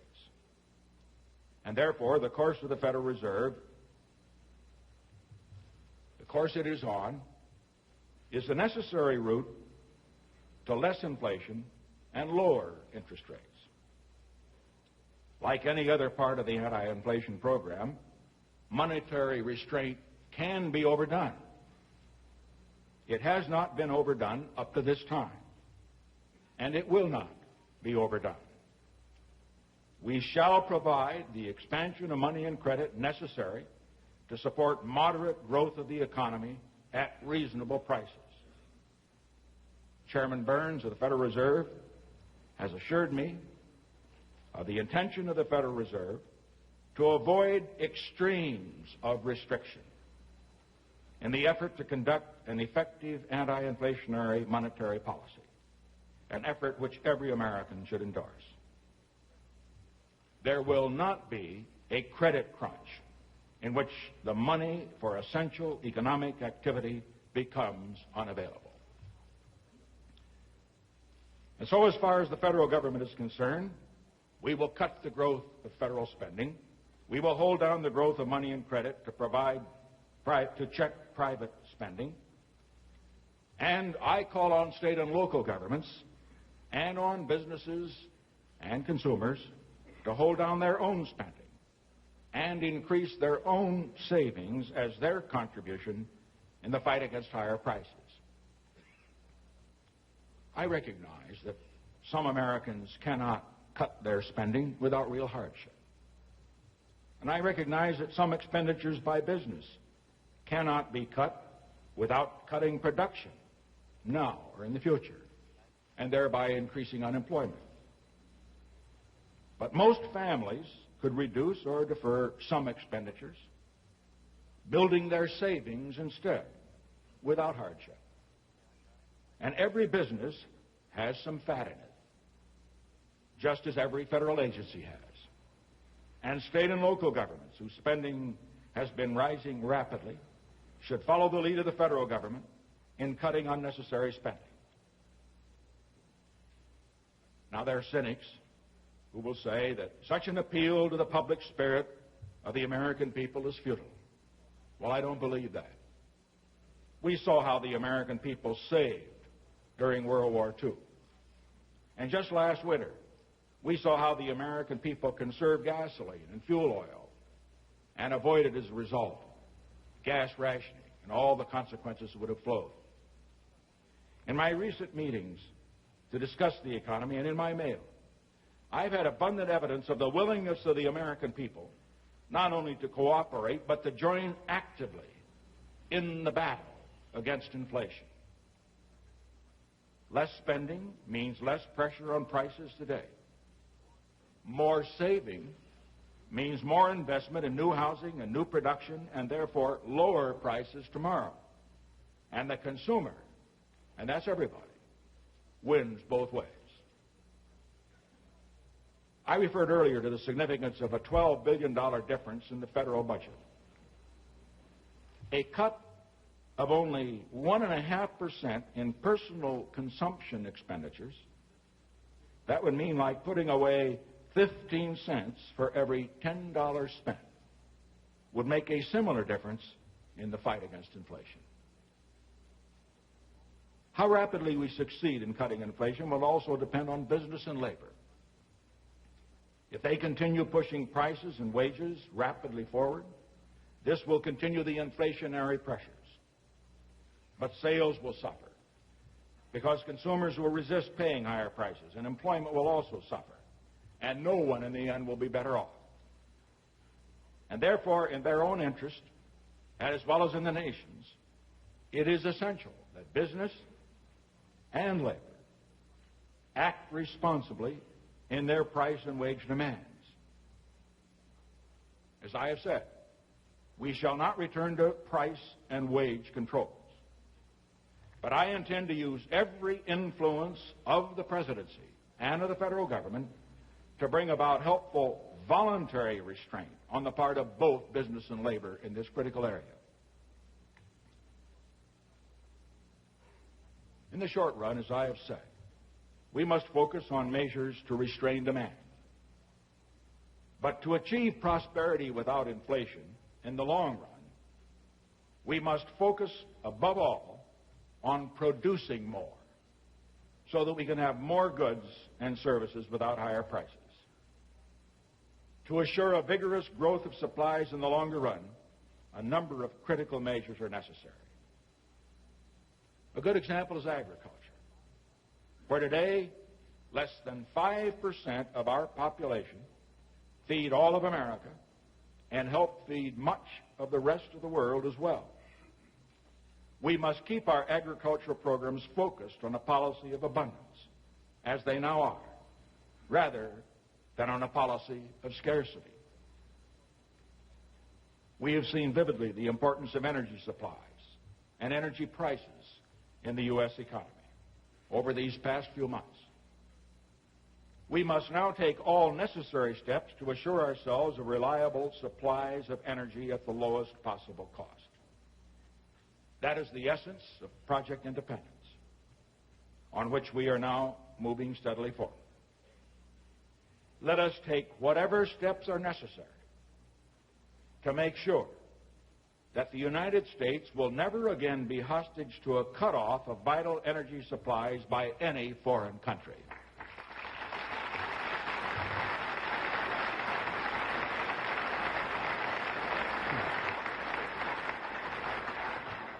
And here is another area where the President alone cannot do the job. We need the cooperation of the Congress on many pieces of legislation in this area which await action. We need to assure adequate long-term supplies of capital for investment, another area we have discussed at great length in recent weeks. In May, I directed the chairman of the Council of Economic Advisers to undertake a special study of long-range capital needs to provide for the continued growth of our economy and how to ensure that these needs may be met. Too often today, the creative energies of our economic system are stifled by burdensome over-regulation based on policies designed for an earlier era. For example, government regulations often require trucks to run empty. This wastes fuel, and it raises the cost to the consumer of everything these trucks carry. That's just one example. Many others could be cited. And consequently, I have directed a sweeping review of these policies with the objective of recommending those changes needed to bring the regulatory agencies and regulatory policies in line with the needs of a new era, when increasing productivity must be a primary means of achieving our primary economic goals, prosperity without inflation.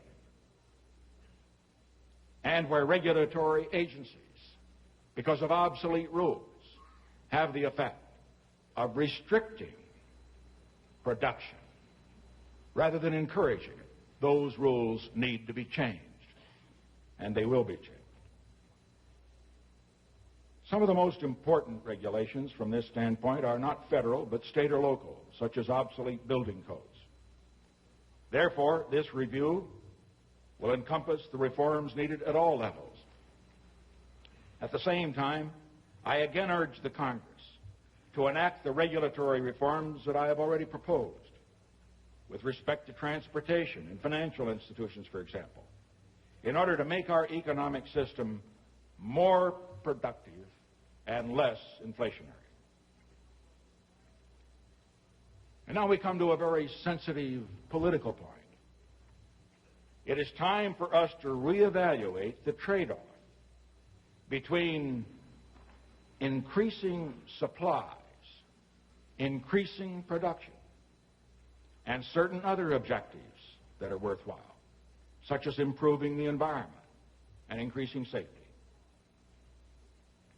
Those goals are important.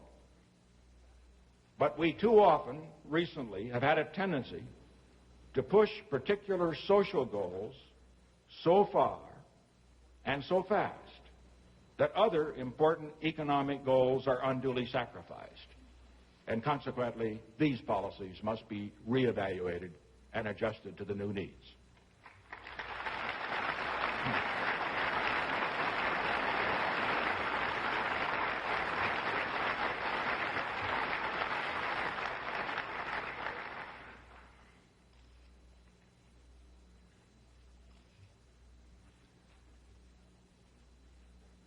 Congress should enact the trade reform bill so that negotiations to reduce trade barriers can begin. This sometimes sounds like an esoteric subject of interest only to those who are in international trade. But competition from abroad can be a powerful force toward increasing productivity in the United States, creating more jobs, making more supplies available for American consumers, and in holding down prices.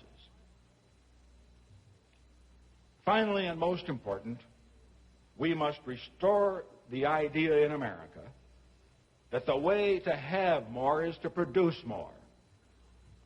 This is true of a nation, it's true of individuals. Too many countries are in extreme difficulty because their people have come to believe that the way to get more is to have the government spend more, even though no more is produced. That's often been true in this country. It is often said that we have worldwide inflation because people demand more. That's just a half-truth. We have worldwide inflation because people's demand for more is not matched by willingness and ability on their part to produce more.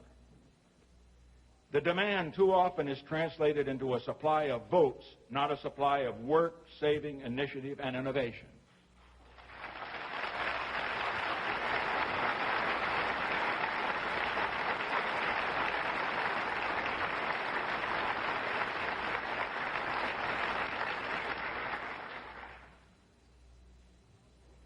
In America, and may it always be this way, the power of government is the power of the people. And therefore, the most important responsibility of each American in fighting inflation is your responsibility, those of you in this room and the millions listening on television and radio. I can assure you that your government will take firm measures that will be unpopular with many special interest groups. The voice of the people in support of sound anti-inflation policy needs to be heard in Washington above the voices of the special interests. In fact, we need in this country the one lobby we don't have, an anti-inflation lobby. This should not be a lobby with plush Washington offices and high-paid officers. And I'm not reflecting on any of the people who may be lobbyists here. This lobby should have an office in every home in America. And every citizen should be an officer in it. When every government official, whether in the executive branch, in the Congress, or in state and local governments, knows that this anti-inflation lobby will reward anti-inflationary action and punish inflationary action, the fight against inflation will be won.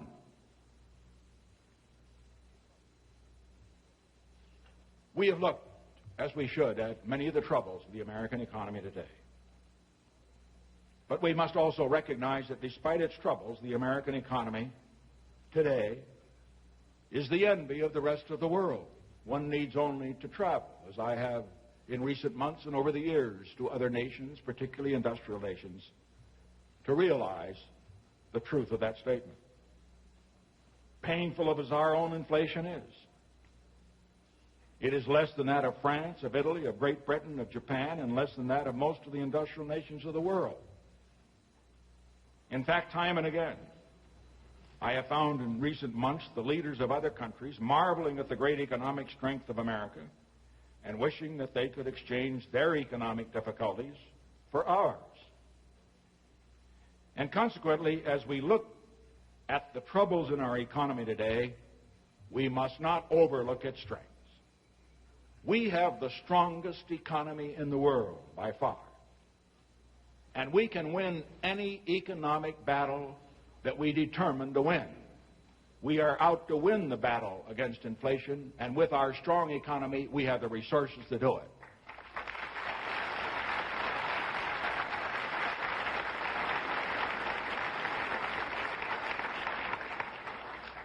As we look at the strengths of that economy, we have more jobs in America today than ever before. And those jobs pay higher wages, real wages, than in any other country in the world. Even in the area of food costs, which we all know is one that really strikes home to whoever keeps that family budget.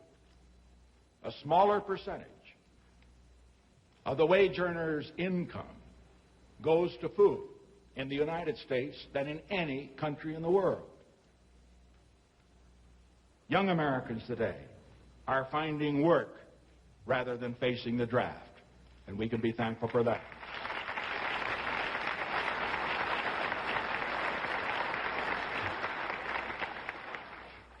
And if our unemployment, which is holding lower than we had earlier predicted, if it is higher than we want, and it is, let us be thankful that those who may be unemployed are not facing the draft and not serving in any war overseas.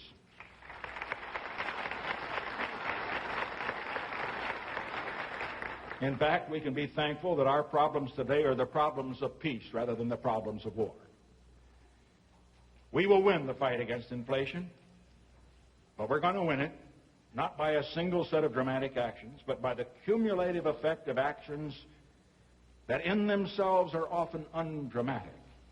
Actions that may not make headlines in the morning newspapers, but that will be the right actions to take.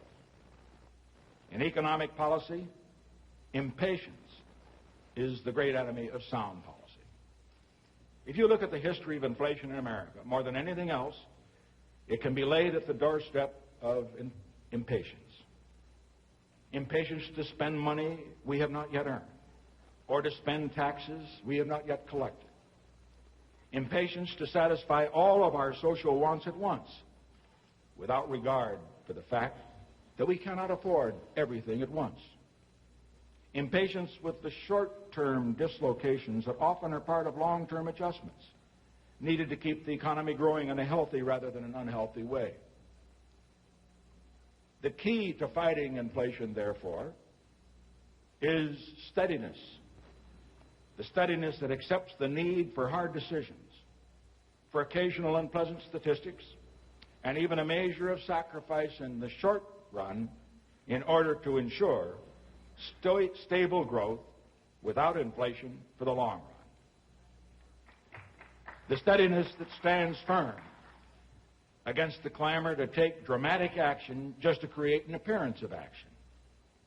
And the kind of steadiness that rejects demagoguery, that rejects gimmickry, and that gives the enormous creative forces of the marketplace in America a chance to work.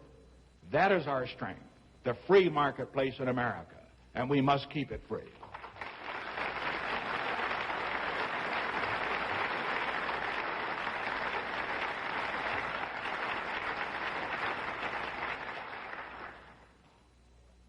And so I say to you that we're on the right road toward our goal, a goal of full prosperity without war and without inflation. We're going to stay on that road. We will be steadfast in holding down federal spending, in slowing the growth of the federal budget. We will have moderate but firm restraint on the growth of the money supply. We will work creatively with other nations to deal with inflation in its worldwide dimensions. We will take new measures to encourage productivity. And this is perhaps the most important long-term objective we can set for ourselves, to encourage productivity and to increase supplies of scarce resources. And in particular, we are going to press vigorously forward in increasing supplies of energy and food, the biggest components of the recent inflationary surge.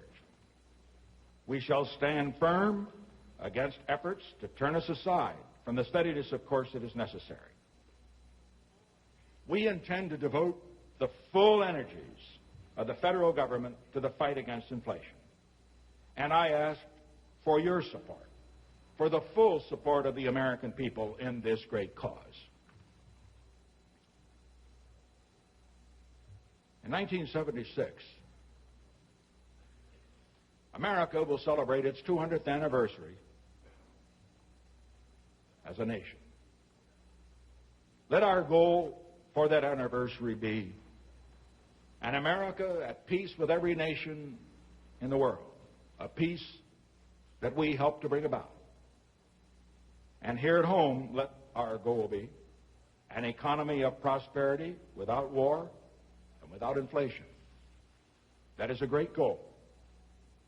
It will require the united efforts, the dedication of government, of business, of labor, and of individual Americans all over this country. What you do, each and every one of you, will matter. As you play your part in this great crusade, you can be confident that your federal government will play its part. And together, we can achieve the goal that all of us want. The goal of full prosperity without war and without inflation for ourselves, for our children, and for America's future.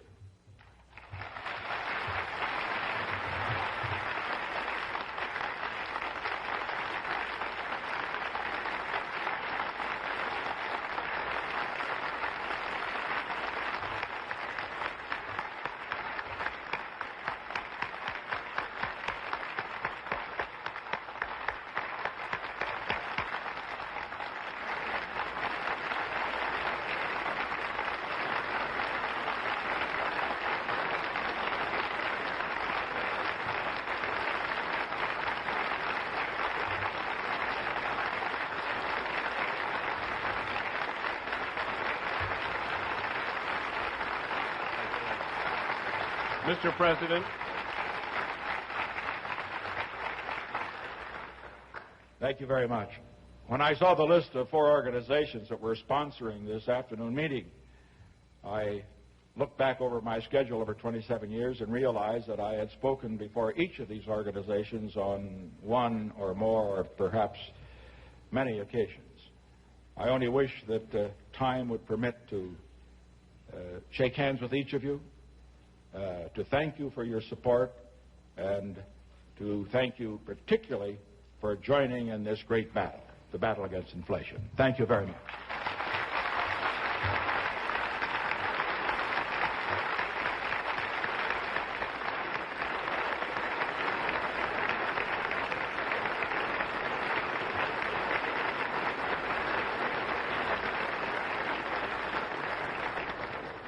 Mr. President, on behalf of the sponsoring organizations and this large overflow crowd, let me express the appreciation of all of us for your taking your time to make this important address in Los Angeles. And God bless you.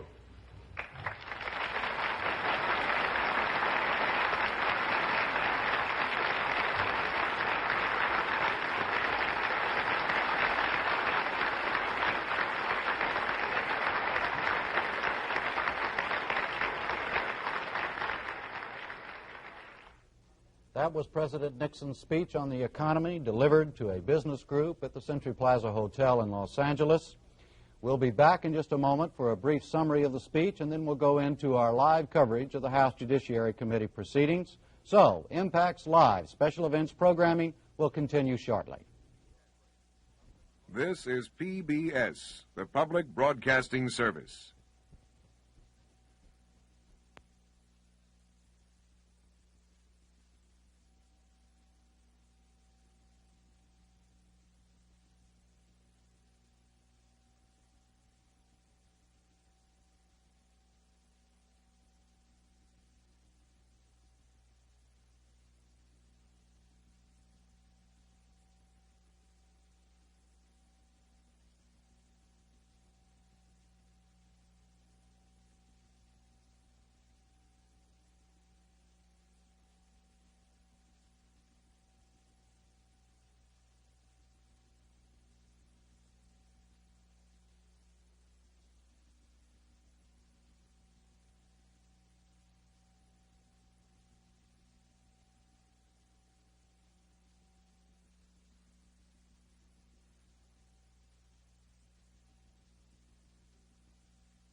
NPAC's live coverage of the House Judiciary Committee's impeachment debate continues.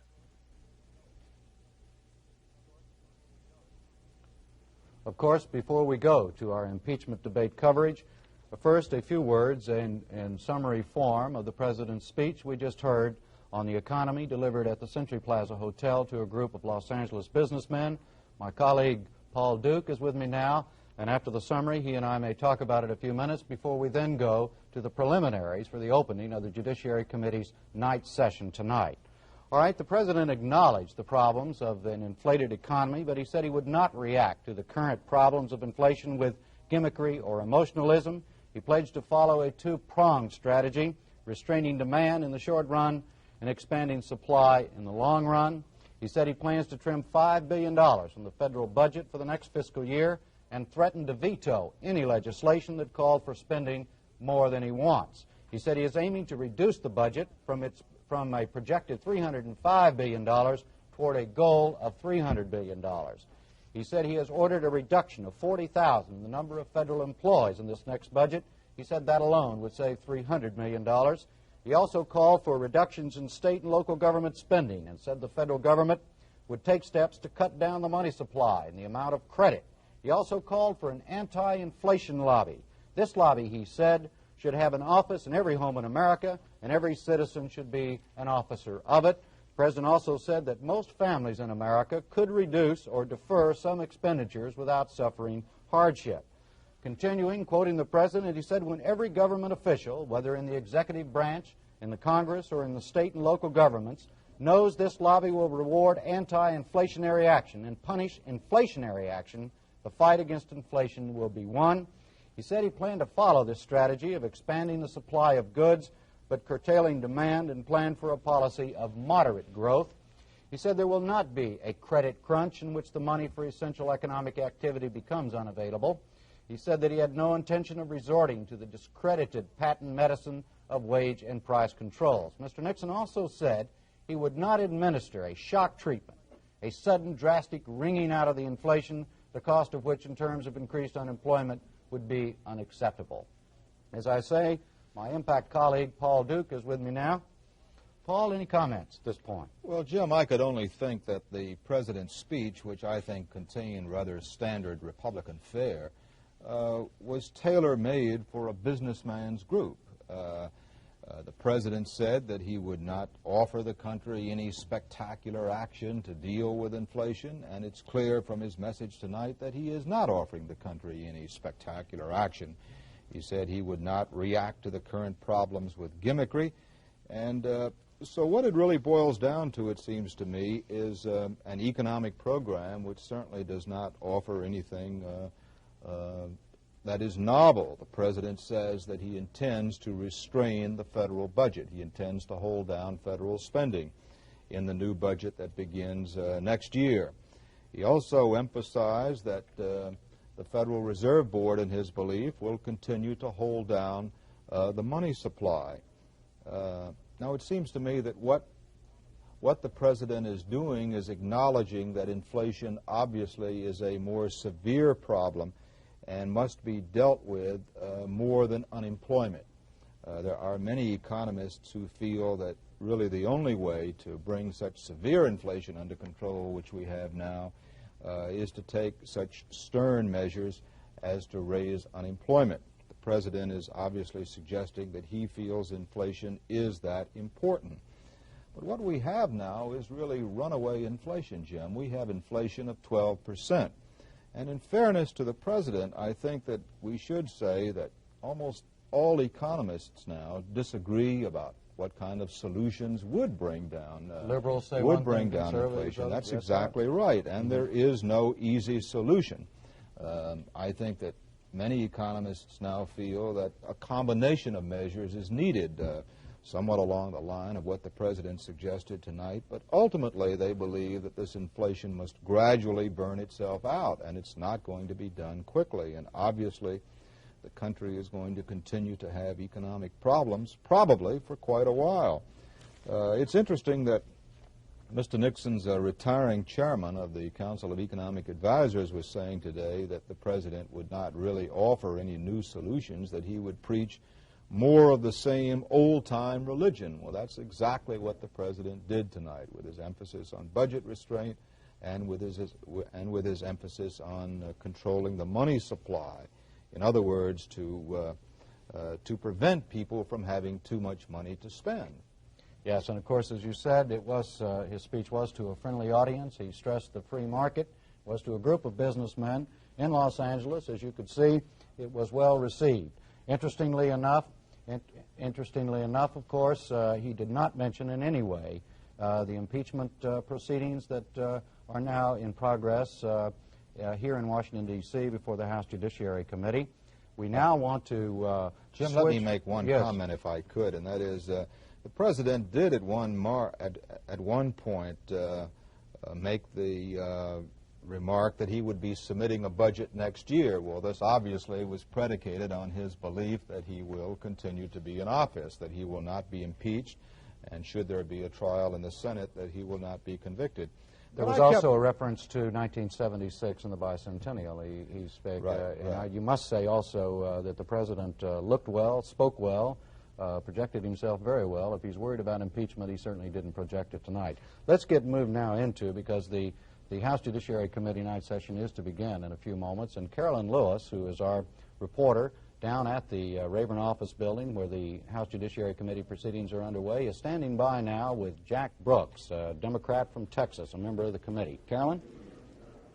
Mr. Brooks, how do you think today went? Do you think that those who favor impeachment are winning a few extra bodies?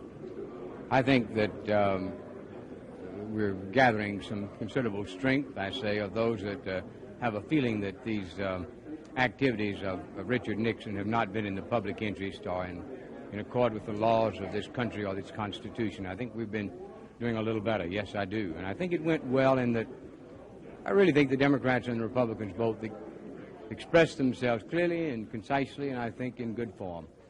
Do you think that the statements of Mr. Butler and Mr. Freilich and other Republicans today, so-called swing vote Republicans, are going to help the fight on the floor of the House? In what way are they going to affect that crucial vote there? Well, certainly it would help, because if it's only Democrats that feel the president should be impeached, people say that it's just a partisan activity. Whereas if you have a substantial number of Republicans on the committee who agree that it is not in public interest and who read the material and who listen to the tapes with an objective mind and agree that something is wrong, obviously, as a man in the street already knows, it will help on the floor of the House. Certainly it would, and I give them some credit for it. Certainly it's a little difficult for them, and I sympathize with them. It's not fun. It's not fun for anybody. It's a rather sad thing. Ms. Brooks, the President timed an economic speech to be put right in the middle of these impeachment hearings. Do you think it might have been timed because of the hearings, or do you think that he was just kind of doing his job as President? Well, it's one of those strange coincidences. It's sort of like that 18 and a half minutes on the tape that Rosemary lost or somebody lost, and the 17 minutes that we lost and the 2 tapes that were lost. and other little things that just happen. Mr. Brooks, just one more question. There have been charges that if you impeach Richard Nixon, it will do great damage to the presidency and to our system. What do you think about that? I think that it would, on the contrary, save the presidency from further defamation and degradation, and that this nation would continue on stronger than any one man, and that we would have a Republican president. Very shortly, the vice president would become president. This country would continue.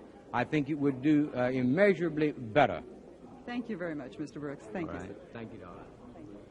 Jack Brooks of Texas, and my own Texas heritage requires me to say that before these hearings began, before the public debate began, there was wide speculation that Jack Brooks would be the man who would talk the longest and all of this, but up till now, there have been 30 people speak, 30 members of the 38 members of the committee have thus far spoken, and Jack Brooks didn't use his entire 15 minutes and spoke for the shortest time of all. I think the record needs to know that.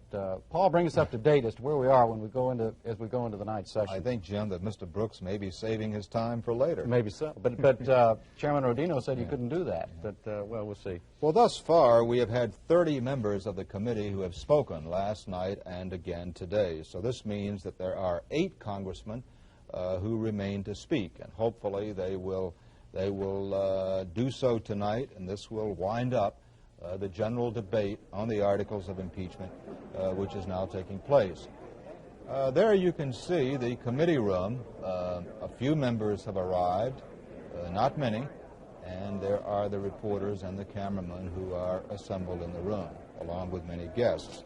Incidentally, one of the persons who was on hand today to watch the proceedings for a while was Caroline Kennedy, who is now an intern through the office of Senator Edward Kennedy, and she came over to look in on this moment of history. The crucial developments during the day, of course, Paul, were the statements by M. Caldwell Butler, the Republican from Virginia, who said flatly that he planned to vote for impeachment. He was considered one of the key swing Republican votes. Lawrence Hogan, Republican from Maryland, who had already publicly declared himself in favor of impeachment, made a very impassioned plea for his case today. 3 other Republicans, Hamilton Fish of New York, William Cohen of Maine, and Harold Freilich of Wisconsin, also seemed to say, I'm leaning that way very strongly, but would not finally say, yes, indeed, I'm going to vote that way. And as you just said, the hope tonight is that they will finish this first general round of debate and then begin the nitty-gritty tomorrow, which is because the nitty-gritty in terms of what the wording of the articles of impeachment might be. As Paul said, there is little doubt at this point that there is a majority vote for impeachment. It's growing through these Republican people, Republican members that I just mentioned, who are leaning very strongly that way. So the question now is to draw articles of impeachment around which this majority, which may be as high as 26, or maybe probably be at least 26, maybe as high as 28, can all agree on, and that's a very crucial thing to get the Republican votes. With us tonight to comment on the night session with us are 2 distinguished legal and constitutional authorities: Bill Van Alstyne, who holds the Perkins Chair of Law at the Duke University Law School in Durham, North Carolina, and John Kramer, Professor of Law at the Georgetown University Law Center here in Washington. Gentlemen, would you not agree that that is a very crucial step in terms of wording these articles of impeachment? We've got 38 lawyers. That could take a while. I'm not so sure that it will take very long. You may recall Congressman Donahue led off the discussion by introducing 2 articles. And in listening to the course of the discussion today, it does seem to me that they've mustered virtually majority support for both of those. So that while I should anticipate, of course, there'll be some fussing at the edge, the removal of certain offensive adjectives, backing off to a certain extent. Nonetheless, I'd be surprised if the Donahue formulation of 2 articles, one that bears down hard on the specific obstruction of justice count, and the other that appeals more broadly to the abuse of office count.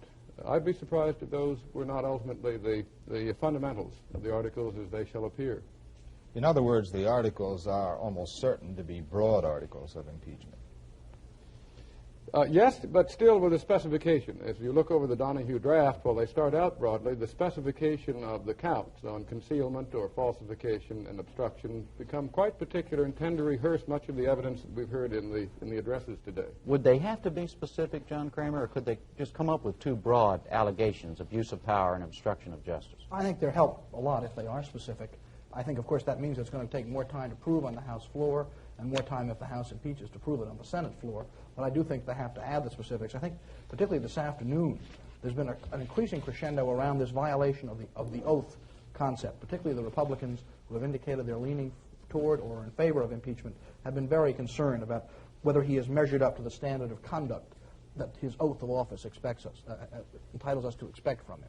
Well, it certainly seems to me that the most significant development today was the outspoken nature of the Republicans who indicated that they might vote for impeachment. I'm speaking of Congressman Fish of New York, of Cohen of Maine, of Butler of Virginia, who said, in fact, that he would vote for impeachment, Froelich of Wisconsin. It now seems rather plain that at least 5 and perhaps as many as 7 Republicans will be against the president. So that certainly constitutes a major defeat for the White House. I think what would be significant, actually, is if some of them, and of course it's too early to tell, were to become floor managers in part of the debate, because then they would be able to persuade some of the Republican members. Actually, the way it looks now, close to 40% of the Republicans on the committee itself, and the Republicans on the committee tend to be more conservative than the Republicans in the House by a little bit.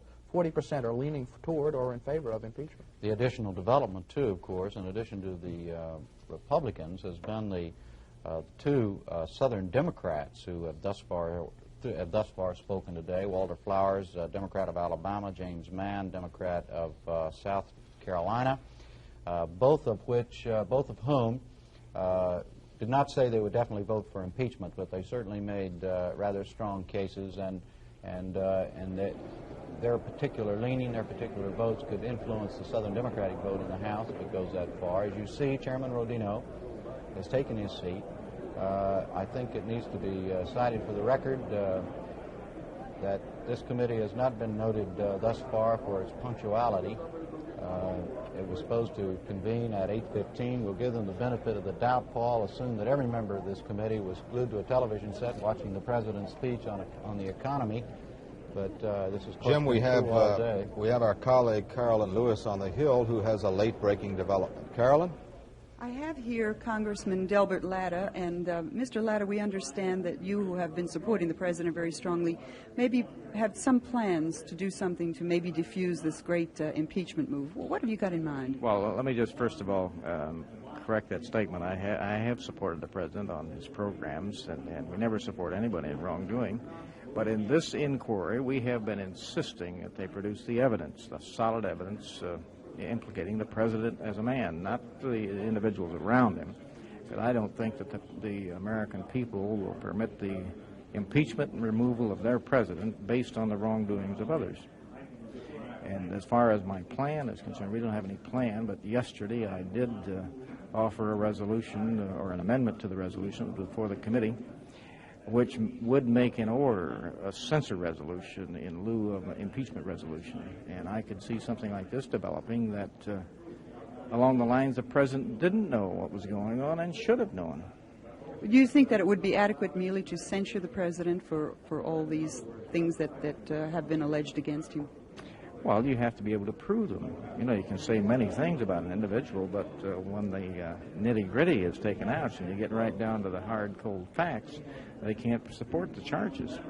How much support do you have for the censure motion, Mr. Latta? Well, we really haven't talked too much about it, but certainly the members who will be voting against impeachment would probably support the censure resolution based on that premise. But aren't there the votes already to go all the way for impeachment? You mean in this committee? There isn't Yes. any doubt about it, but this would pave the way for something else on the floor. Thank you very much, Mr. Latta. Thank you. Well, there is Chairman Rodino, who is waiting to start tonight's proceedings. Just a word about what Congressman Latta said. I would just hazard a guess that this is a fallback position for many of the conservative Republicans. who now see that the president is going to lose overwhelmingly inside the Judiciary Committee when the voting actually begins. And so they are now coming up with a tactic of a censure resolution, which they will offer as a compromise. It is a recognition, Jim, that they can't win inside the committee.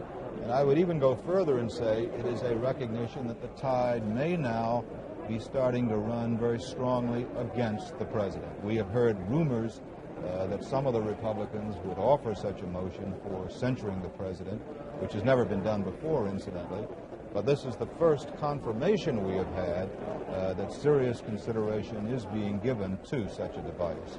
And it's interesting, Congressman Latta said very frankly that it was designed to help on the House floor. The committee vote was pretty well set. I'm glad that we have two experts on constitutional law and all those things, Bill Van Alstyne and John Kramer. What is the legal precedent for a censure motion, congressional censure motion of the President of the United States? I think that, frankly, very little. A good academic could raise the question as to whether or not Congress can strike with that intermediate grounds of reproval. And I think a fair case can be made that it ought not. Incidentally, Paul, I think it has happened once before, and I may mistake the president, but in the case of Andrew Jackson, I think Congress attempted to rebuke him. And now I think, Bill, you'll have to hold your comment because Chairman Rodino is bringing down his gavel, and tonight's proceedings of the impeachment debate apparently are ready to get underway. The room being cleared. The debate began last night, of course, continued this morning into the afternoon, and is now resuming. 30 of the 38 members of the Judiciary Committee have given their statements, their general statements, on the subject of impeachment. 8 more are to speak. And then the committee will turn to the crucial matter of voting on the articles of impeachment. There you see Chairman Rodino talking with Congressman Tom Railsback of Illinois, who spoke last night. Well, as you suggested a moment ago, Jim, the Judiciary Committee is not noted for its punctuality, at least you know what they may have to yesterday and today. They may have to sequester them like a jury and chart them around on buses and get them to lunch together and dinner and all those sort of things in order to get them here on time. And now Chairman Rodino is moving again with his gavel.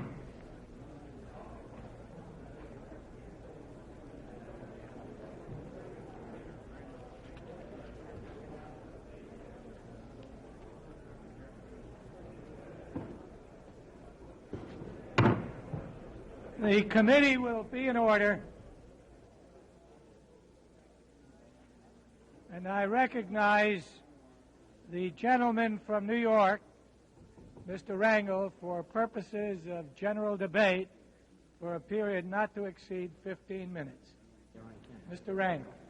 Thank you, Mr. Chairman, and may I first thank you on behalf of the younger members of this committee, for the newer members, rather, for giving us the opportunity to fully participate in these proceedings as we collectively search for the truth.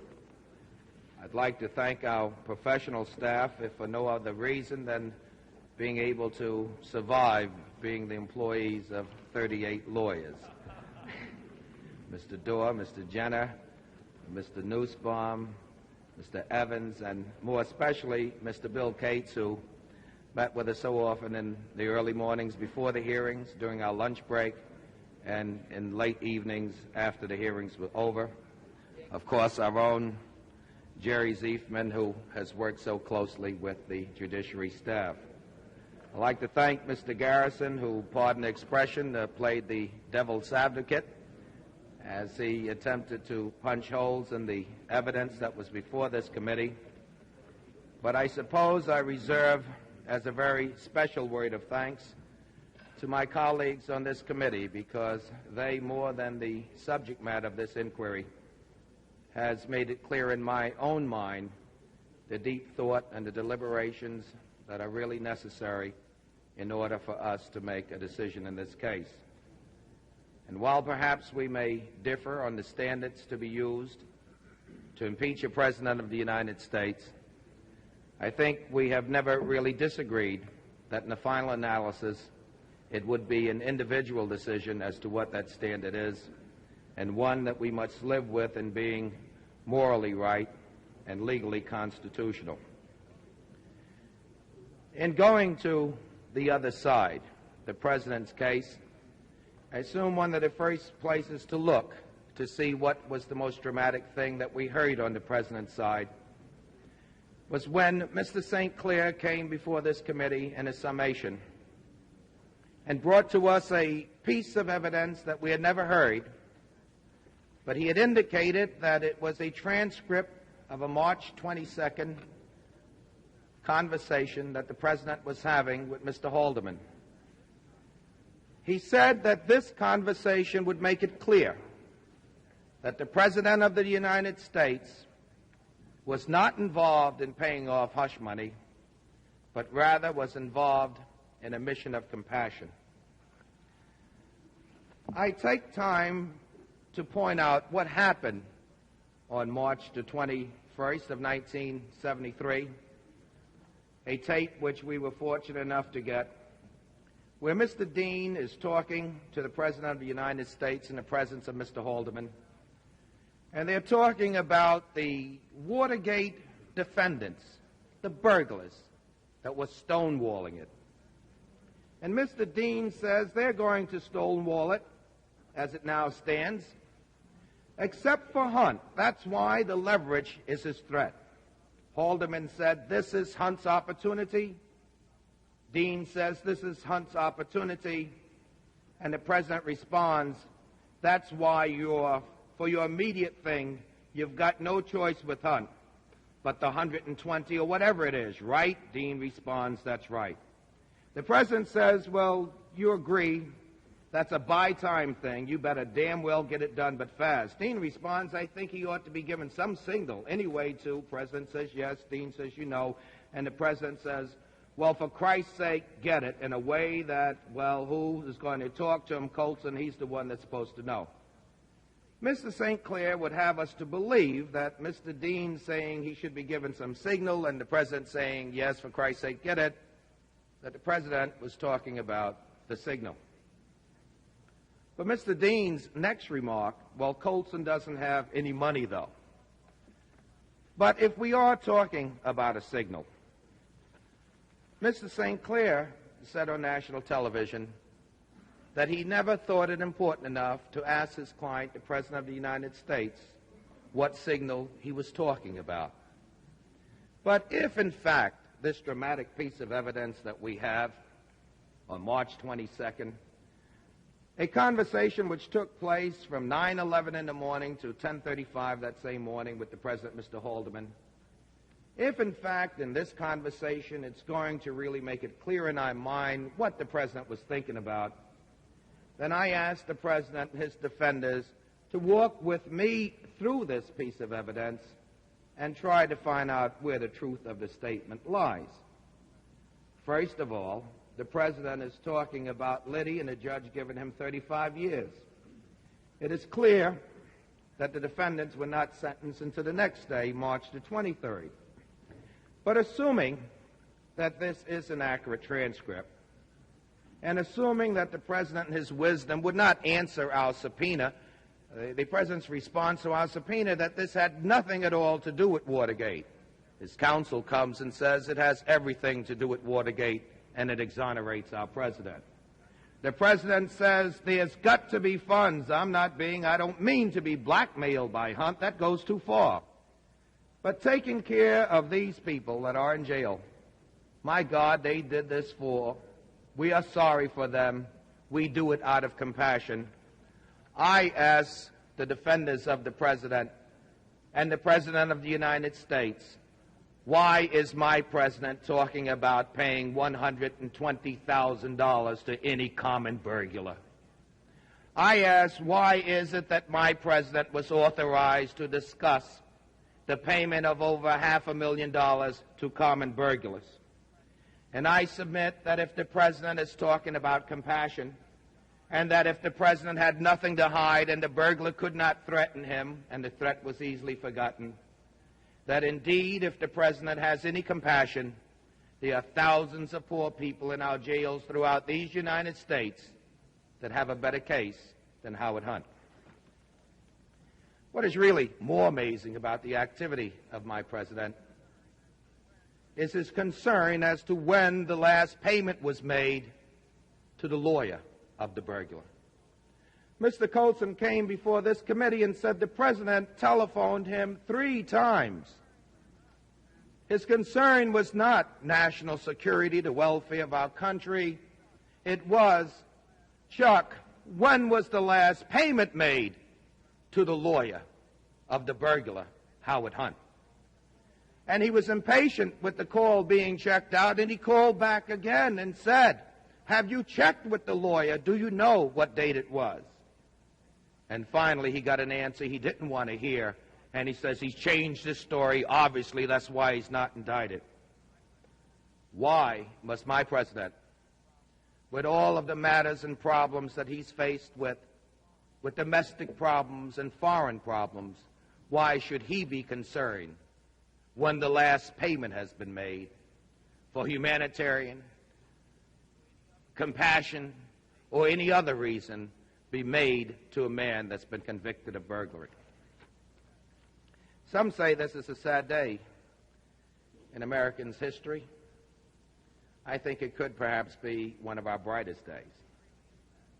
It could be really a test of the strength of our Constitution, because what I think it means to most Americans is that when this or any other president violates his sacred oath of office, the people are not left helpless.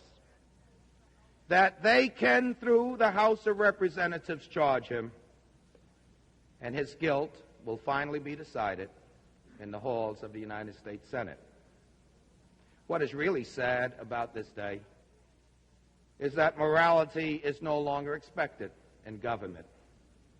Indeed, it would not have been sensational news that my president, the President of the United States, decided to obey an order of the United States Supreme Court.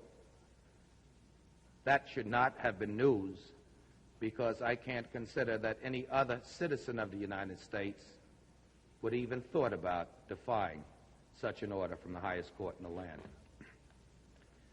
I would be less than honest if I said that tonight I come toward this vote of impeachment with a heavy heart.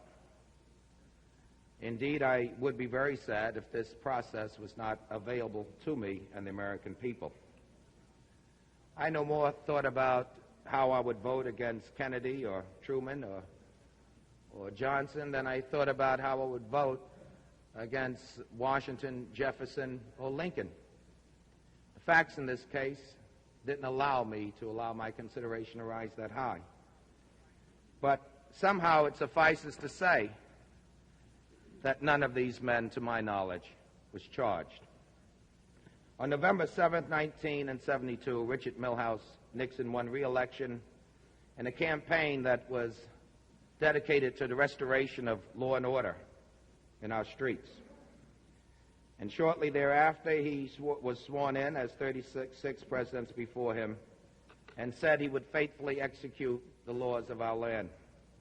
One wonders what was going on through President Nixon's mind as this solemn oath was being administered. Was he thinking about the opportunity he would have in the next 4 years of his administration to heal the wounds of the people in this nation? To bring together, at least in some small part, the hopes and dreams of millions of Americans? Was he thinking about the aspirations of our young and our aged and the needs of our poor people, white, black, other minorities? I think not, because this president held secret the knowledge that he had participated in the most bizarre criminal conspiracy ever recorded in the history of the United States. The plan had worked. The Watergate burglars weren't talking. The Patman Congressional Committee was stymied, as Congressman Danielson pointed out. The FBI had been interfered with by the CIA, as he directed them to lie and said that the investigation would hurt them rather than the White House. And Pat Gray was so frightened that he called up the president on July the 6th and said that his trusted aides were mortally wounding the president, but the president did not respond and asked who. He did not ask the facts. The record clearly indicates that on that cold morning that the president took the oath, that he had been in conference with the people that were involved in it, Haldeman, Colson, at least 6 times during the 2 days following the break-in. And yet he never asked them any questions because we'll never know. The tapes will not be given to us. One tape we did get. There was a tape that we got with a conversation that the president had with Mr. Haldeman. But it's surprising that that tape reached Camp David, where President Nixon was there with Rosemary Wood. And when we got it, we got the 18.5-minute gap. He talked about the facts being investigated, and yet we know that Dean was never asked to investigate. He said that Mitchell was investigating, and Mitchell wasn't digging for the truth, but rather covering up the truth. These facts may never have been known to the American people had it not been for the actions of an alert black night watchman named Frank Wills, who caught the burglars in the act, or the courageous judicial courage of a son of an Italian immigrant family, Judge John Sirica, who suspected the immense nature of the plot. The path to this re-election is paved with the professional careers of men appointed by Mr. Nixon to assist him. Some of them were ruthless. Others were blindly dedicated. But all of them held themselves above the law. John Mitchell, former Attorney General of the United States, indicted. H.R. Haldeman, Assistant to the President, indicted. John Elkman, Assistant to the President, convicted. Charles Colson, Special Counsel to the President, convicted. John Dean, Counsel to the President, convicted. Jeb Magruder, convicted. Crow, convicted. LaRue, convicted. Chapin, convicted. Mardian, convicted. Gray, Mardian, indicted. Gray, resigned. Kleindienst, convicted. I just say that the President himself is named as an unindicted co-conspirator, and that this oath is really a sacred thing that he took. It allows the people of all races in this country to really believe that this country belongs to them. It is an oath that is taken by the highest and the lowest in this land. It is taken by privates and generals, and it's an oath that says that we will defend our country against all enemies, foreign or domestic. Many people who have died are not heroes. They fought in the War of 1812. They died next to me in Korea, but they died not because they wanted to die. They wanted to live, but they did believe in that oath. If this oath is to become meaningless, if this young country would have lost one of its richest resources, the faith and confidence of its people, any nation worthy of this beginning cannot allow its true treasure, its moral strength, to be spilled over on the ground in which we live. For if we allow evil to be uncorrected, then it will spread and stain this nation and its people forever. And then our past will be meaningless, and our future will be not. We meet the real challenge tonight. We don't hear anything about truth, morality, the protection of our Constitution in any of the presidential conversations, whether they be in the tape or whether they be edited transcripts. But we hope that our nation's White House will never again have to hear of all the sordid crimes that have been committed by the President and other people. And I would uphold my oath of office again and call for the impeachment of a man who has not. I yield back the balance of my time. I recognize the gentleman from New Jersey, Mr. Mariziti, for the purposes of general debate only, not to exceed a period of 15 minutes. Mr. Mariziti. Thank you, Mr. Chairman. Chairman and my colleagues, I know that many of us on this committee have different views. I respect the members of this committee, and I respect their views. Each of us must view the facts and the law as we see and understand them. And each of us must, and I hope will, make the final decision as our conscience dictates.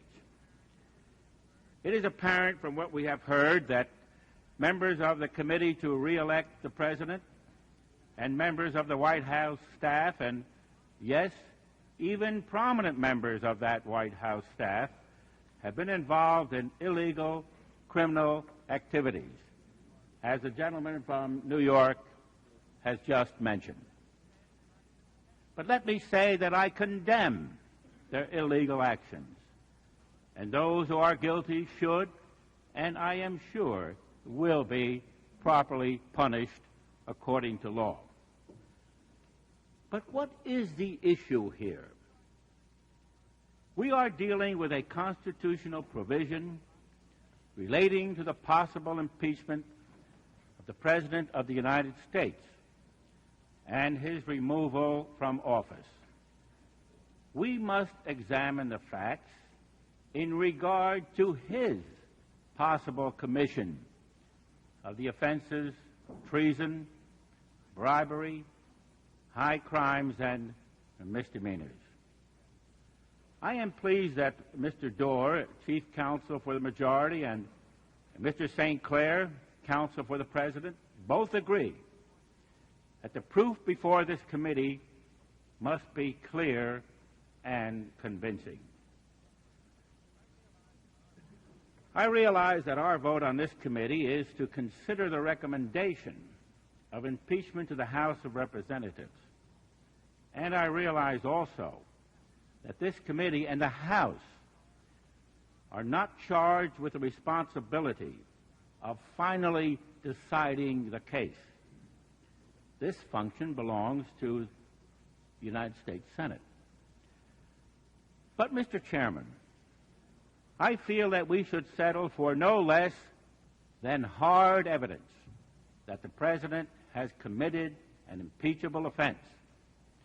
Because in the process of impeachment, it is our responsibility, if the House votes impeachment, to act as managers of the case against the President before the bar of the United States Senate.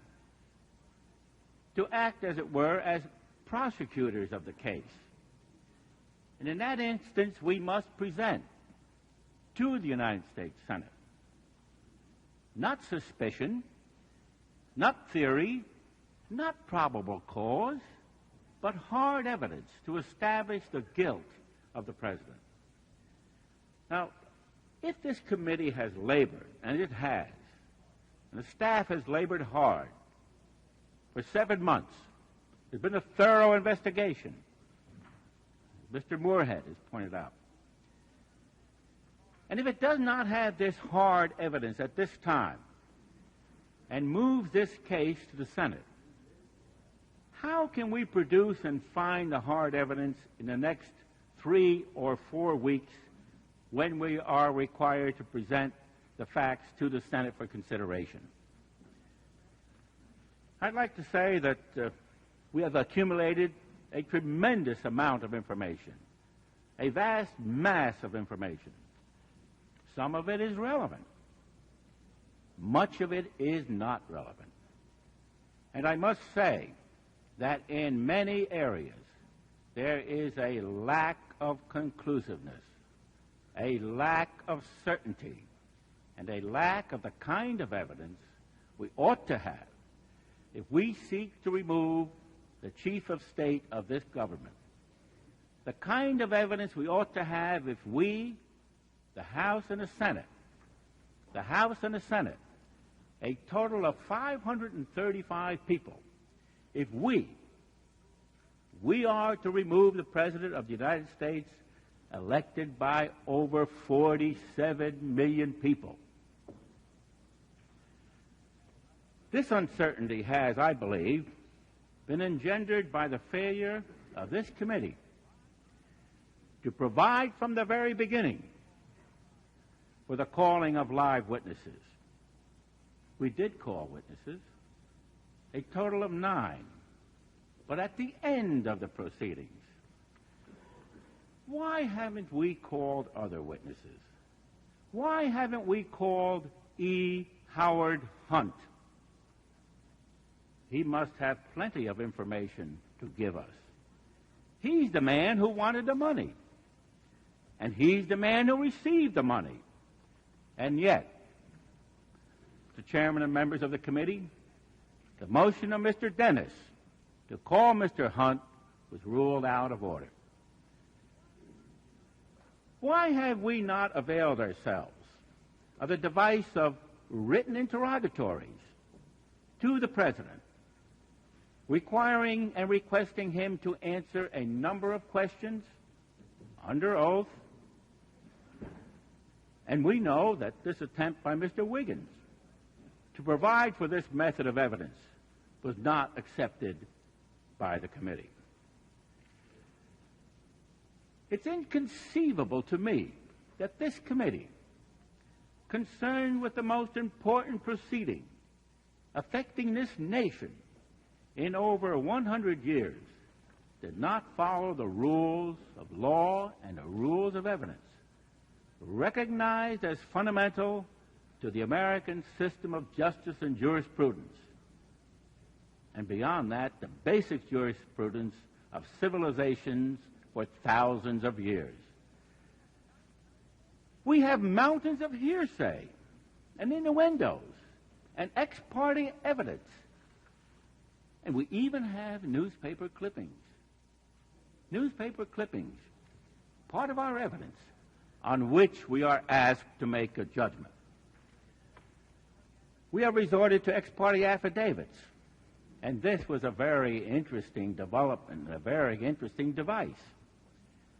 At one point, if you recall, the staff was about to use oral depositions, and in fact did use one or two oral depositions in the examination of witnesses. But when the question arose as to the participation of Mr. St. Clair, counsel for the President, then the oral depositions were adroitly and quietly and almost secretly dropped, and witnesses were examined ex parte in affidavit form. Mr. Chairman, I don't quite appreciate such maneuvers. Time will not permit me to make a thorough examination of all possible grounds of impeachment that members of this committee may present. I will therefore confine myself to the question of Watergate. There is no evidence that the President planned the break-in. And in regard to the charge that the President participated in the cover-up, I believe it is imperative to determine whether he had knowledge of the involvement of White House personnel before March 21, 1973. Now, let us refer to the tape of the morning of March 21, 73, in which Mr. Dean, Mr. John Dean, stated to the President, Mr. Dean speaking, "The reason that I thought we ought to talk this morning is because in our conversations, I have the impression that you don't know everything I know. And it makes it very difficult for you to make judgments that only you can make on some of these things. And I thought that, let me give you my overall first. I think there is no doubt about the seriousness of the problem we've got. We have a cancer. This is Mr. Dean talking. We have a cancer within close to the presidency that is growing. It is growing daily. It's compounded, growing geometrically. Now because it compounds itself.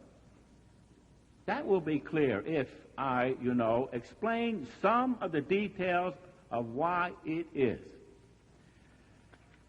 Mr. Dean testified before this committee that the President knew before March 21, 73, and Mr. Chairman and members of the committee, if this is true, why did Mr. Dean tell the President on March 21, if the President already knew about it?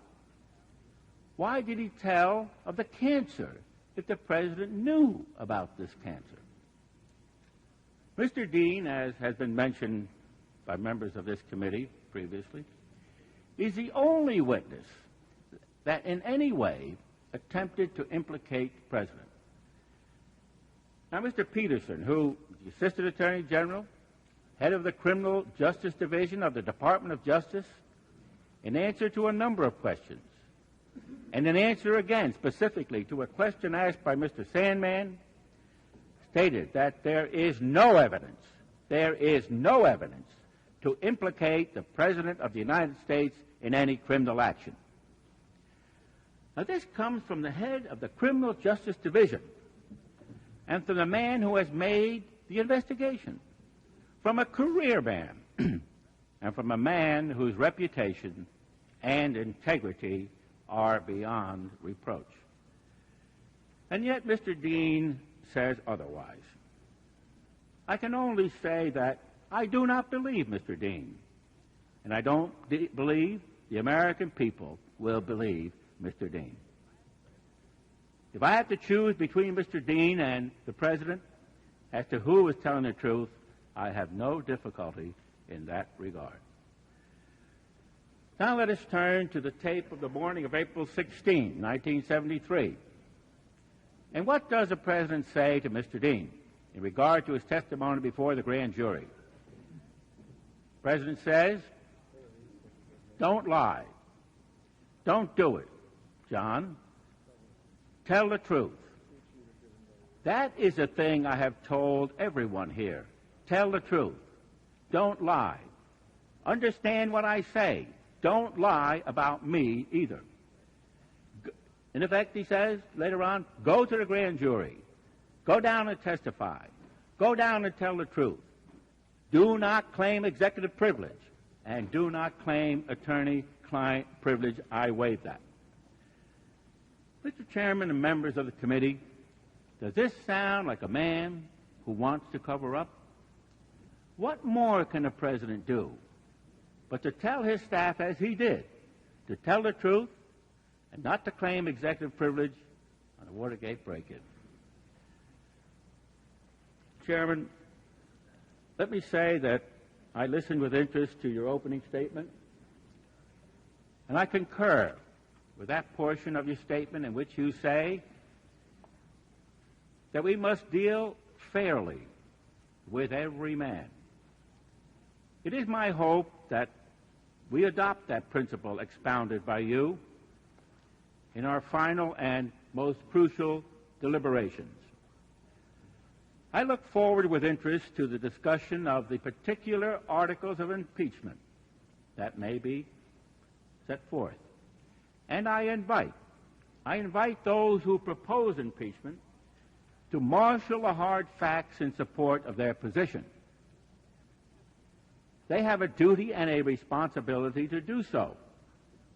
And I, Mr. Chairman, will exercise my duty and my responsibility to consider the hard facts if they can be shown. Thank you, Mr. Chairman, and I wish to yield the balance of my time to Mr. Latta. The gentleman from New Jersey has 1 minute and 5 seconds remaining, which will be yielded to Mr. Latta at the appropriate time. I recognize the gentlelady from Texas, Ms. Jordan, for the purpose of general debate, not to exceed a period of 15 minutes. Thank you, Mr. Chairman. Ms. Jordan. Mr. Chairman, I join my colleague, Mr. Rangel, in thanking you for giving the junior members of this committee the glorious opportunity of sharing the pain of this inquiry. Mr. Chairman, you are a strong man, and it has not been easy, but we have tried as best we can to give you as much assistance as possible. Earlier today, we heard the beginning of the preamble to the Constitution of the United States. We the people. It's a very eloquent beginning. But when that document was completed on the 17th of September in 1787, I was not included in that.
already knew about it? Why did he tell of the cancer if the president knew about this cancer? Mr. Dean, as has been mentioned by members of this committee previously, is the only witness that in any way attempted to implicate the president. Now, Mr. Peterson, who is the Assistant Attorney General, head of the Criminal Justice Division of the Department of Justice, in answer to a number of questions, and in answer again specifically to a question asked by Mr. Sandman, stated that there is no evidence to implicate the President of the United States in any criminal action. Now, this comes from the head of the Criminal Justice Division and from the man who has made the investigation, from a career man and from a man whose reputation and integrity are beyond reproach. And yet Mr. Dean says otherwise. I can only say that I do not believe Mr. Dean, and I don't believe the American people will believe Mr. Dean. If I had to choose between Mr. Dean and the President as to who is telling the truth, I have no difficulty in that regard. Now let us turn to the tape of the morning of April 16, 1973. And what does the President say to Mr. Dean in regard to his testimony before the grand jury? The President says, "Don't lie. Don't do it, John. Tell the truth." That is a thing I have told everyone here. Tell the truth. Don't lie. Understand what I say. Don't lie about me either. In effect, he says later on, go to the grand jury. Go down and testify. Go down and tell the truth. Do not claim executive privilege, and do not claim attorney-client privilege. I waive that.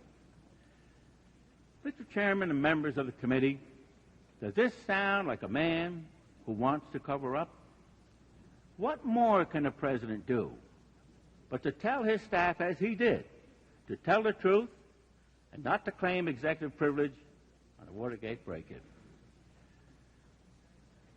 Chairman, let me say that I listened with interest to your opening statement, and I concur with that portion of your statement in which you say that we must deal fairly with every man. It is my hope that we adopt that principle expounded by you in our final and most crucial deliberations. I look forward with interest to the discussion of the particular articles of impeachment that may be set forth. And I invite those who propose impeachment to marshal the hard facts in support of their position. They have a duty and a responsibility to do so. And I, Mr. Chairman, will exercise my duty and my responsibility to consider the hard facts if they can be shown. Thank you, Mr. Chairman, and I wish to yield the balance of my time to Mr. Latta.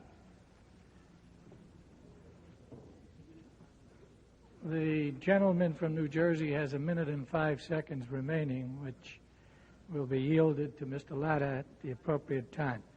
I recognize the gentlelady from Texas, Ms. Jordan, for the purpose of general debate, not to exceed a period of 15 minutes. Thank you, Mr. Chairman. Ms. Jordan. Mr. Chairman, I join my colleague, Mr. Rangel, in thanking you for giving the junior members of this committee the glorious opportunity of sharing the pain of this inquiry. Mr. Chairman, you are a strong man, and it has not been easy, but we have tried as best we can to give you as much assistance as possible. Earlier today, we heard the beginning of the preamble to the Constitution of the United States. We the people. It's a very eloquent beginning. But when that document was completed on the 17th of September in 1787, I was not included in that we the people. I felt somehow for many years that George Washington and Alexander Hamilton just left me out by mistake. But through the process of amendment, interpretation, and court decision, I have finally been included in We the People.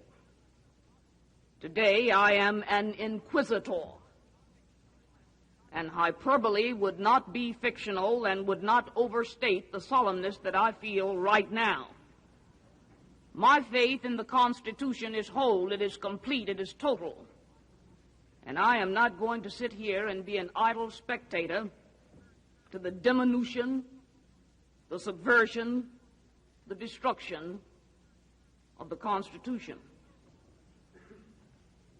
Who can so properly be the inquisitors for the nation as the representatives of the nation themselves? The subjects of its jurisdiction are those offenses which proceed from the misconduct of public men, and that's what we're talking about.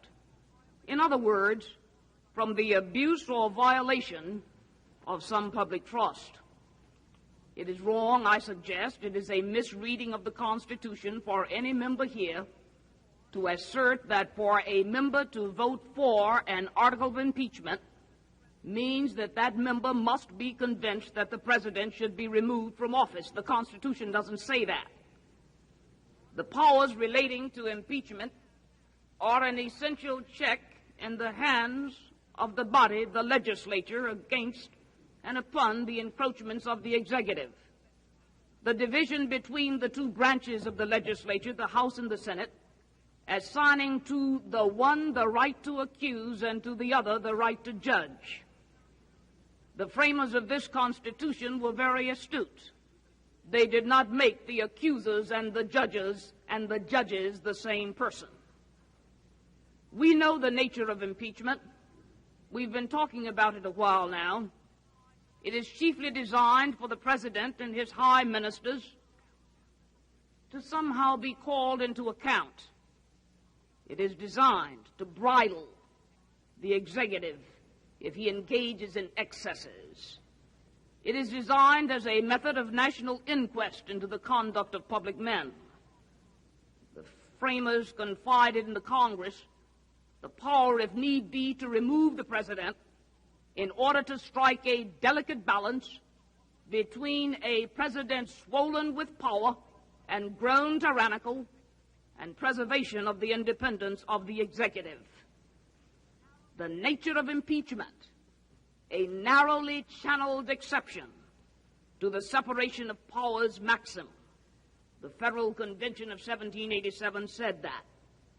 It limited impeachment to high crimes and misdemeanors and discounted and opposed the term maladministration. It is to be used only for great misdemeanors, so it was said in the North Carolina Ratification Convention. And in the Virginia Ratification Convention, we do not trust our liberty to a particular branch. We need one branch to check the other. No one need be afraid. The North Carolina Ratification Convention, no one need be afraid that officers who commit oppression will pass with immunity. Prosecutions of impeachments will seldom fail to agitate the passions of the whole community, said Hamilton in the Federalist Papers, number 65. We divide into parties, more or less friendly or inimical to the accused. I do not mean political parties in that sense. The drawing of political lines goes to the motivation behind impeachment. But impeachment must proceed within the confines of the constitutional term, high crime and misdemeanors.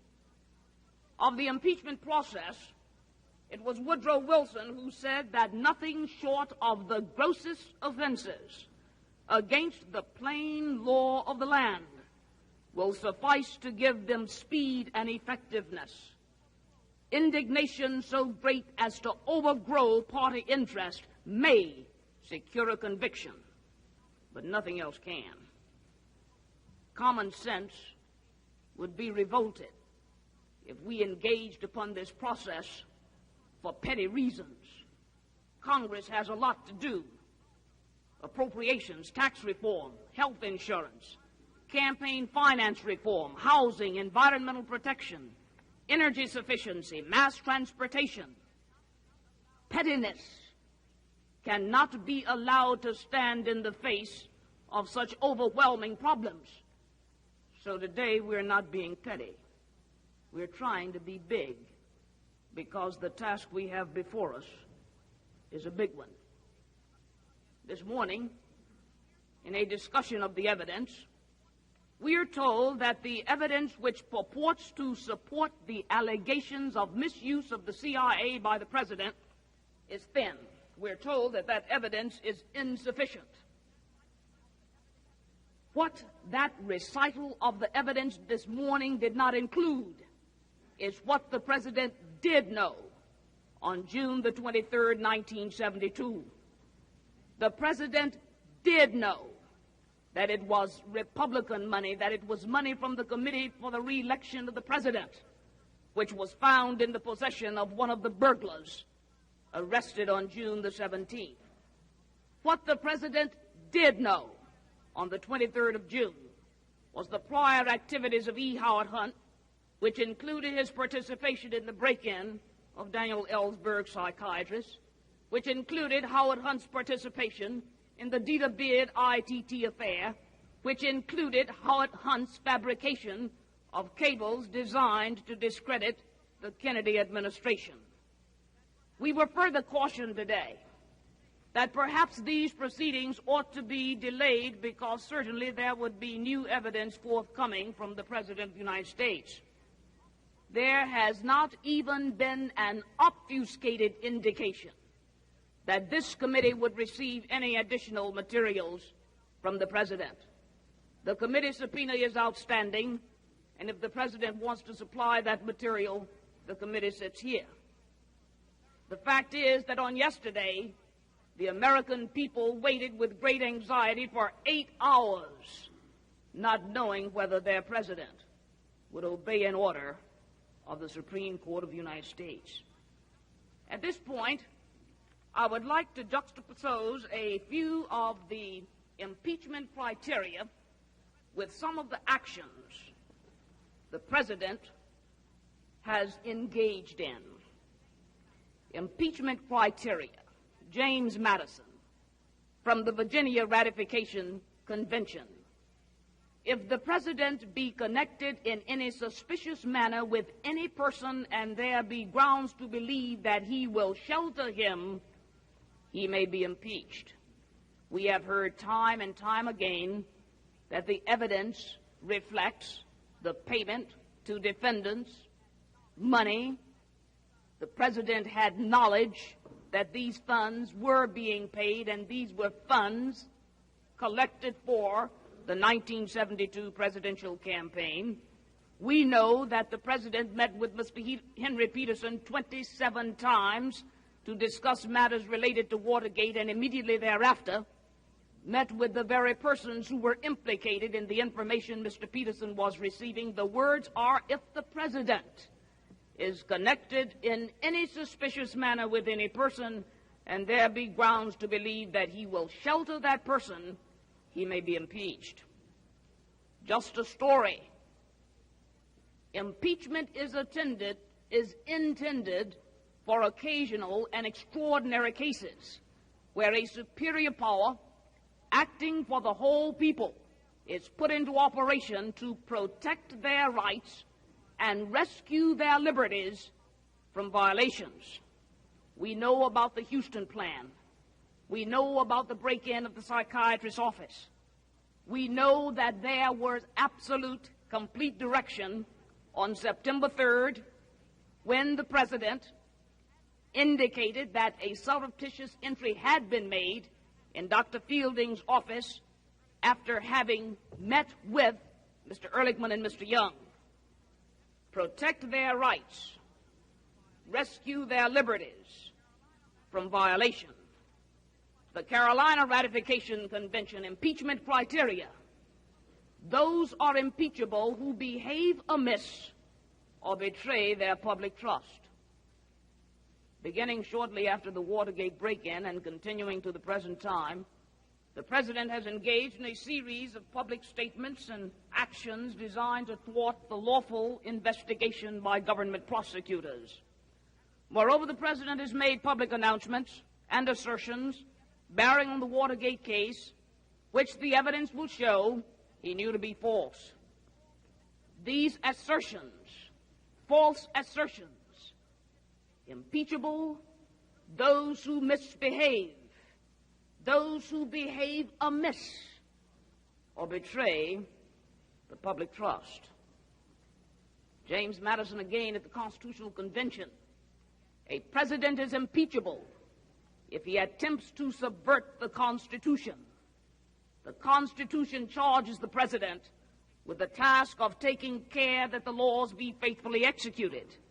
And yet, the president has counseled his aides to commit perjury, willfully disregard the secrecy of grand jury proceedings, conceal surreptitious entry, attempt to compromise a federal judge, while publicly displaying his cooperation with the processes of criminal justice. A president is impeachable if he attempts to subvert the Constitution.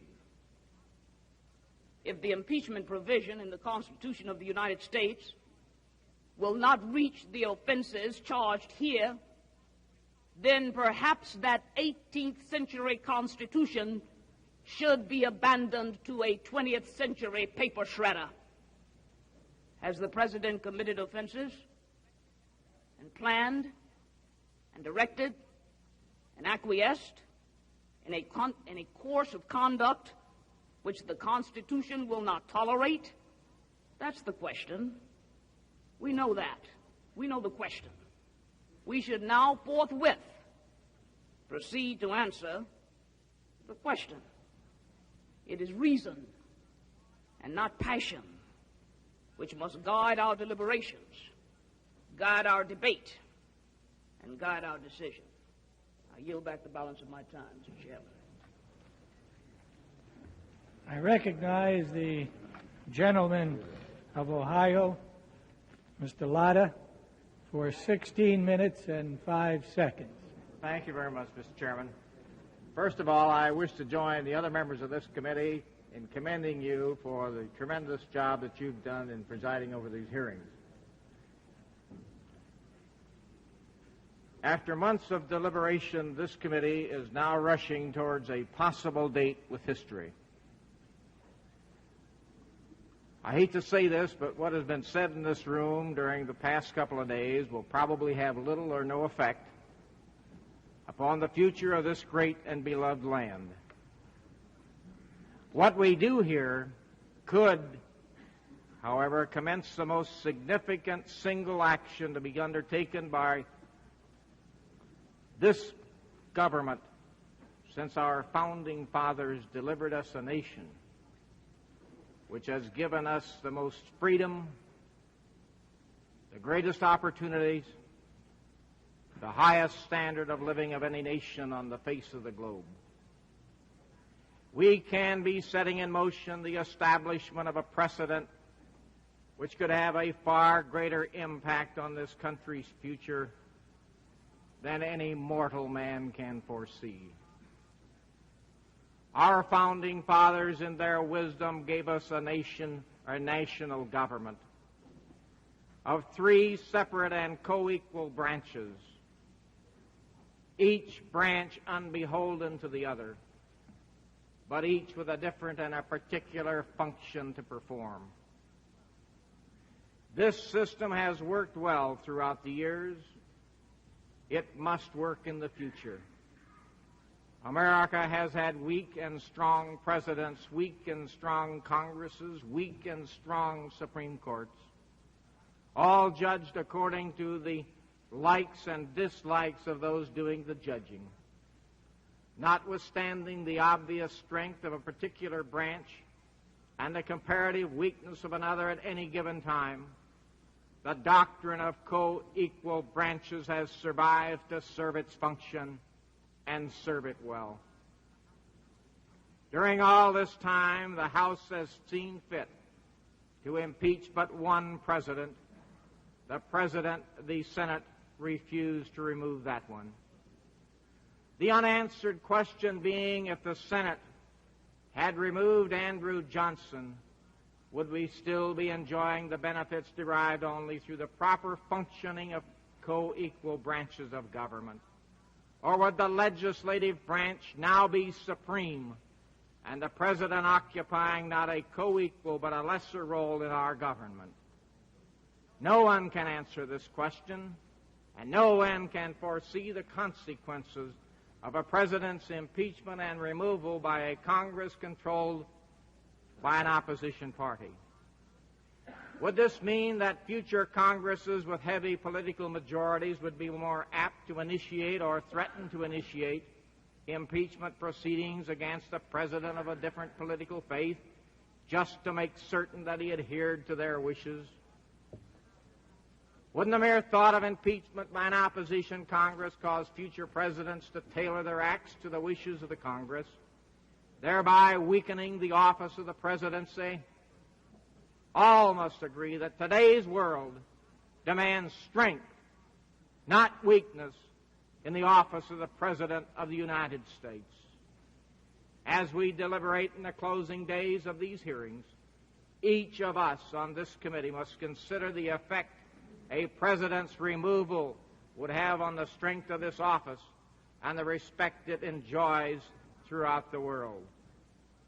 I am not unmindful of the fact that President Nixon's ratings in the national polls are about as low as they possibly could be, that the present occupant of the White House is not in favor of with the news media, that President Nixon has no chance of gaining a congressional majority in 1974, that many Republican office holders are saying aloud that they would fare better in the 1974 and 1976 elections with Vice President Ford in the White House, and that they believe the politically expedient thing to do would be to vote for impeachment.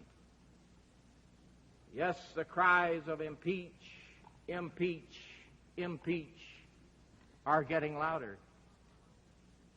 That for these reasons alone, one could easily be led to believe that the proper thing to do would to vote to recommend impeachment. For the past year, allegation after allegation has been hurled at the President. Some of them have been stated so often, many people have come to accept them as facts without need of proof. Our job as members of this committee has been to sift through these allegations and to attempt to ascertain whether any or all of them are true and supportable on the floor of the House. Yes, and if need be, in the Senate of the United States. As members of this committee, we are aware that I, as a member, came here only last February by direction of our Committee on Committees. The Committee on Committees apparently believed that my liberal friends on the other side might possibly be persuaded to at least take a second look at some preconceived positions on this important matter. I'm here to tell my friends, and I put that in quotes, on the Committee on Committees, that they gave me an impossible assignment. How can the members of this committee, who have made public statements and have themselves introduced articles of impeachment prior to our deliberations, retract those statements, undo those actions, and assume a role as an impartial juror? How do you overcome the powerful influences of such pro-impeachment forces as organized labor, COPE, ADA, and similar groups on the minds of members sympathetic to their causes? The truthful answer is you don't. And I'm not about to represent to the good people of the 5th Congressional District of Ohio or the people of this great nation that you can do otherwise. Everybody on this committee detests wrongdoing. No one condones it. By my very nature, such things have always been repugnant to me, and I would be the first in line to punish any wrongdoer, the President of the United States included, once he is found guilty. I have said before, and I say now, show me the hard evidence that the President of the United States is guilty of the many serious charges being leveled against him, and I'll show you a vote for impeachment. This evidence must be clear and convincing. It cannot be based on inferences. We cannot make articles of impeachment lie against the President of the United States by attempting to infer that he had knowledge of wrongdoing that was going on in his administration. Yes, lo and behold, in the committee to re-elect the President, which was composed of Democrats, Republicans, and independents alike, neither can we try to make him responsible under the old theory of principle of agent, as some of these articles are proposing. To impeach, there must be direct presidential involvement, and the evidence thus far has failed to produce it. This makes it imperative that this committee not rush to judgment at this hour without the benefit of knowing what is in the 64 tapes that the special prosecutor is to receive under this week's Supreme Court decision. I, for one, believe very deeply in one of the cherished and precious cornerstones of American justice, and that is that a person in America is considered innocent until proven guilty. Every American citizen, including the President, is entitled to this presumption of innocence. And contrary to what I've heard said, it is not incumbent upon the President to prove his innocence. It is incumbent upon this committee, if it goes to the floor of the House, to prove that he's guilty to the satisfaction of the members, and yes, on over to the Senate, if that arises. It was unfortunate during our deliberations that the American people were denied the right to listen to even the few witnesses who appeared before this committee by a party line vote, and are now only being invited to sit in on these hearings. They should have been permitted to listen to the tapes, expletives deleted, of course, in order that they could draw their own conclusions from the total conversations rather than from bits and pieces extracted here and there to serve a particular purpose. Hopefully, before this matter is finally resolved, this opportunity will be given to them. Before considering the charges being leveled against the President by his chief accuser, John Dean, we perhaps should check briefly into his credibility as a witness in several instances. Make no mistake about it, John Dean came up with the answers to questions propounded by the Senate Watergate Committee from a good memory, and even bragged about it in several instances. When he appeared behind closed doors before this committee, knowing that we had listened to the tapes and had the transcripts before us, his testimony reveals that his memory was not as good as it was in the Senate, and he even apologized to us for not having a tape recorder memory. When Mr. Dean appeared before the Senate Watergate Committee, he stated his March 21st conversation with the President relative to paying attorney fees and family support was left hanging. In appearing before a closed session of this committee, he indicated he might have discussed the matter with the President at an earlier date.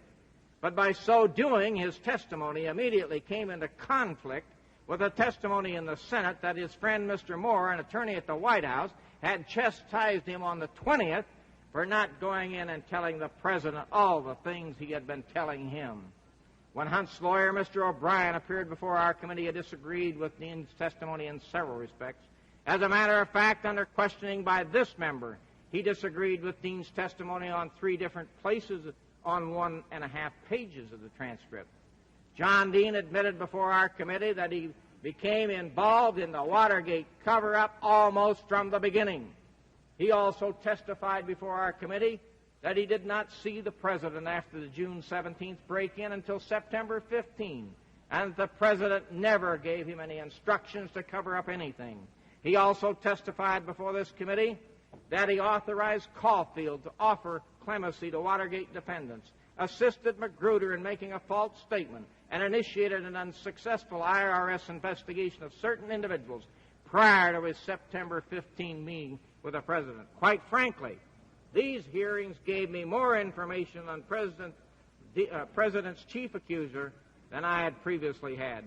Certainly during this committee's deliberations, one of the more important questions to be resolved is whether to choose to believe John Dean or the President of the United States. 8 of the 9 witnesses before the committee testified They had not discussed acts of wrongdoing with the President. Here again, John Dean stands alone. In conclusion, let me say if the committee decides to recommend impeachment of the President based on the wrongdoing of others, the evidence is here, and it's clear and convincing. If the committee decides to recommend impeachment based on direct evidence of presidential involvement in wrongdoing, the evidence is not here. The case is that simple.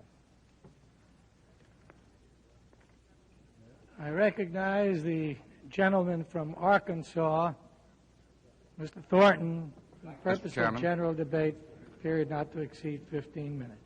Thank you, Mr. Chairman. I know that everyone here in this room and throughout the nation who has watched this debate has been impressed with the fairness which the chairman has brought to these proceedings and to the quality and work that has gone into the comments of the various members who've spoken to us.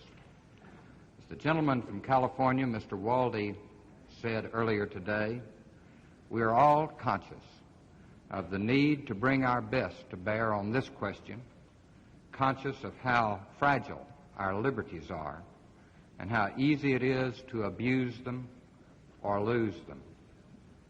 If these debates have done nothing else, I believe they've demonstrated that this committee has applied the work, the study, and the concern which this grave problem requires us to give. For myself, last fall, after Mr. Cox was fired and an inquiry was started, I approached the problem with the hope that it would not be necessary to bring articles of impeachment against the President of the United States. I started with the belief, the presumption, of President Nixon's innocence of the charges which had been leveled against him. From the beginning, I made my position clear that I would not prejudge this case, that it should be decided upon the law and the evidence and not upon newspaper headlines or public opinion polls. And for that reason, I haven't conducted any public opinion polls of my own district. I've read the letters that have come in. Those letters that come in and advocate impeachment do so with a sadness that recognizes the trauma of this process. And there are other letters that come from people who believe that the charges against the President are the result of a publicity campaign, and perhaps some of these people will never believe anything else. But I'm happy to say tonight that most of the people in my own state of Arkansas are law-abiding citizens who believe strongly in the rule of law of this country, and that all of the people of this country have an obligation to live by that standard of law, and that the leaders of this country have an obligation not merely to obey the law, but to set an example of justice and adherence to justice upon which our free government must be based. As long as such people who believe in the rule of law are in the majority in this country, our free institutions are going to survive, and there will be no need to worry about personal political considerations when called upon to make a judgment such as the one that we now have to make. There can be no national interest greater than the requirement that public servants must be bound by the laws that they make and administer. There can be no public policy which could be served by substituting for the permanent ideals of the Constitution the political expediencies of the day. This not only applies to the President's conduct of his office, it applies to each member of this committee as we make our decision. As Ms. Jordan indicated, it's a great privilege to serve our constitutional system of government. We now have a difficult task in this committee, but believe me, it's never easy to maintain a free government. It requires constant attention and diligence, and I believe it is a real privilege to serve in time of need. Now, all of us know it's clear that a president should never be impeached simply because of the unpopularity of his policies or his ideas. It should be equally clear that the popularity of a president must never permit him to place himself above the law. The power of impeachment is not a substitute for the political judgment of the people of this country. It's not a means to compel adherence to public opinion. It's not, in my view, a means of punishment even. If used for any of these purposes, it would be wrongly used and might have the effect of placing out of balance the constitutional system of checks and balances which was designed to accommodate mistakes and frailties of men as they go about their duties in the various offices which they hold. You know, as I've reviewed the many pages of evidence which have been presented to us and listened to the witnesses who have appeared before us, I couldn't help but observe that many of the things that we saw, the eavesdropping, the invasion of privacy, dirty political tricks, these things had happened before. It doesn't excuse them, but they have happened. And even violations of law, such as have been described in the evidence before us. Though they are rare in our history, they also have occurred. But as I have reviewed the evidence and the testimony, it has become evident to me that while these offenses may have existed before, I know of no time when they have been systematized or carried on in such an organized and directed way.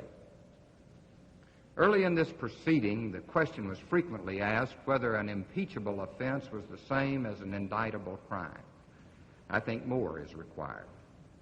All men are ultimately answerable to the courts for the consequences of their illegal acts.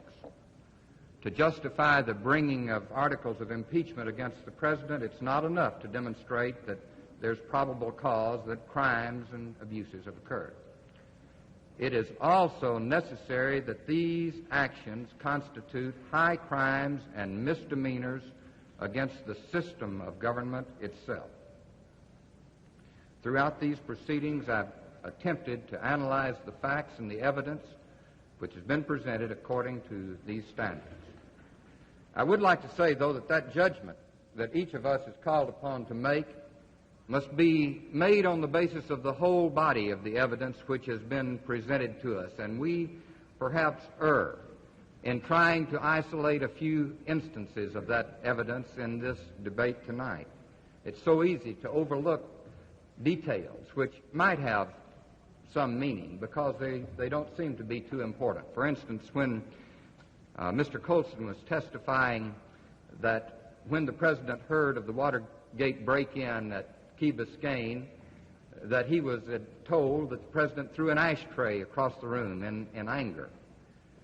Mr. Colson stated that he related this to us to demonstrate the president's surprise and anger, supporting a belief that the president didn't know of the burglary in advance. But what that outburst of anger also indicates, at least to me, was a realization as of that moment at the start that his own men were involved in a stupid and criminal act which had the potential of terrible embarrassment to him. Within hours following that burglary, the President's Chief of Staff, Mr. Haldeman, had discovered that if the investigation into the burglary should be thoroughly pursued, it would lead to the same individuals who had illegally broken into Dr. Fielding's office, who had engaged in illegal wiretaps and surveillance of individual American citizens, and in various of the other activities which have been labeled as the White House horrors.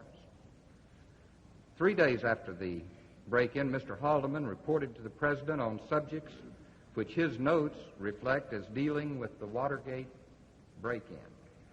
And the 18 and a half minutes of the tape of that conversation have been destroyed by at least 5 separate and distinct erasures of the relevant portion of the tape. But that's only the beginning. I suppose it'd be human to try and cut the losses which would flow from a ridiculous and petty, foolish act like breaking into the headquarters of an opposition party. And so the first Watergate cover-up got started immediately. And even if we suppose for a moment that this cover-up was managed not only to obstruct the investigation, but also to shield the president from direct personal decisions as the plan unfolded and grew in size and criminality, there can be no mistake that he was aware and approved generally of the efforts to contain the evidence.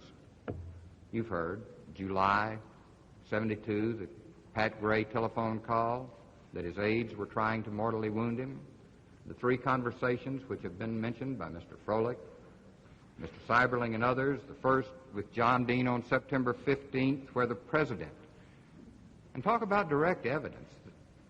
It's the rarest thing in the world to have the words of the person who is being checked into available to listen to.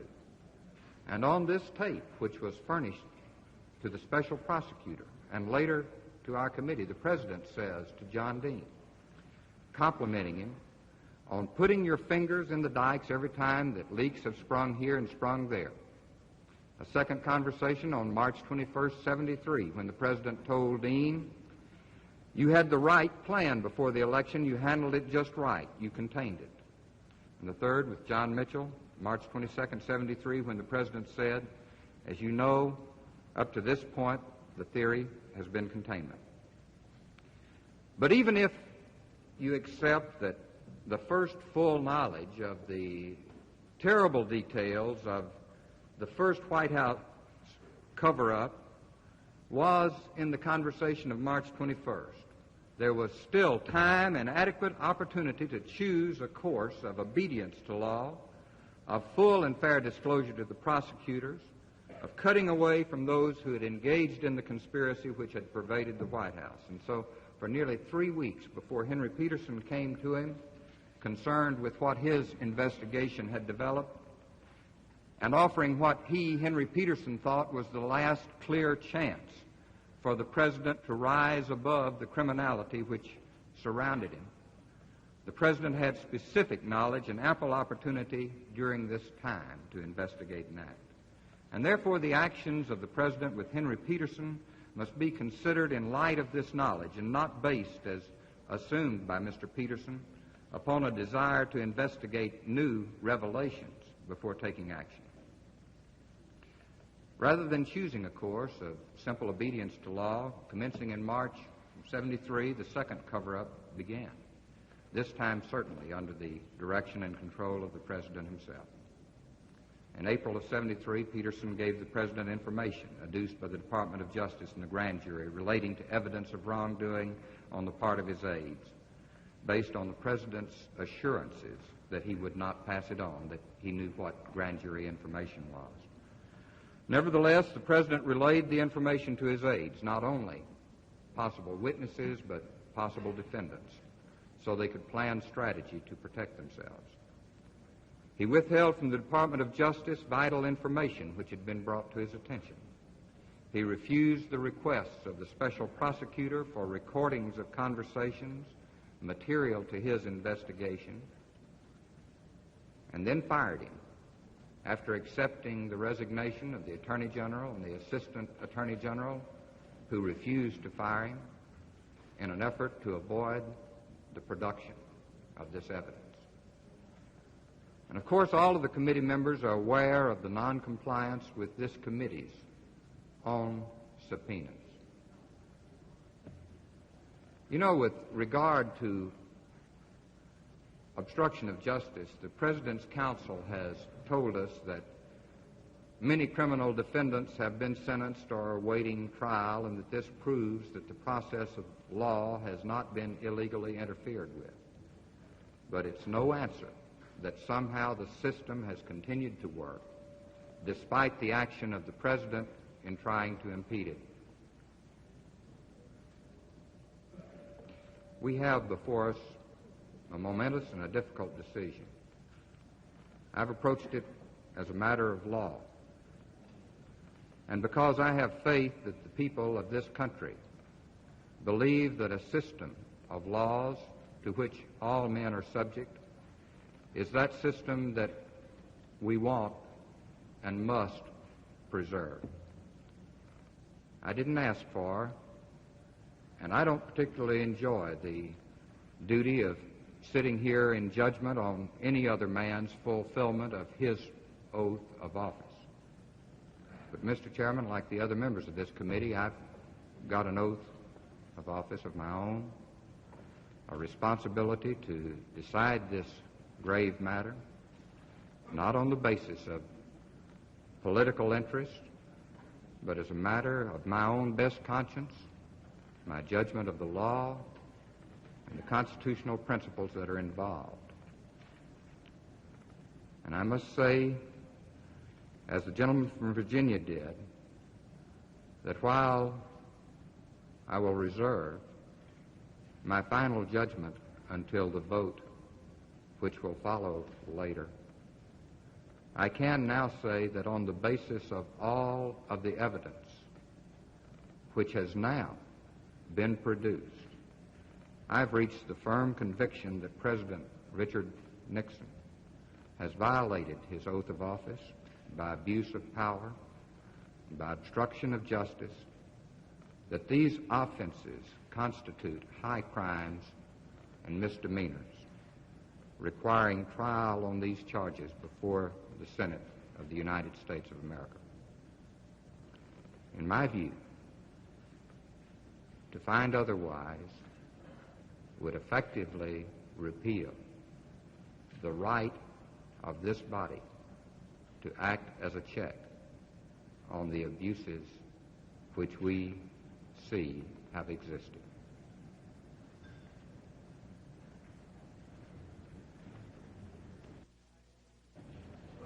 I recognize the gentlelady from New York, Ms. Holtzman, for general debate only and for a period not to exceed 15 minutes. Thank you, Mr. Chairman. And I want to join with the other members of this committee in thanking you for conducting these proceedings with the dignity and fairness consonant with the solemnity of the occasion. Mr. Chairman, as we sit here to measure President Nixon's conduct against the standards set in the Constitution of the United States, each one of us has questioned what the Constitution means and what duty our oath of office imposes on us. And each member on this committee is publicly groping for the right thing to do. I am overwhelmed by the stark contrast this presents to the President's words and actions. Nowhere in the thousands of pages of evidence presented to this committee does the President ask, what does the Constitution say? What are the limits of my power? What does my oath of office require of me? What is the right thing to do? In fact, those thousands of pages bring to light things that I never even dreamed of when this proceeding began. Wherever we looked in this inquiry, we found presidential conduct that was sorry and disgraceful. Mr. Nixon allowed the people's tax money to be used for the enrichment of his personal properties. Hiding behind the enormous respect for his high office, he failed to report income and claimed tax deductions totaling almost $1 million. He appointed and kept in office as cabinet members and close advisors persons whom he knew to be seriously unfit. He repeatedly and knowingly deceived the American people who trusted him and wanted to trust him. He surrounded the highest office in this land with scandal and dishonor. The thousands of pages before this committee bear witness, in my opinion, to a systematic arrogation of power, to a thoroughgoing abuse of the President's oath of office, to a pervasive violation of the rule of law. What we have seen is a seamless web of misconduct, so serious that it leaves me shaken. And what affects me most deeply is the evidence that Richard Nixon sought to subvert the two essential principles that have shaped and preserved our 198-year history as a free people. He has obstructed, impeded, and corrupted the workings of our system of justice, and he systematically used the awesome power of his office to invade the constitutional rights of the people. Some have said there is no direct evidence. It is for this reason that I want to show, using examples from Watergate, that it is principally out of the President's own mouth and through his own words that we find the strongest evidence of the high crimes and misdemeanors he has committed. Watergate, June 17, 1972. 5 men working on behalf of the President were arrested for breaking into and bugging the Democratic National Committee headquarters in Washington. Nowhere in the thousands of pages of evidence do we find any suggestion that President Nixon tried to bring all the facts he knew to light or to bring to justice those responsible for this act. Instead, the evidence suggests that he consistently tried to prevent the truth from coming out. 6 days after the break-in, Mr. Nixon ordered the CIA to limit the FBI's investigation. The CIA was told that it was the President's wish that the investigation stop with the 5 suspects that had been arrested. And in fact, the FBI's investigation was impeded and contained. In the fall of 1972, President Nixon specifically ordered that the House Banking and Currency Committee investigation into Watergate be stopped. In his own words, Nixon told his men to, quote, screw this thing up, close quotes, and in fact, the House Banking and Currency Committee's investigation was stopped before it even started. By March 1973, we find the President plotting to thwart fact-finding by the Urban Committee in the Senate. On March 22nd, the President contemplated a number of courses of action. The first was, in his words, quote, I want you all to stonewall it. Let them plead the Fifth Amendment, cover up, or anything else if it'll save it, save the plan, close quotes. And in fact, 2 of Mr. Nixon's closest aides were indicted for perjury before the Senate Select Committee. A second scheme was to avoid the Senate Select Committee by going to the grand jury. And these are the directions the President gave to his aides for testifying before the grand jury, and I quote, just be damn sure you say, I don't remember, I can't recall. I can't give any honest answer to that I can recall, but that's it, close quotes. And in fact, Ehrlichman and Mitchell were indicted for committing perjury before the Watergate grand jury on the grounds that they stated they couldn't remember. It is clear to me that the President was approving or at least acquiescing in hush money payments amounting to over $400,000 to buy the silence of Watergate burglars. The President discussed the matter of paying Hunt 10 separate times in a conversation on March 21st with Dean and Haldeman. And the last time the President discussed it, he said, and I quote, that's why for your immediate thing you've got no choice with Hunt but the 120 or whatever it is, right? Would you agree that that's a by-time thing? You better damn well get that done, but fast. Well, for Christ's sake, get it. Perhaps some people find ambiguities in that conversation. I don't. On the subject of executive clemency, the record is clear and convincing. For example, in April of 1973, the President was afraid that Magruder would reveal Haldeman's role in the Watergate break-in to the special prosecutor. President Nixon told his aide Ehrlichman to try to soften Magruder's testimony by showing the President's personal concern for Magruder and thus suggesting executive clemency. These are the President's words. Quote, I would say, Jeb, let me just start here by telling you the President holds great affection for you and for your family.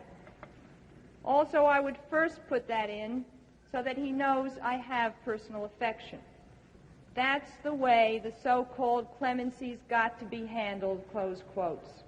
And Ehrlichman reported back to the President that the clemency message was transmitted to Magruder.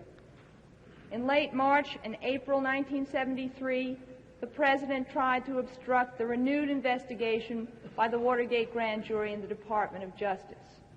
After John Dean had confessed to the President his own pre-break-in involvement and that of Haldeman, Ehrlichman, and Colson, the President on March 27th instructed John Ehrlichman to tell the Attorney General of the United States, Richard Kleindienst, an untruth. These were the President's directions to Ehrlichman, quote, "I think you've got to say Dean was not involved, had no prior knowledge. Haldeman had no prior knowledge. Ehrlichman had none, and Colson had none," close quotes, and Ehrlichman transmitted the message. During the period from April 15, 1973 to April 30, 1973, the President personally spoke 27 times with the acting Attorney General, Henry Peterson, who was in charge of the Watergate investigation. The President lied to Peterson. The President obtained confidential information from Mr. Peterson, which he then used to coach witnesses. And despite all the information President Nixon had about his aide's involvement in Watergate, he held back what he knew and told Peterson nothing. To this day, President Nixon has never told all he knows about Watergate to any investigating body. And to this day, President Nixon continues to impede an investigation, this time our committee's constitutional inquiry. He has given us partial documents representing them to be complete. He has given us tape recordings containing unexplained periods of silence. And he has refused to comply with our lawful subpoenas for tape recordings and documents. This on top of the fact that he permitted, in a subpoena issued by the special prosecutor, a critical tape held in his sole possession to be erased. In sum, since almost June 17, 1972, Mr. Nixon has tried to hide incriminating evidence about his involvement and that of his aides in the Watergate cover-up. First, by attempting to prevent investigations from taking place. And when he could not prevent such investigations, by encouraging witnesses to lie about the incriminating evidence. And when he could not get witnesses to lie about incriminating evidence, by withholding that incriminating evidence. And when he could not withhold that incriminating evidence, by allowing that evidence to be destroyed. And what is even more disturbing to me is that the illegal burglary and wiretapping, the obstruction of justice that is so painfully clear in the Watergate matter, was not an isolated instance of wrongdoing. We have seen that the President authorized a series of illegal wiretaps for his own political advantage. And not only did he thereby violate the fundamental constitutional rights of the people of this country, but he tried to cover up those illegal acts in the very same way that he tried to cover up the Watergate. He lied to the prosecutors, he tried to stop investigations, he tried to buy silence, and he failed to report criminal conduct. And if this weren't enough, the President misused the CIA and the FBI to execute the plans for the illegal surveillance and burglary and to carry out the cover-up of these acts. Mr. Chairman, I feel very deeply that the President's impeachment and removal from office is the only remedy for the acts we have seen. Because the presidential cover-up is continuing even through today, there is no way it can be ended short of the President's removal. And secondly, because the violation of the people's constitutional rights has been so systematic and so persistent, I must conclude that it is only through the President's removal from office that we can guarantee to the American people that they will remain secure in the liberties granted to them under the Constitution. I yield back the balance of my time. I recognize the gentleman from Utah, Mr. Owens, for the purpose of general debate, period not to exceed 15 minutes. Thank you, Mr. Chairman. Preparation for this inevitable time of judgment has been an exhausting experience for all of us on the committee, physically, mentally, and emotionally. I, for one, have tried very hard, and I suspect unsuccessfully, to find the right words to convey my feelings and my concern that we reach the right answers in this proceeding. One of the problems with being 37th in seniority on a committee of 38 members is that one sees his points come and go during the debate. I desire at the outset to state my complete confidence in the durability of our constitutional separation of powers and our great institutions of self-government, the Congress, the judiciary, and the presidency, which permit the people to unite and move together to solve their common problems. To me and to the people of Utah, the Constitution is a very special document. Though I faced this onerous task with great reluctance, it has been an honor to serve as a member of this distinguished body of men and women during this historic inquiry. These statements have been extremely impressive to me, and I am proud, I must say, of my colleagues. I can't commend too highly our distinguished chairman, who throughout these long months has continually maintained a nonpartisan and judicial fairness attitude, and who has given wise direction to the course of this inquiry, and for whom I have the greatest respect and admiration. And to John Doerr, this good man of balance and sensitivity and strength, and to Bert Jenner and Sam Garrison, to each of them and to the entire staff, I think that the committee owes a very deep debt of gratitude for their scholarship and complete dedication. Mr. Chairman, I did not bring the training and the experience of a seasoned trial lawyer to this responsibility. My background is that which the authors of the Constitution foresaw for those who would be asked to judge presidents. I am a politician, and I would be much less than candid if I were not to state, for the record, that I approached this responsibility as a long-time political adversary of this president. I am not certain how many people have really believed me over the many months of this inquiry when I have repeatedly said that I would forget my political background and approach this matter objectively. Having served on the staffs of Senator Robert Kennedy and then Senator Edward Kennedy, the press and others have from the beginning taken my vote almost for granted, which I regret. Recognizing all that, I want now to state as strongly and as clearly as I can, because it is important that the public have confidence in our committee's impartiality, that I believe I have been successful in setting aside the natural inclinations I may have brought with me to this inquiry. I have honestly sought to learn the truth as I have had the ability to recognize it, and to be guided by nothing else than the truth in my actions.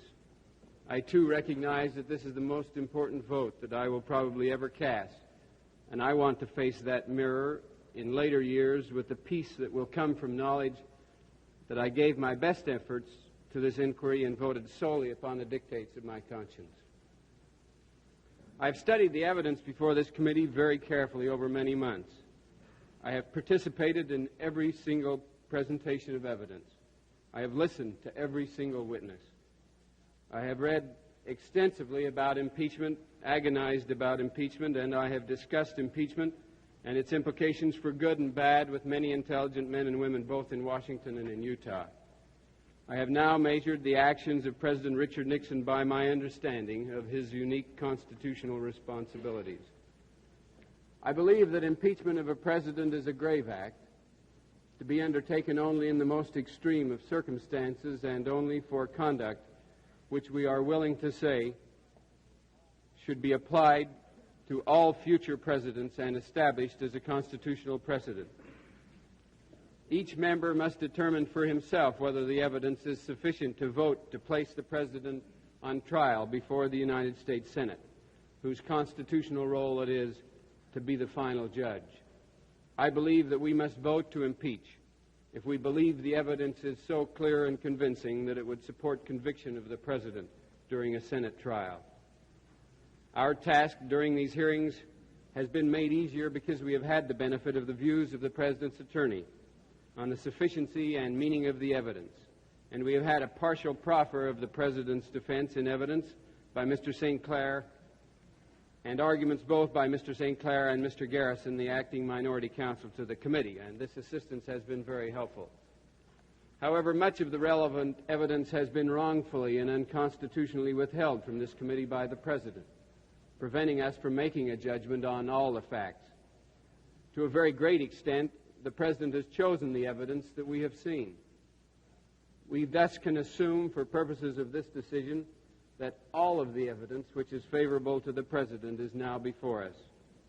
We can also reasonably infer, as any civil court would instruct its jury, that the additional evidence we have sought has been denied because it is detrimental to the President's case.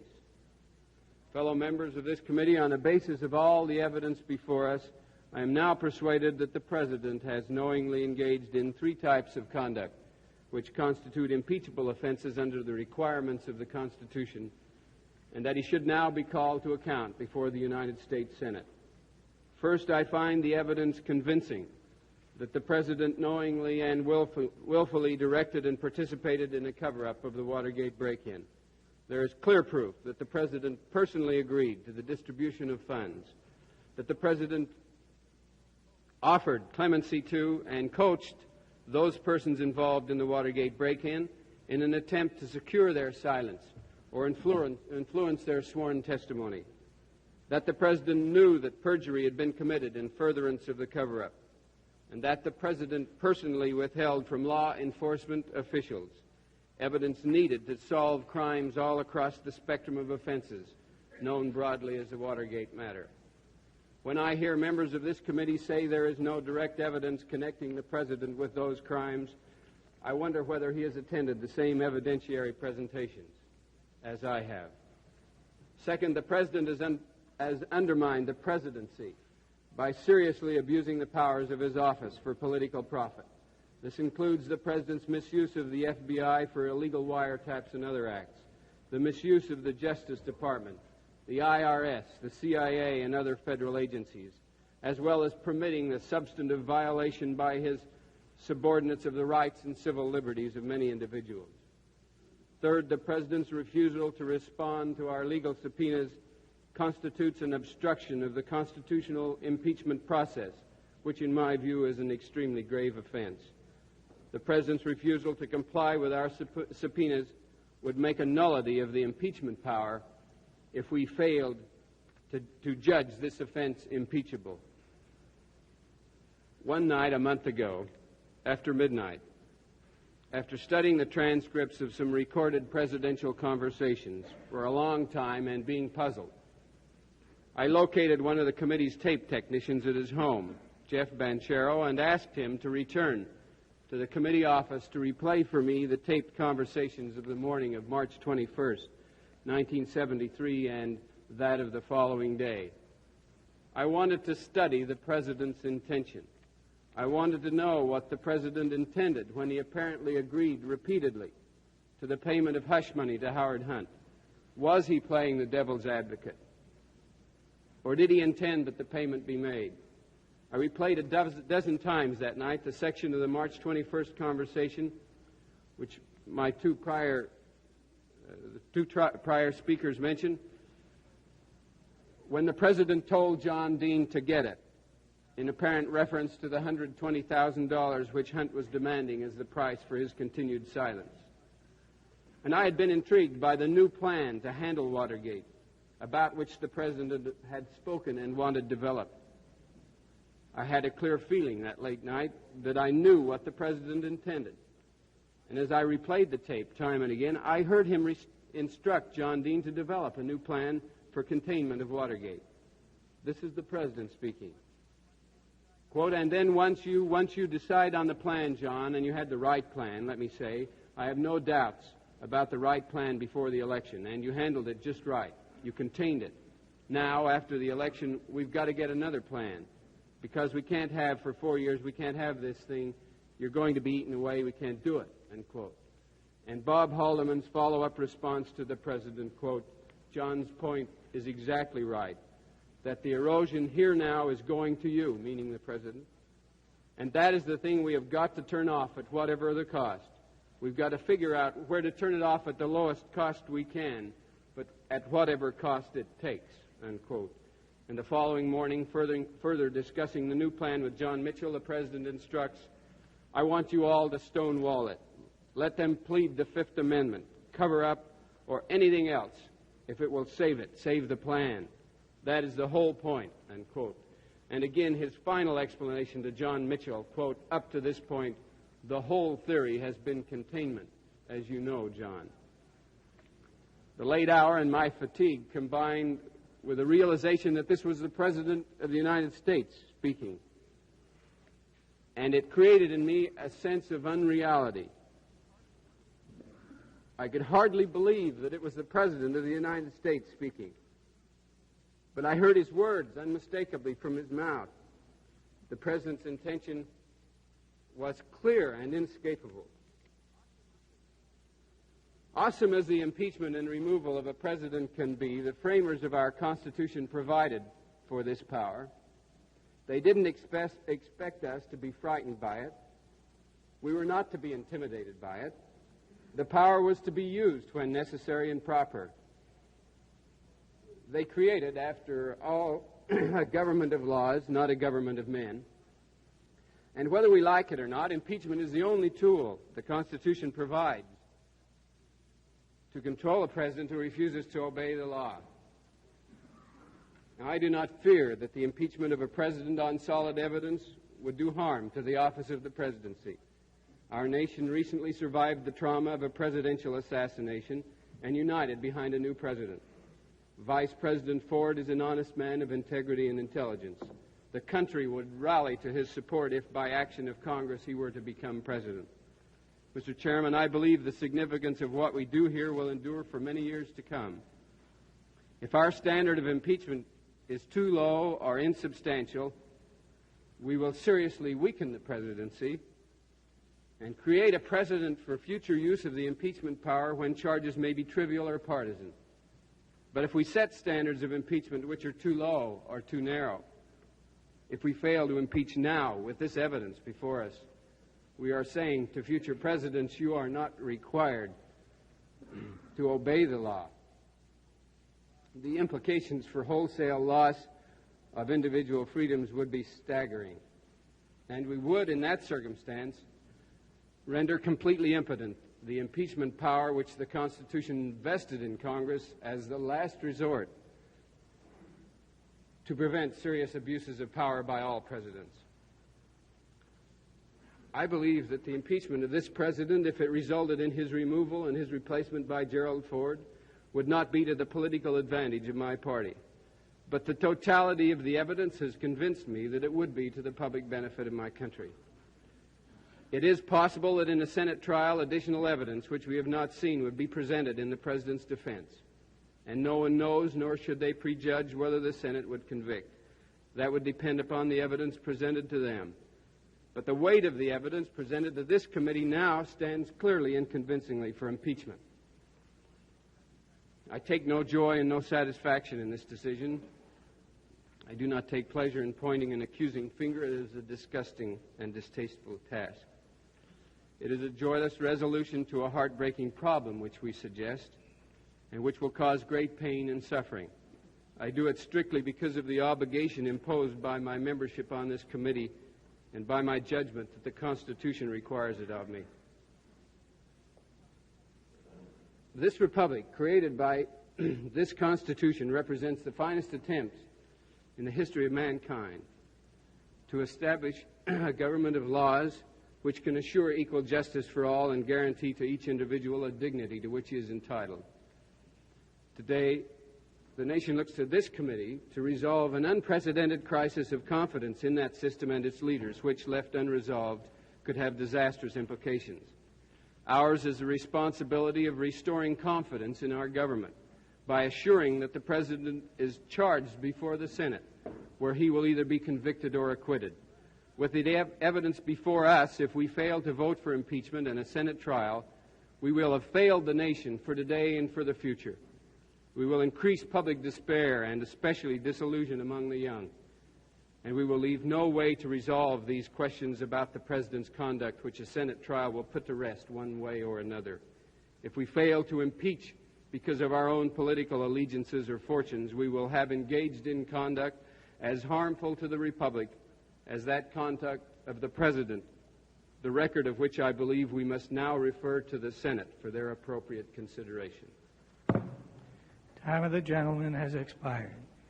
I recognize the gentleman from Iowa, Mr. Mizvinsky, for purposes of general debate only and for a period not to exceed 15 minutes. Mr. Mizvinsky. Thank you, Mr. Chairman. I know that I'm one of the last speakers, but I shall not have the last word because we all know that that last word belongs to the Constitution.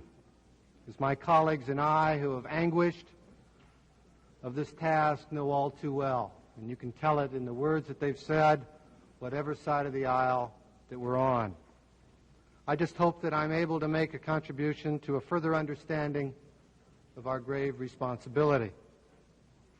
Now, the American presidency is a rare trust. It's really a culmination of a national trust and a confidence. And what we're all called on by our Constitution is to scrutinize the treatment of this sacred trust by Richard Nixon. And what we've done by putting the impeachment process into motion, we've accepted a challenge laid down 200 years ago by the Founding Fathers. And what that challenge is to preserve the government that they created. And I think it's important for us to remember that the authors of that Constitution provided that the process was not something to be feared by this nation, but really was an essential provision to reassure the people of this nation and to protect against abuse of the great powers of the presidency. The Founding Fathers really insisted that the President be held to the highest standard of accountability. And what do we see? We see that the impeachment process is really the ultimate guarantee of that accountability. So the Congress is called on to enforce that guarantee. And for this reason, it's not just only Richard Nixon that's on trial. So are we, every member of this committee, every member of this Congress. And we're asked to judge whether Richard Nixon should be called into account for his actions and tried in the Senate for the abuse of the great trust reposed in him. So really the question before us is whether Richard Nixon has abused that great gift of the presidency. And that this question has to be posed at all is disheartening for all of us, and you can sense it. You can sense it in you, Mr. Chairman. Because all of us hold a deep respect in that presidency. And I think it's evident throughout the day and throughout last evening. And then I take a look at my own background. A background where my parents were immigrants who were generally inspired by America. And they compared it to their homelands of Tsarist Russia and a turn-of-the-century Poland. And I grew up in Iowa with a great admiration for our presidents, whether they be Republican or Democrat. And I found it personally very unsettling to be faced with the harsh evidence that Richard Nixon has abused the presidency. But the committee must face the evidence, and that's what it is, it's the evidence. And to do otherwise would be a grave dereliction of our duty. Now, what I want to do is focus on one of the areas that's not now covered in the articles, and that's the evidence on the president's taxes. Because I believe this evidence falls into a pattern which the committee must consider. And I think the tax question is especially important because it's so readily understandable. All of us pay taxes. All of us deal with the Internal Revenue Service. Now let us review the facts about the president's own taxes. Now, here's the story. For the first year he was president, Mr. Nixon paid about $72,000 in income taxes. Now, that's a lot of money. But his income was over $460,000. And the IRS has ruled that he should have paid more than $220,000 in taxes. In 1970, the next year, on an income of almost $350,000, Mr. Nixon paid only $793 in taxes. I think that's worth repeating. His income was more than $250,000, and he only paid $793 in taxes. That's less than the average family in my home state of Iowa paid. And he should have paid more than $90,000 in taxes, more than 100 times the amount that he, the President of the United States, deemed his proper tax. Now let's carry on the story. The next year, 1971, Mr. Nixon paid $878 in taxes on an income of more than $250,000. Anyone else in his income tax bracket would have paid at least $94,000 that year, but he only paid $878. And the story goes on. 1972, our president paid a little over $4,000 in taxes. His income was over $250,000, and he should have paid more than $90,000 in taxes. Now that means in 4 years, Richard Nixon underpaid his federal taxes by nearly $420,000. Now earlier this year we had the Joint Committee on Internal Revenue Taxation. That's a committee that's held in the highest respect of this Congress, and it issued its report because it reviewed the taxes for the years 1969 through 72, and it was this report that first laid bare the wide discrepancy between what Mr. Nixon owed and what he actually paid. And one of the most significant findings of this report was that more than $500,000 deduction claimed by the president was improper. And that disallowed deduction involved the president's papers that he supposedly gave to the National Archives, a gift made to build Mr. Nixon a tax shelter. By ducking into that shelter, the president was able to substantially pay his taxes for 4 consecutive years.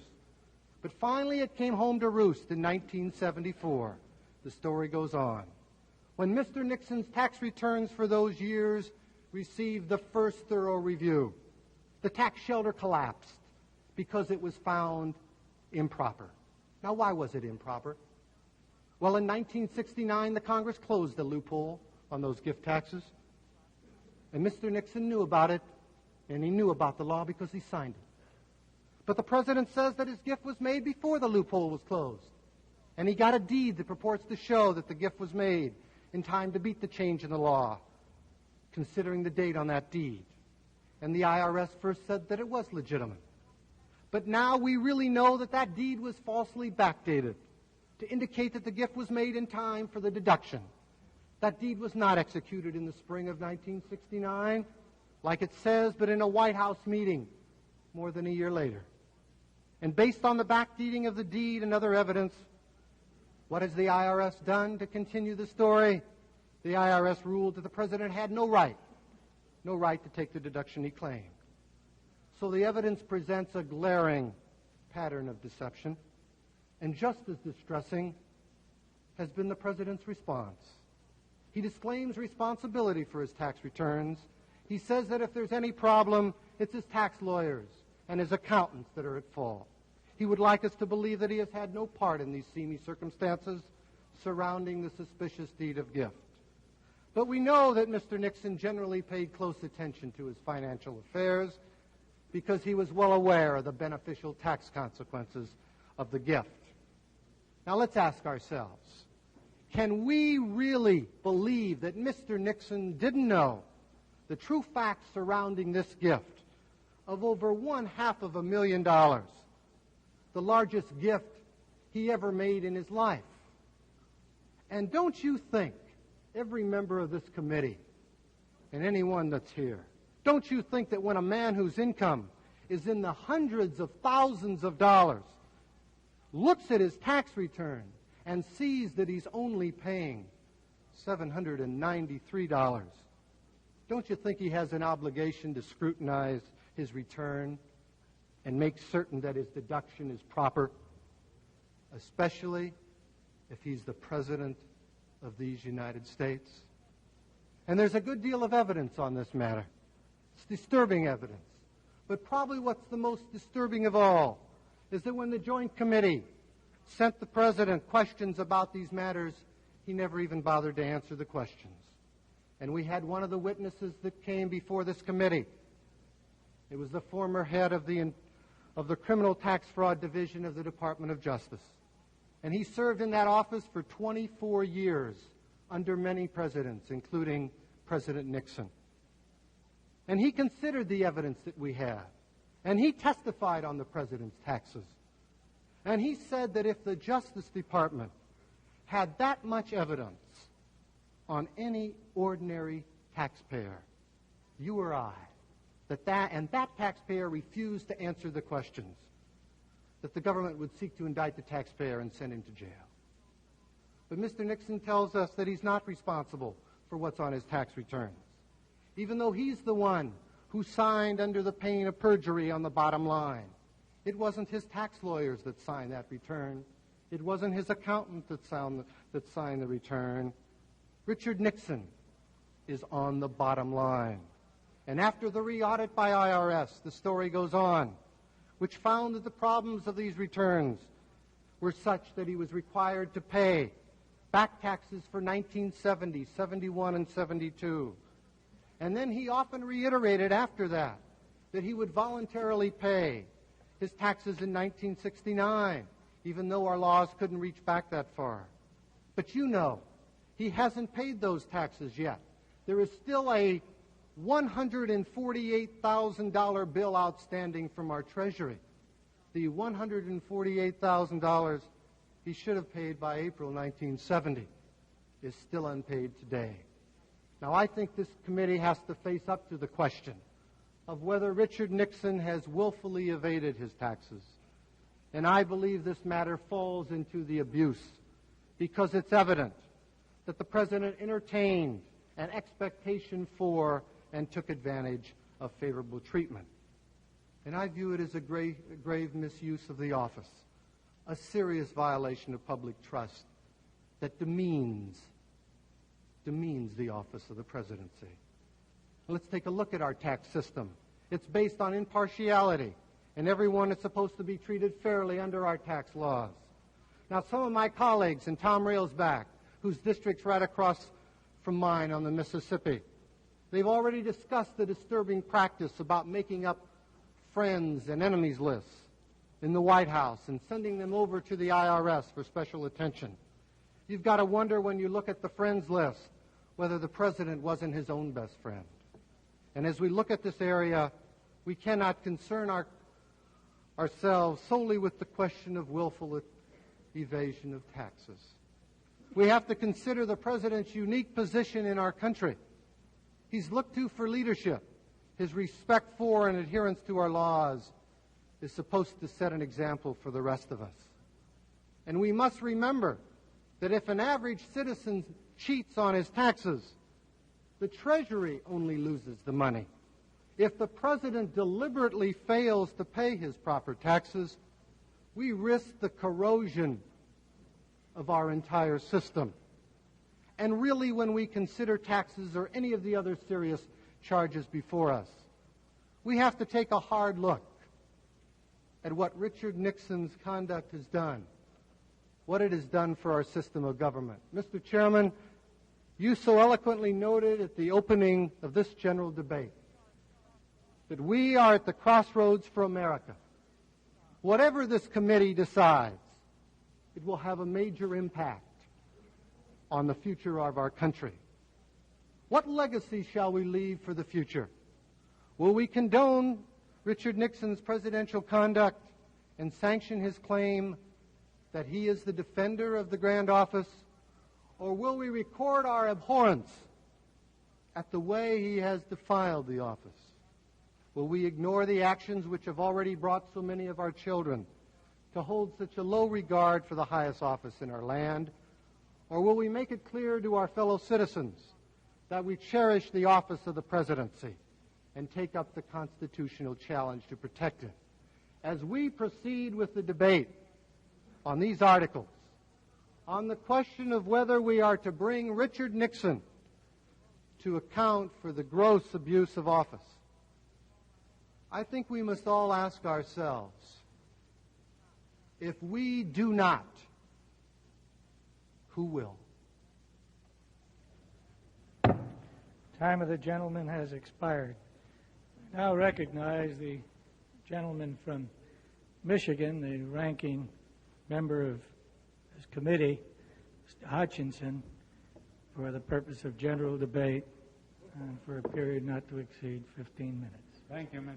Chairman. Hutchinson. At the beginning of this meeting last evening, the chairman invited me to make some introductory remarks following introductory remarks made by him. And in order that it might not appear that I was trying to make two speeches so closely in a row, it was understood that I would not be recognized in this general debate and would waive my seniority and be recognized at the end of the roster instead of at its head.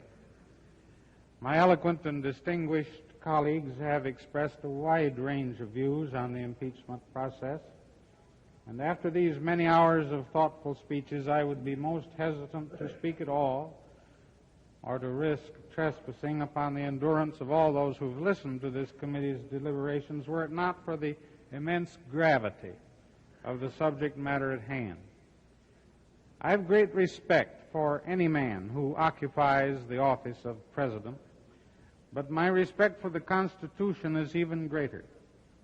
All Americans should be grateful for our splendid Constitution and for the foresight of our founding fathers in providing, through impeachment, a means for removing a president during his term of office when circumstances necessitate so doing. The Constitution places the responsibility for initiating proceedings for the removal of a president in the House of Representatives. In this case, the House has demanded of this committee a report with recommendations concerning whether the House should exercise its impeachment power directed at the removal of President Nixon. I've listened attentively to those of my colleagues, learned men and women all, who have argued with great intellect in favor of the impeachment of the President. I remain unconvinced by their arguments. I believe their case is weak. And I'm unconvinced as well, I regret to say, by their view of the impeachment process itself. As the trust is placed in Congress to safeguard the liberties of the people through the awesome and extraordinary power to remove a president, so must Congress's vigilance be fierce in seeing that the trust is not abused. The proper use of the impeachment power depends upon our understanding of its proper purpose under the Constitution.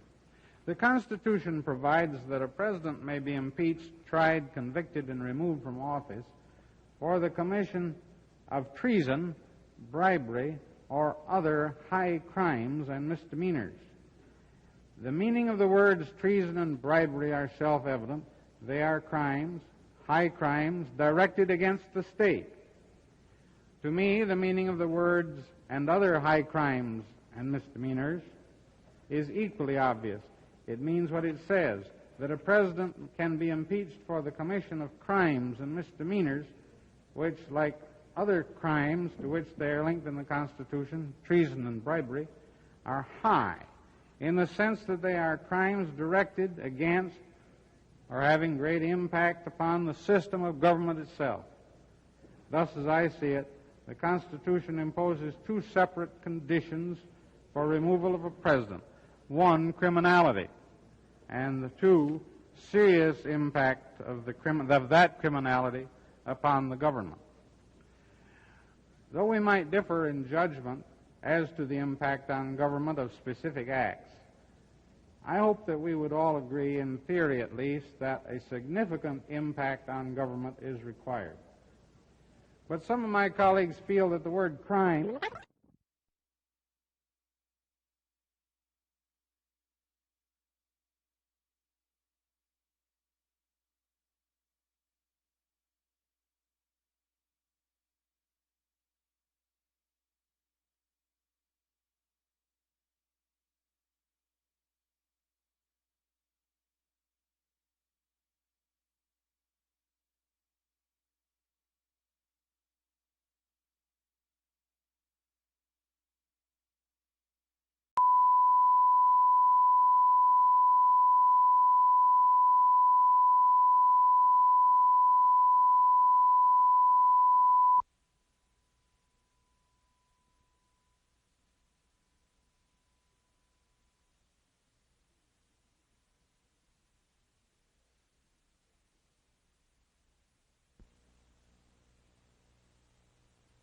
Thank you, Mr. Chairman.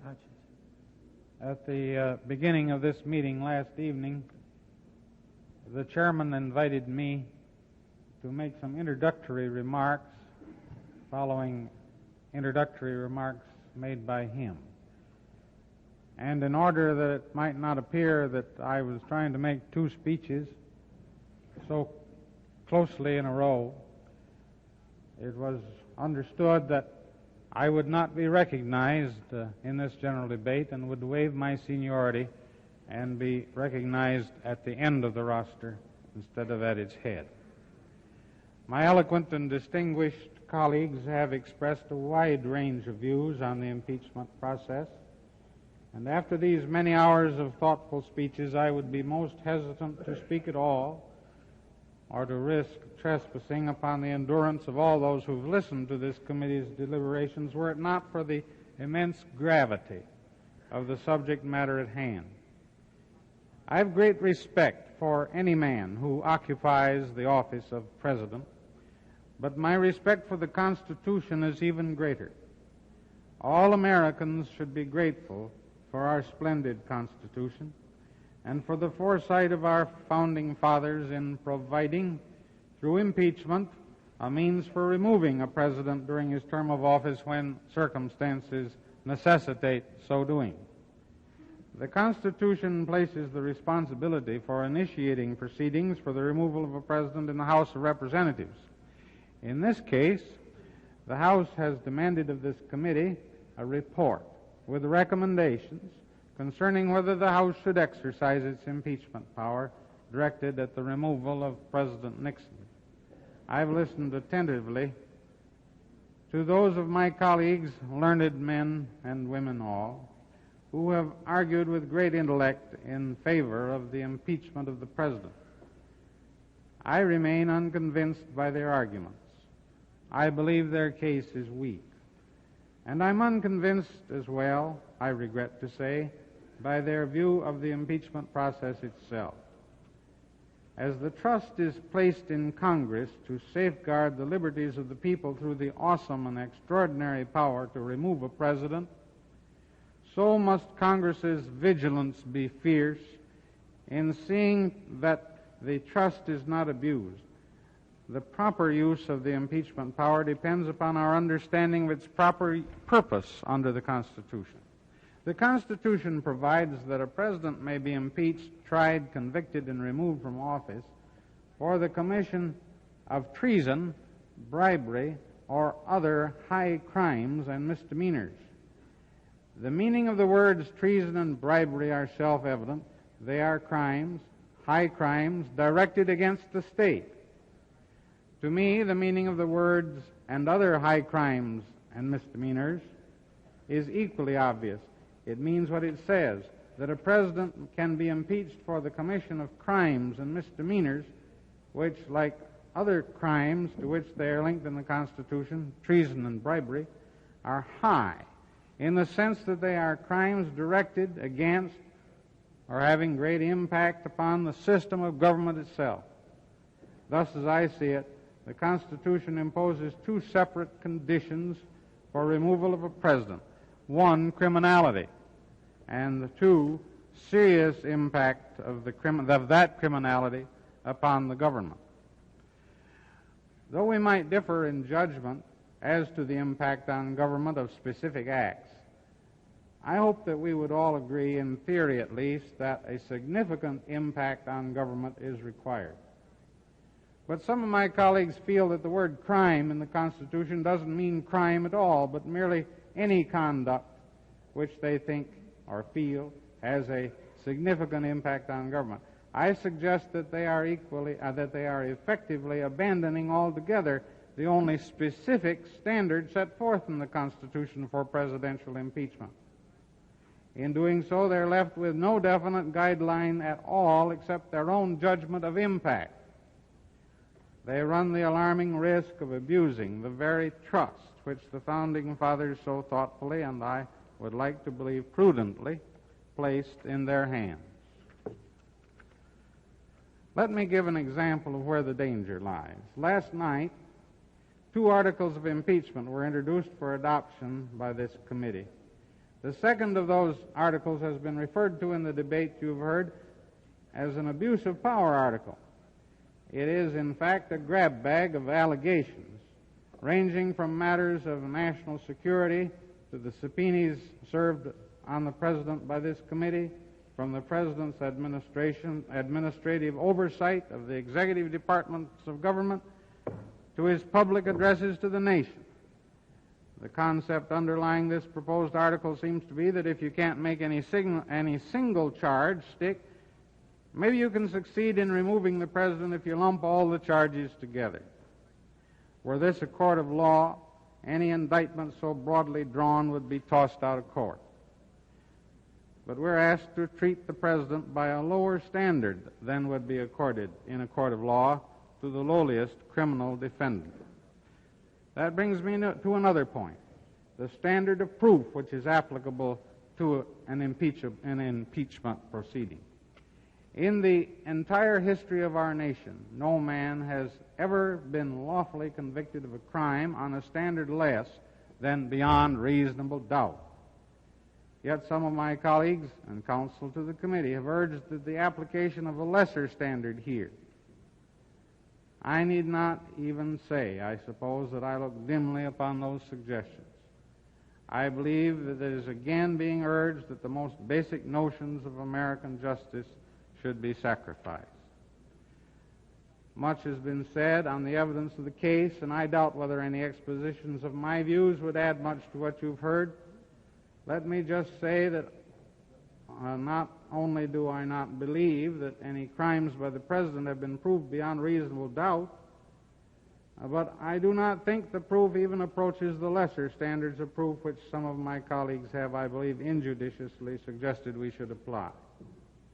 And I do not believe that we can strengthen that proof by stacking inferences one upon another, or by making repeated demands for information from the President which we know he will not, and which he believes in principle he cannot supply, and then by trying to draw inferences from a refusal which we fully anticipated before the demands were even made.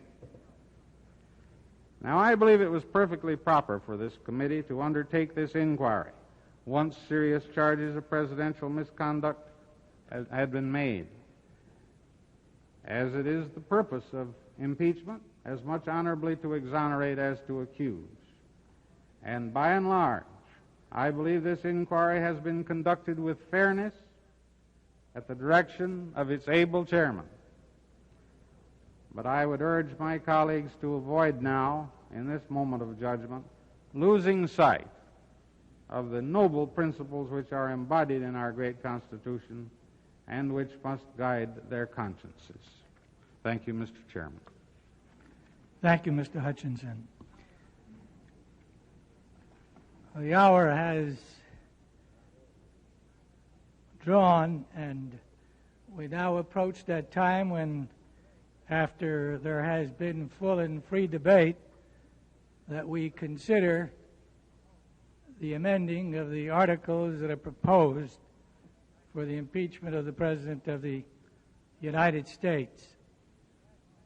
However, before proceeding to that phase, which will take place on tomorrow, I would like to make a few comments. A few comments of appreciation, first of all, for the able staff that has very objectively, professionally, and with thorough dedication, under the leadership of Mr. Dorr, pursued the ordeal and the trying work that was necessary in order to find the facts and present the facts to this committee. And I think that Mr. Dorr is to be saluted for his great feel for the desire to have the truth presented to us in a professional and objective way. I think he is a great American who has contributed a great deal to the work of this committee. And along with him, a man who has stated before this body that he loves the Constitution above any party, Mr. Jenner. I salute him for his contribution, and all those who worked with him, and Mr. Garrison, who of late now has been designated the Minority Counsel, and all of those who worked under your direction, who are the unsung and who came with total dedication. For I recall when I first sought to select a staff and talked with Mr. Hutchinson, I laid down a condition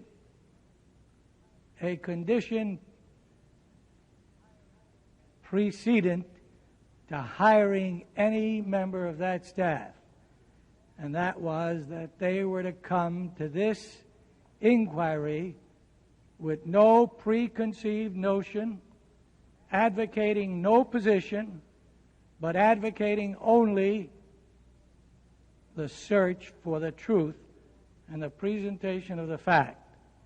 And this you have done. And I applaud you for the nonpartisan approach. And if a few days ago you made a judgment based on the facts as you saw them interpreted, and as a matter of conscience, giving a professional opinion, I applaud you for the courage that you brought to this kind of conviction. And I think everyone will applaud you for it. I also want to express my gratitude to the General Counsel of our committee, Mr. Ziefman, who has done a remarkable job with his grasp of the total notion of this great proceeding. But beyond them, I want to applaud the members of this committee, my colleagues. They have demonstrated a capacity to work behind closed doors, if you will, for a period of time, searching out the truth, laboring and toiling and wrestling with the facts, without seeking acclamation or applause of any sort, because there is none at the end of the trail, except the sure knowledge and the sure reward that right will be done. And I believe that each of you is deserving of the highest accolade, because you reflect upon this body, and especially the Judiciary Committee, the highest, and carry on in that great tradition of this body. And notwithstanding those who would have criticized the work of this committee, you have left no stain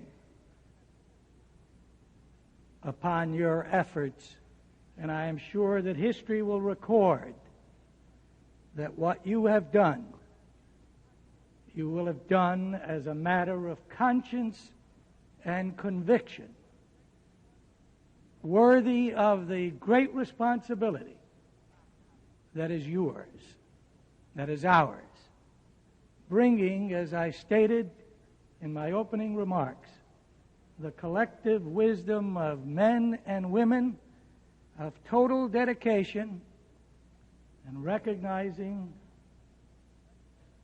the terrible and tremendous burden of having to make a decision which will be lasting and for all time, which will prove to the American people, and as I said on February 6th, before the House of Representatives, in seeking authorization for this committee to pursue its inquiry, that whatever the result, whatever we conclude, we proceed with care and with thoroughness, with decency and with honor, so that all Americans and those who come after us will be able to say there was only one way, and that was the way we did it. And I applaud each and every one of you, and I know that on tomorrow, when we consider the articles that will lay before us, that we will search and try to find those articles that will truly tell what the impeachable offenses are, what this body has found based on the evidence and the fact, so that a recommendation having been made by this committee and a report being presented to the House of Representatives, we can justify what we have done. And on this basis, and on this note, let me say that I am proud to be a part of you, to be among you, to be of you. This has to me been and shall be one of the greatest experiences of my life. And as I said, I revere the presidency of the United States of America. I've revered all presidents. And I've searched within my heart and my conscience and searched out the facts. And when I test the facts, I find that the President of the United States, in accordance with the tests that I feel that we must confront, I find that the President must be found wanting. And so tomorrow I shall urge, along with others, the adoption of articles of impeachment. I shall do so with a heavy heart, because no man seeks to accuse or to find wanting the chief executive of this great country of ours. We've had our responsibility to meet, And as many of us have said, and I only echo the sentiments of each of us, this has not been a responsibility that we sought, but it's been one imposed upon us. And I hope and trust and pray that what we do will for all time be that which has been right,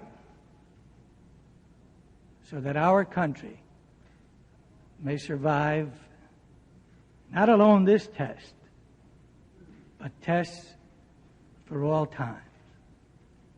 And with this, I declare this meeting recessed until 11 o'clock tomorrow morning.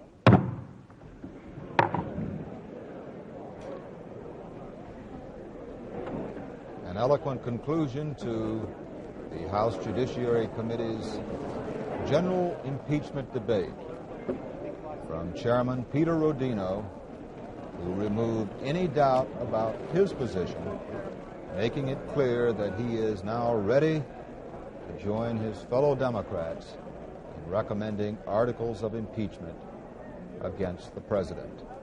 Peter Rodino banging the gavel to recess the proceedings until tomorrow morning, when the committee will begin a debate on specific articles of impeachment. All 38 members of the Judiciary Committee have now spoken, and it is plain from what we have heard last night, this morning, this afternoon, and today, that a clear majority of the committee is now ready to vote articles of impeachment against Mr. Nixon. By our count, 21 members have now made clear that they are ready to vote for impeachment. 7 additional members, have indicated they may vote for one or more articles, but in any event are leaning in that direction. 10 other members, all Republicans, indicate that they will vote against impeachment of the president. So there was not much doubt before that Mr. Nixon would be impeached by the Judiciary Committee, that a resolution of impeachment would be approved. It now seems obvious that this will take place. The big remaining question is just how the articles are drafted, the form in which they take. It is also plain that there will be enough Republican votes supporting the articles of impeachment to make for a respectable bipartisan majority. And this certainly is not good news for the president, because it will make it more likely that an impeachment resolution will be approved with sufficient bipartisan support on the House floor to send the impeachment resolution on to the Senate. So in many ways, this has been a dramatic day. This evening, in winding up the general debate, we heard 3 speeches for the president and 7 speeches against the president. Jim, what thoughts did you have about tonight's climactic event? Nothing to add from the standpoint of the significance of the day. As you say, the only question that remains now is what the final vote will be, and what the specific articles of impeachment will contain. That will be worked out beginning tomorrow. I would add one additional point at this time, Paul, and that a very crucial thing. I was just thinking about it as you were talking.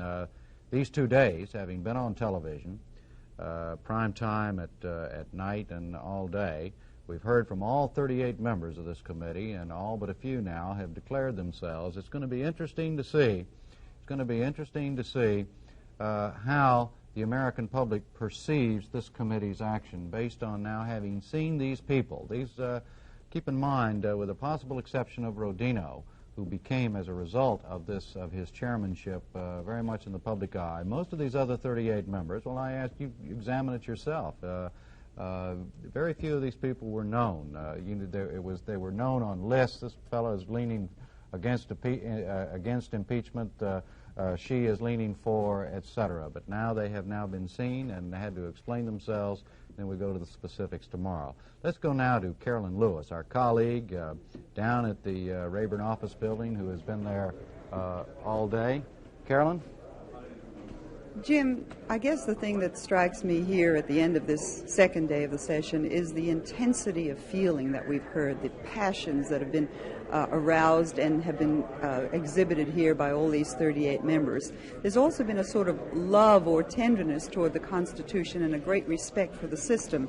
And I think if that message got out to the people, that probably is a very major part of the education process of this entire proceeding. There has been a great deal of agonizing among all the members of the committee. I think everybody, no matter which side he's on the impeachment issue, everybody has expressed this feeling that he really didn't want to be in this position. He really didn't want to have to make the decision, and it has been a very painful personal one for him.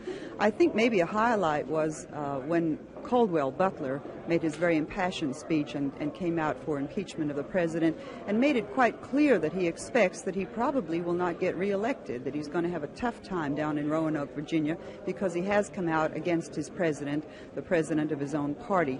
So I see this day in terms of a personal vision on the part of the 38 members, 38 people saying that they love their country, they love the system, they love the Constitution, they want to do what is right. And now, of course, they have to get down to the nitty-gritty business of drawing up the actual articles of impeachment. And it is a moment when I wonder just how the public in general will feel when they measure up each of these 38 men and what they were trying to say here in these long hours of debate. Back to you, Jim.